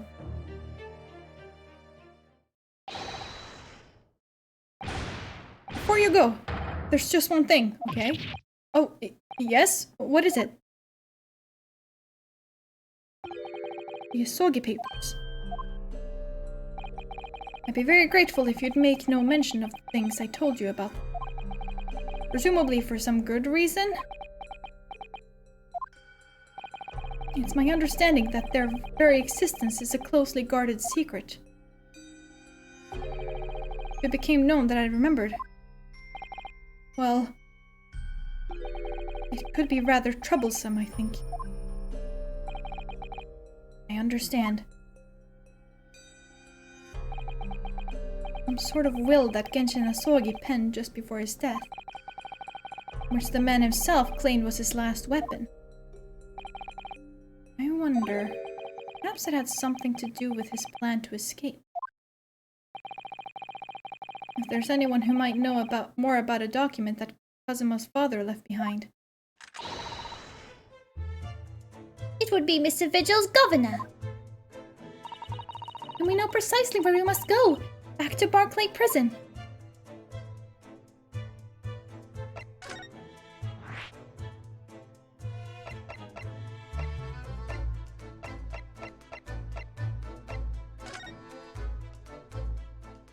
Mr. Shrek time. Ugh. I'm not ready. I'm just not. Oh, back again, are you? Yes, hello. I've heard all about your investigations. I've read the report just now. You found him, eh? Vigil? Yes, luckily. Well, anywho, the laddie doesn't work here no more. So your case is not to do with Barclay. I wouldn't like you to get the wrong idea about that. Of course, yes, Mr. Vigil stopped working here 10 years ago now, so... Yes, we've seen his dismissal notice, haven't we? He was given the chop. Aye, Kimmer. You came very well. How about a wee handcuff biscuit? Oh, they really are little handcuffs. And as hard as irons too. So, what's brought you down here today? Well, there's something else we'd like to ask you about, actually. Is that so? We believe there might have been a document that disappeared from Genshin Asogi's cell. I think it's been called the Asogi Papers or something.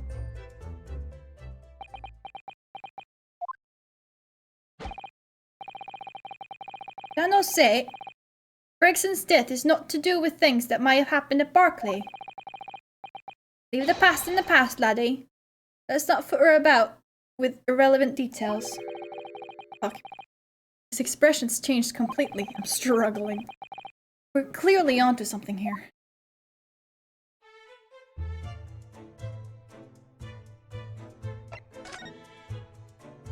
Like, I swear, I could do like a fucking better Scots accent. I could speak better Scots, if they didn't write his accent. I swear.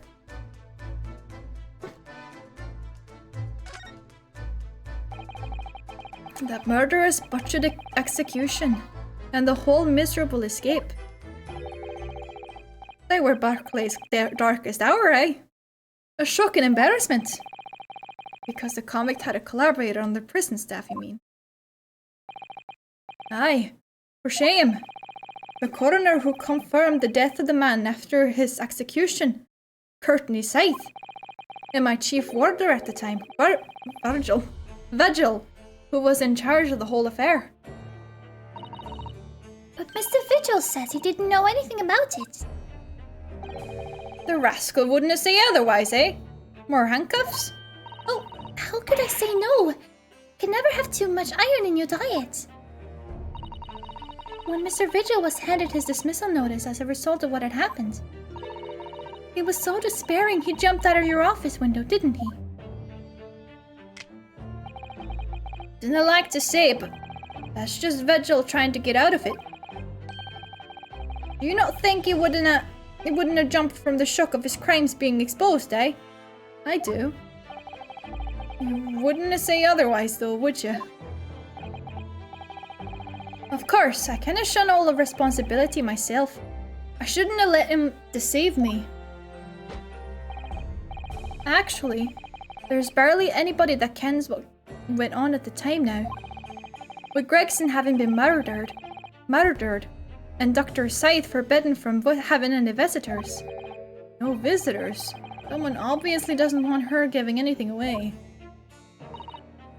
Well, we're not going home empty-handed.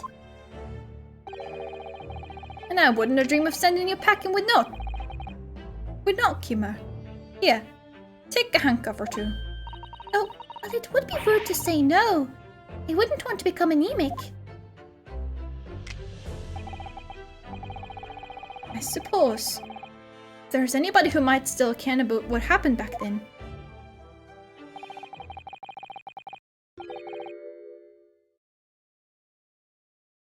It'll be that last from the forensic division. Maria Gory. Maria Gory? Aye, Scythe's daughter. She didn't have no more. Just the one. But the wee bairns followed in her mam's footsteps. You didn't ever see her without a scalpel in her hand. Ah!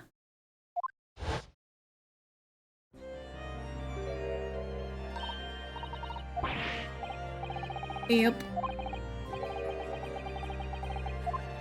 We already talked to her. Dr. Scythe's daughter, Maria Gory. We could do with talking to her some more. Apparently. So, she's Dr. Scythe's daughter, but her surname is Gory? Aye. There's some family history, I'm sure, but I dinna ken the ins and outs of it. She grew up watching her mom working with the bodies of folk who died in strange circumstances, and decided to do the same with her own life. I kinda understand it myself. Perhaps she was driven by a deep respect for her mother. Perhaps. Anywho, she was in charge of Gregson's autopsy, I believe. Right, and the coroner responsible for this incomplete report. Somebody once told me. Somebody once told me. Who was the dad? Good question. But the wee lassie always loved her mom's stories about cutting up bodies. There's even a rumor that she used to listen to the funeral march as a lullaby. Somebody once told me. Oh yeah. So then perhaps her mother might have told her about the autopsy from the case 10 years ago. Aye, I'd say there's a fighting chance at least. After all, that was a life-changing case for all of us. We really need to speak to Miss Gory herself about this, I think. Well, thank you very much. Not happy about any part of this. It took years for Londoners to finally forget the whole professor business. Can you not give up on this, laddie? Stop asking pointless questions. I'm sorry, I don't like dredging up these painful memories for everyone. Can you not just stay away, no?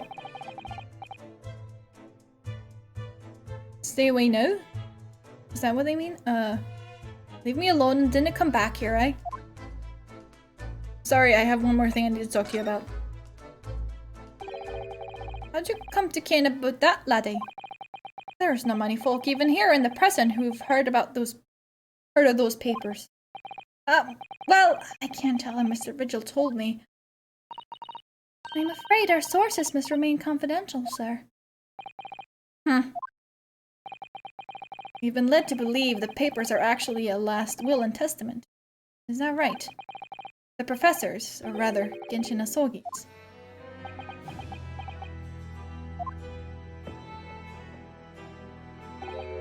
Aye, that's right. You're well informed, Jemmy. Oh, is that the end of the silent treatment? But then, after the convict's execution, it mysteriously vanished from his cell, didn't it? Hey, Versno, you're off at half-cock? You're off at half-cock there. I think you didn't quite get your facts straight. It was there in the cell, exactly where it should have been. Oh, not what we heard elsewhere. Let me just have a wee poke around in here. I'm sure I can find it. Aye, here you are. See? The last will and testament of Genshin Asogi, written with a calligraphy brush. I bet this is forged. I bet the real one is in the fucking sword. I bet the real one is in the sword. Of course, I cannot read a word of those Japanese squiggles. But I mind it says he leaves all his worldly possessions to his son back in his homeland. Yes, that's correct. That's the gist of it. So these are the Asogi papers. Aye, of course they are. Papers written by Asogi, no doubt about it. There's no mystery here, laddie. That's your lot. After all, the Stramash are the slaster of an execution. We sent the man's possessions back to his clan in Japan, and that was the end of it. I think we ought to make a record of this, Mr. Naruhodo, just in case.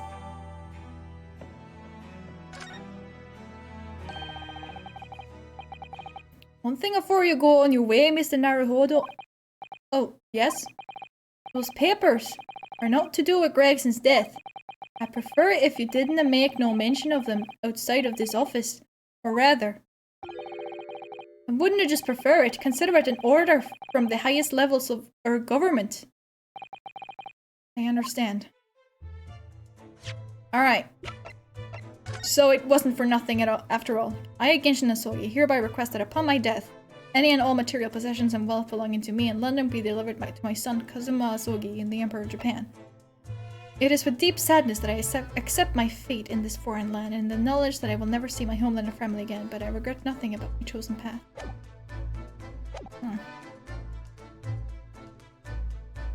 I doubt they're real.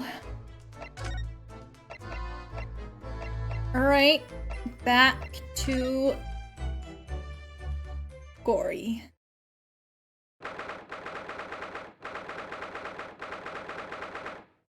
Sir, you are saying this to a man who willingly played state secrets in court for an innocence verdict. Yeah, and then also got barred from entering court. For like... How long? Was it 6 months? 3 months? I don't remember.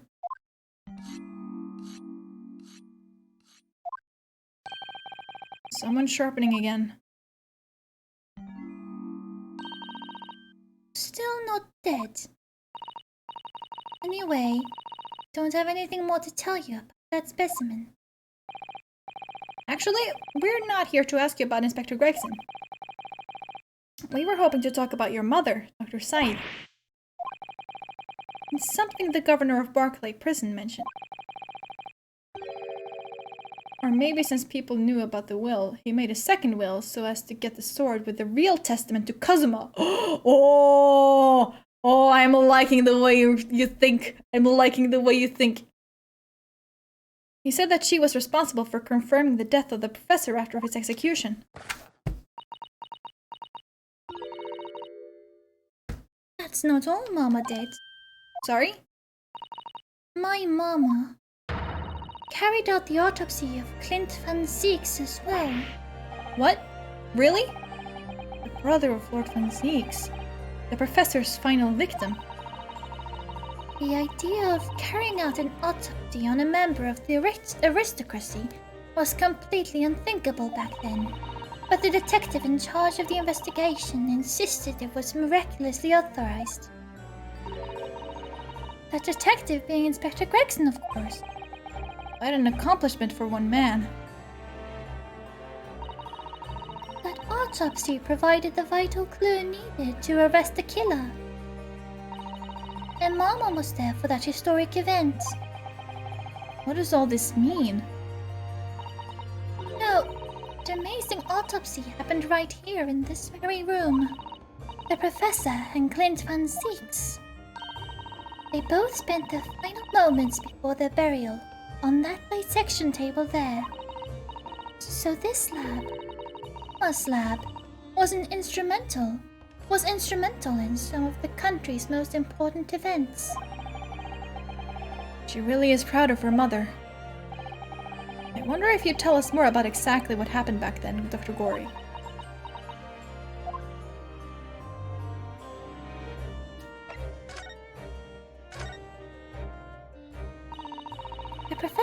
execution was Mama's first big case. I had to be in attendance at Barclay Prison's execution chamber and sign the certificate to confirm the convict's death. Mama is the best coroner in the world, you know. I was so proud of her. But the execution didn't actually take place. No. And worse still, Mama actually helped with the jailbreak. I didn't want to know. Dear, you found out recently, you mean? I believed in her, in Mama, but now I wonder if I'm starting down the same path as her. You mean because you omitted the time of death on this autopsy report?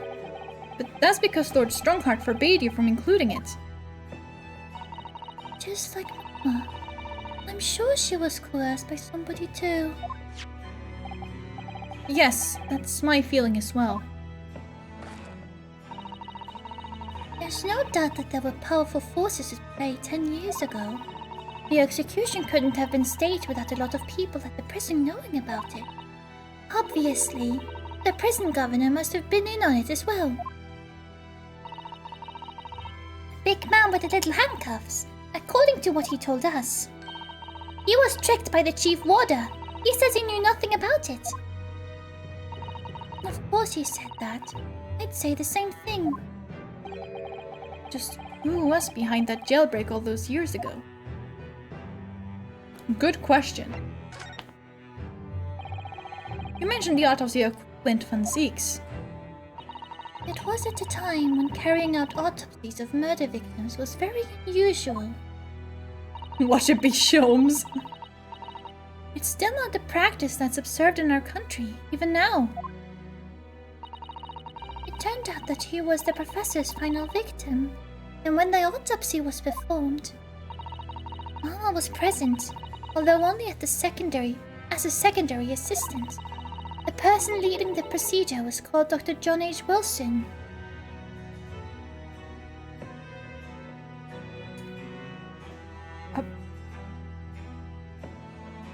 It was... Oh, okay. That's right, my daddy! And there was one other person present, a primary assistant. He was a visiting student from the Far East. Wait, a visiting student? It must have been my father, Eugene Mikutoba. I had no idea Professor Mikutoba had been involved in something so important. But the outcome of that historic autopsy was the discovery of a vital piece of evidence that led to the capture of the professor.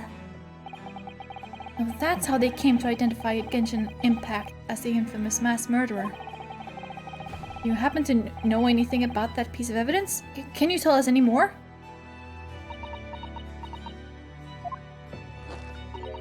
Would you like to see the records for yourself? What would that be alright? What's the point of keeping records if people can't look at them? They're filed under V at the back of those cupboards, with the other records from the last decade. Thank you! Let's see, Van Zieks. Strange. What, Mr. Naruhodo? They aren't here. There's nothing under Van Zieks. There must be. Perhaps somebody took them away? No one's allowed to take documents related to the professor case out of this room. But you're right. They're gone. Well, when was the last time somebody looked at them? Do you remember? It was... Oh, yes. I remember now. It was 2 years ago. It's gonna be Strongheart, isn't it? Consulting detective came one day saying that he'd like to see the records.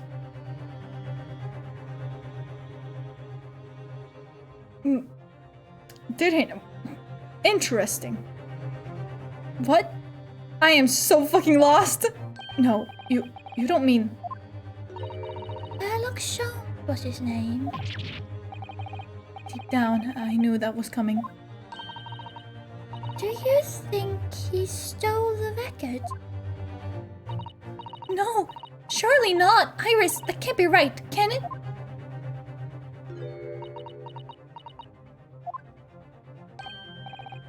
Iris?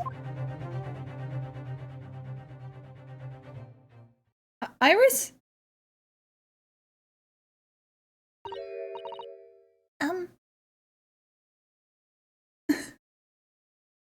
Yeah, I'm trying to make it creepy. You know. Hope you don't mind, but What is it, Iris? I've just remembered something very important I have to do. I'm going to have to leave you now. No, this is very sudden, Iris. Someone just follow her, please. Well, we'll come with you then. Oh, no, there's no need. You and Bruno can take your time here. Bye for now then. Good luck. Wait a minute, little girl. Me? Remember now. You've been here before, haven't you? Have you, Iris? Yes, 2 years ago. When that detective came. You were here with him, weren't you? Or a living specimen then too. It's the way it usually works, yes. Was I? I don't really remember. Anyway, sorry, but I must dash. Wait, Iris. I'll brew up a pot for you when you get home. Okay, sure, bye. I guess. What's the matter with her? She's behaving really strangely all of a sudden.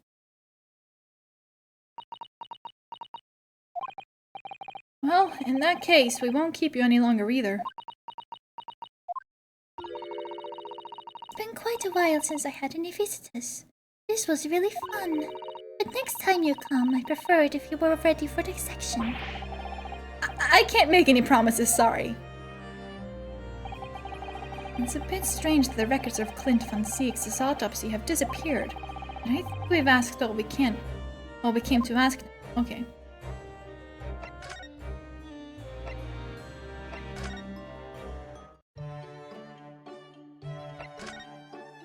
Now where do we go?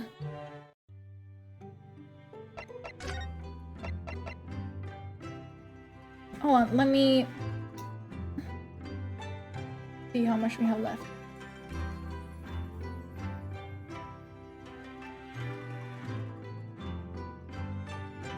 Okay, yeah, no, we're like fucking halfway, it seems. So, I think... Actually,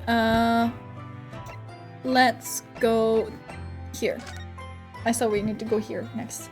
So I'm gonna go here and then I'm gonna save.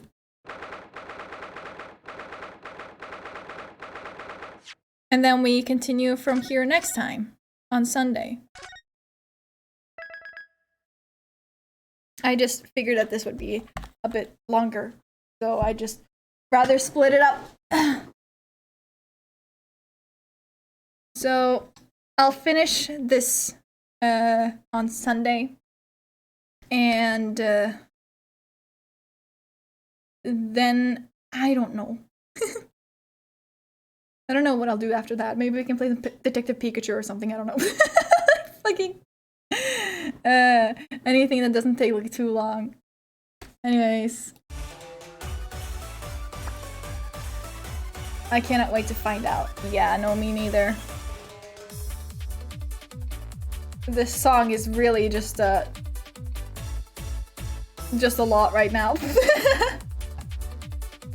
Hold on. No. No. Give me something. No. Why are like all of these songs in a row suddenly? No. No. Ugh, you know what? Fuck it. Why not? A bit too hype for what we just went through. Yeah, this is a bit too happy still, but whatever, it's fine.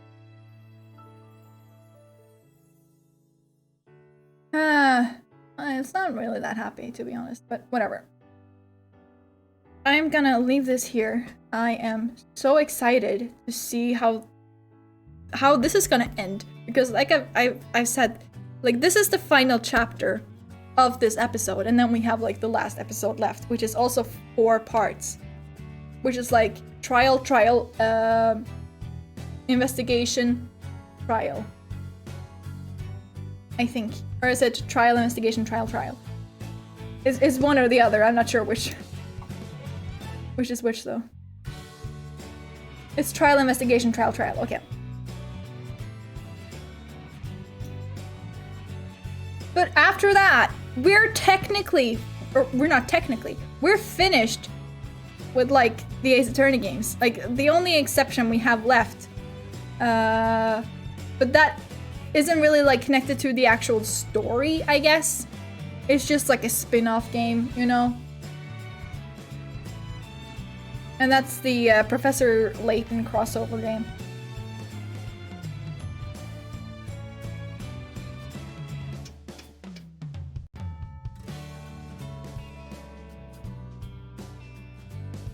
So, yeah.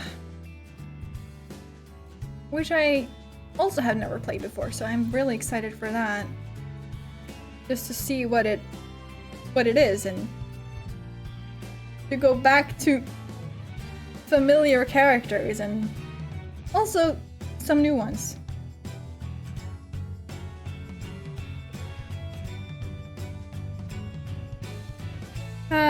Anyways, yeah, I'm gonna leave this here. So I'll see you again on Sunday, and until then, I hope you have a great rest of your day. And yeah. Goodbye. Farewell. Good night. Good night. Bye-bye.